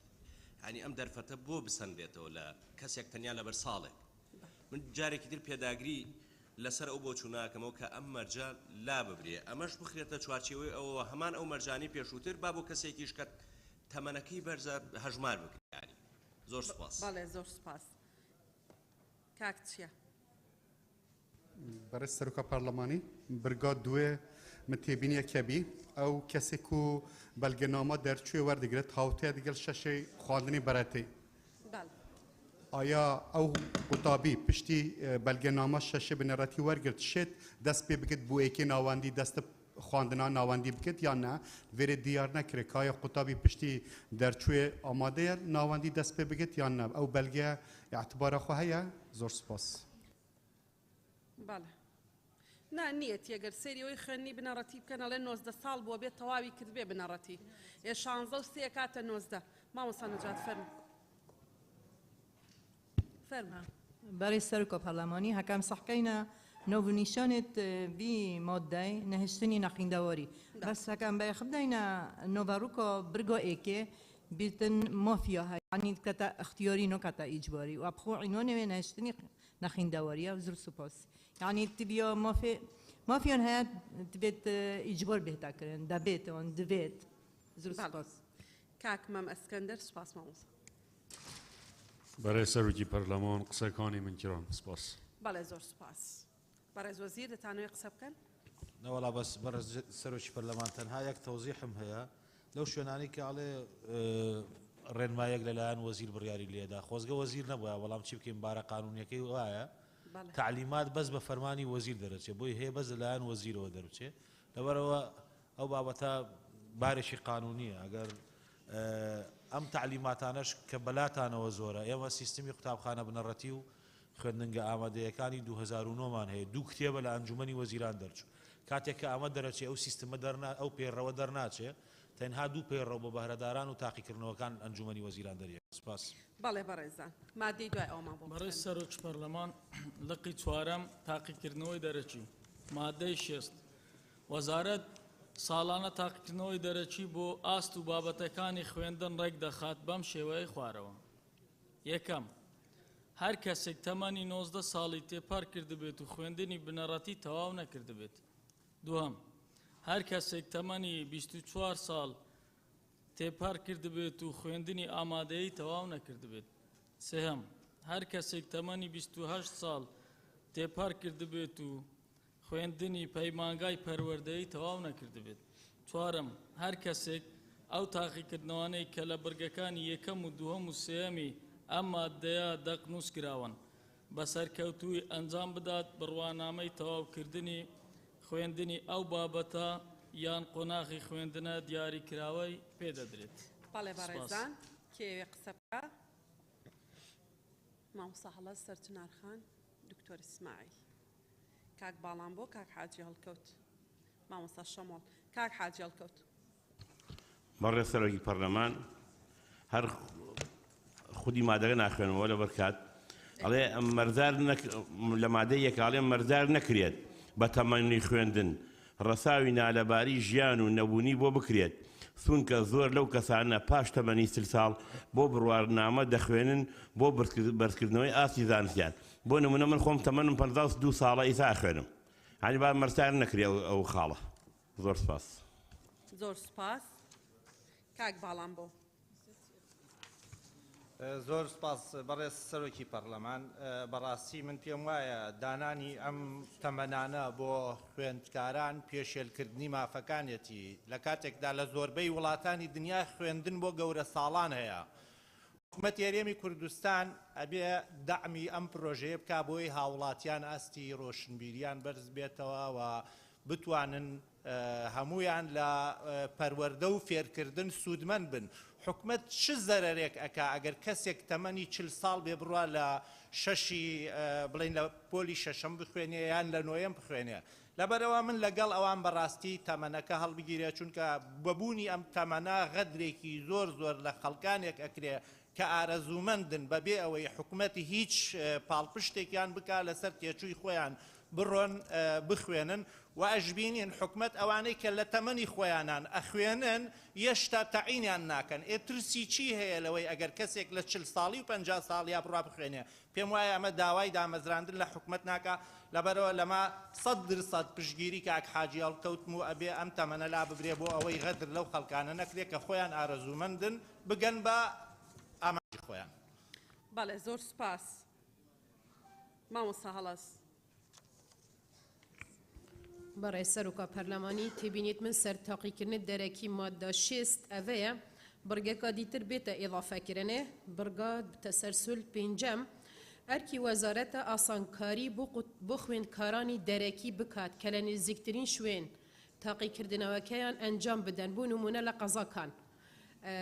برای وزیر پروردیت آگه لیابتنید ماوی کرونا دال قضا هاته کرنه امتحان درکی وکی دی هر يعني القضاء كي با مجبور بو هاد با سنتر باريزگه هفت روزا تكلفه بول سر قطابيان برهنده اگر واجبيت اضافه كرنه دي كار آساني بد بو قطابيان. بله زور سپاس. سرچنار خان. برای سروکی پارلمان پشگیری لما وصل زکم لو خالق اضافه بکرد بو تاخيرنەوە دەرەکیەکانەوە بە تایبەتی پۆلی 12 بۆ لە کاتی وزاریەکانە لە قەزاکان ئەمتیحان هەیە تاقیکردنەوە هەیە بۆ لە دەرەکیەکانە بێ بچێ بۆ سەنتەری پارێزگاکان. ئەمە خاڵێکی تر ئەوانەی کە تاقیکردنەوەی دەرەکیەکان ئایا پێویست بۆ ناکە ئیجراعاتێکیان هەبێ بە نووسینەکی مەسەلەن ئەو داواکاریە یان تەڵەبێک بکەن لە بەڕێوەبەری قوتابخانە بێ یان لە وەزایە بەڕێوەبەراتێک گشتیەکان بێ بۆ ئەوەی بەشدار ببن و مەسەن کۆدیان بۆ بکرێ بۆی بەشداری لەو تاقیکردنەوە دەرەکیانە بکەن. بەڵێ زۆر سپاس. دکتۆر ئیسماعیل. بله سروک پارلمانی من جلای خوشکا سرچنار و خوشکا حل صاد نکردن و از پشتوانیا وان هر دوکات کمت بوچونت وان دو سپاس. بله مامۆستا شەمۆڵ. وەرە سەرۆکی پەرلەمان پشتیوانی لە قسەکانی هەلسخان و سەرچنارخان دەکەم چونکە شوێنی تاقیکردنەوەکان کێشەیە بۆ خوێندکارانی دەرەکی وە دەستخۆشیش لە دکتۆر ئالانی دەکەم 2 ساڵە تاقیکردنەوەکان لە پەروەردەی ینی قەزاکانیش ئەنجام دەدرێت تاقیکردنەوە دەرەکیەکان بۆیە پێم باشە ینی ببێتە خاڵی پێنجەم و شوێنی تاقیکردنەوەکان دیاری بکرێ و زۆر سپاس. بەڵێ زۆر سپاس. بەڕێزان تا 19 ساڵ لە خوێندنی پەیڕەو کراوە لە بنەڕەتی ینی لە مەکتەبە. دوای ئەوە هەتاوەکو تەمەنی هەیە ئەتوانێ تا 24 لە ئامادەیە لە خوێندنی پەیڕەو کراوە دوایی تا تەمەنی هەرچەنە ئەتوانێ بچێتە خوێندنی دەرەکی 28 لە پەیمانگا بەعکسەوە زۆر باش دانراوە. بابەتی ساڵەکە زۆر لە ساڵحی خەڵکە. بەڕێز وەزیر قسەتان هەیە؟ جنابەت خاڵی یەکە بە تەوزیح کرد بەڕێز سەرۆکی پەرلەمان زۆر مەبەستم بوو چونکە وێنەکەوا کرابوو کە عەلا ئەساس ئەمە زۆر غەدرمان لە خەڵک کرد بوو. بەڵام جنابەت تەوزیحێکی زۆر جوانەدا تا ئەو تەمەنە بۆ خۆی لە قوتابخانەیە لەسەر ئەو تەمەنەوە مافی پێدراوە بە مەفتوحی سەبارەت بەوەی پەروەردەی قەزاکان امتحان لە قەزاکان بکەن. ئێمە لەم کابینەیە بەس دە ساڵی یەکەمە ئەوانە هاتوونەتە سەنتەری شارە گەورەکان دووە بۆەوەی کە حادیسە نەبێ بۆی ژینگە پارێزرێ بۆی خزمەتی ئەو قوتابی خوێندکارانە بکرێ امتحانەکانمان بۆ بردوونەتەوە قەزاکانی خۆیان و لە شوێنی خۆیان امتحانەدەن. سپاس. سپاس. مادەی 61مان بۆ بخوێنەوە. بەشی هەشتم فەرمانبەران و پێکاتە پەروەردەیی و کارگێڕیەکان لە دامەزراوە حکومیەکاندا. تەوەری یەکەم بەڕێوەبەر یاریدەدەری بەڕێوەبەر مامۆستایان فەرمانبەران و کارمەندانی دیکە لە دامەزراوە حکومیەکاندا. مادەی 61 یەکەم هەموو باخچەیەکی منداڵانی حکومی بەڕێوەبەر مامۆستا و فەرمانبەرانی دیکە لە خۆ دەگرێت. ئەگەر ژمارەی منداڵان لە باخچەیەکدا لە 200 منداڵ زیاتر بوو دەبێت یاریدەدەرێکی بەڕێوەبەر دابدرێت. دووەم هەموو قوتابخانە و خوێندنگە و کۆمەڵگەیەکی پەروەردەیی و پەیمانگەیەکی پەروەردەیی حکومی بەڕێوەبەری خۆی دەبێت و ئەگەر ژمارەی قوتابیان و خوێندکاران لە 200 زیاتر بوو دەبێت یاریدەدەرێکی بەڕێوەبەر یان زیاتر دابدرێت. سێم هەموو قوتابخانە و خوێندنگە و کۆمەڵگایەکی پەروەردەیی و پەیمانگایەکی پەروەردەیی حکومی ژمارەیەک مامۆستای دەبێت کە لەگەڵ ژمارەی قوتابیانیان خوێندکاران بگونجێت. چوارەم، وەزارەت کار دەکات بۆ ئەوەی هەموو قوتابخانە و خوێندنگە و کۆمەلگایەکی پەروەردەیی و پەیمانگایەکی پەروەردەیی حکومی بۆ هەر 250 قوتابی یان خوێندکارێک ڕێنماییکارێکی پەروەردەیی هەبێت. پێنجەم، وەزارەت کار دەکات بۆ ئەوەی هەموو قوتابخانە و خوێندنگە و کۆمەلگەیەکی پەروەردەیی و پەیمانگایەکی پەروەردەیی حکومی کە 250 قوتابی یان خوێندکاری زیاتر هەبوو خزمەتگوزاری تەندروستی بۆ دابین بکرێت. شەشەم، هەموو دامەزراوەیەکی حکومی پێویستە ژمارەیەک فەرمانبەری کارژێڕی و خزمەتگوزاری هەبێت. ژمارەکەیان بە ڕێنماییەک دیاری دەکرێت کە وەزیر دەری دەکات. حوتەم، هەموو کۆمەلگەیەکی پەروەردەیی حکومی بەڕێوەبەرێکی کۆمەلگەی دەبێت و جگەلەوە بۆ هەر قۆناغێکی خوێندنیش بەڕێوەبەرێک دادەنرێت. بەڕێوەبەری کۆمەلگە بەرپرسی سەرەکی دەبێت نەپرسە ئەکادمی و کارژێڕی و داراییەکان و ئەرچی سەرەکی سەبارەت بە سەرپەرشتیکردنی بەڕێوەچوون و دابینکردنی دڵنیایی جۆری خوێندن لە قۆناغە جیاوازەکانی کۆمەلگا لە ئەستۆ دەگرێت. هەشتەم، قوتابخانە و خوێندنگەکانی گوندەکان و شوێنە دوورە دەستەکان لە مەرجەکانی برگەکانی سەرەوەی ئەم مادەیە بەدەرن و کارەکانیان بە ڕێنمایی وەزارەت ڕێک دەخرێت. بەڵێ بەڕێزان لەسەر ئەم مادەیە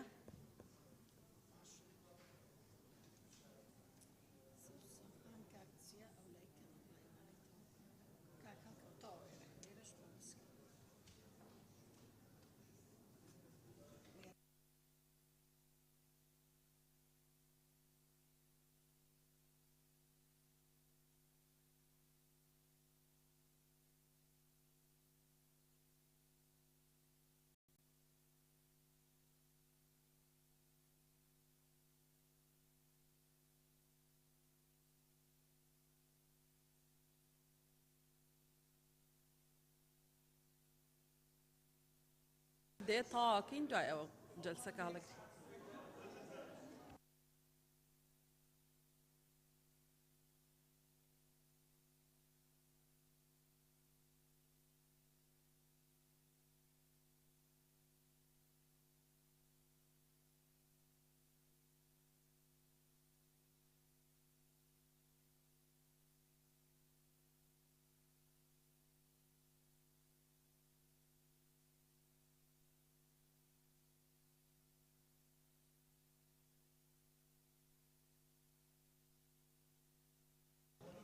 بەڵێ بەڵێ بەڕێزان ناوەکانە خوێنمەوە.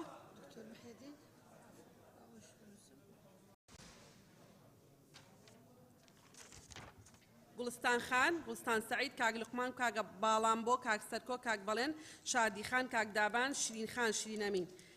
کاک عەلی، ئاشنا خان، دکتۆرە گەلاوێژ، مامۆستا شەمۆڵ، سەوسەن خان، کاک چیا، کاک حاجی ئەڵکەوت، کاک مەم ئەسکەندەر، کاک کاوە دکتۆر محێدین، کاک دیاری، دکتۆر ئیسماعیل، کاک مەم، مامۆستا ئەبووبەکر، دکتۆر محێدین. کێمان نەنووسیوە؟ باشە، دکتۆر زێدان فەرموو. دکتۆر زێدان، سەرچنار خان،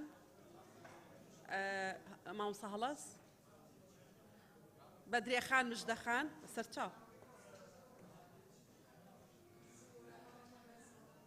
ئەوەی ئەوێ ڕێستێک وەرگێت توانێت ڕێست وەرگێت چکۆم مادەیە دەخایەن.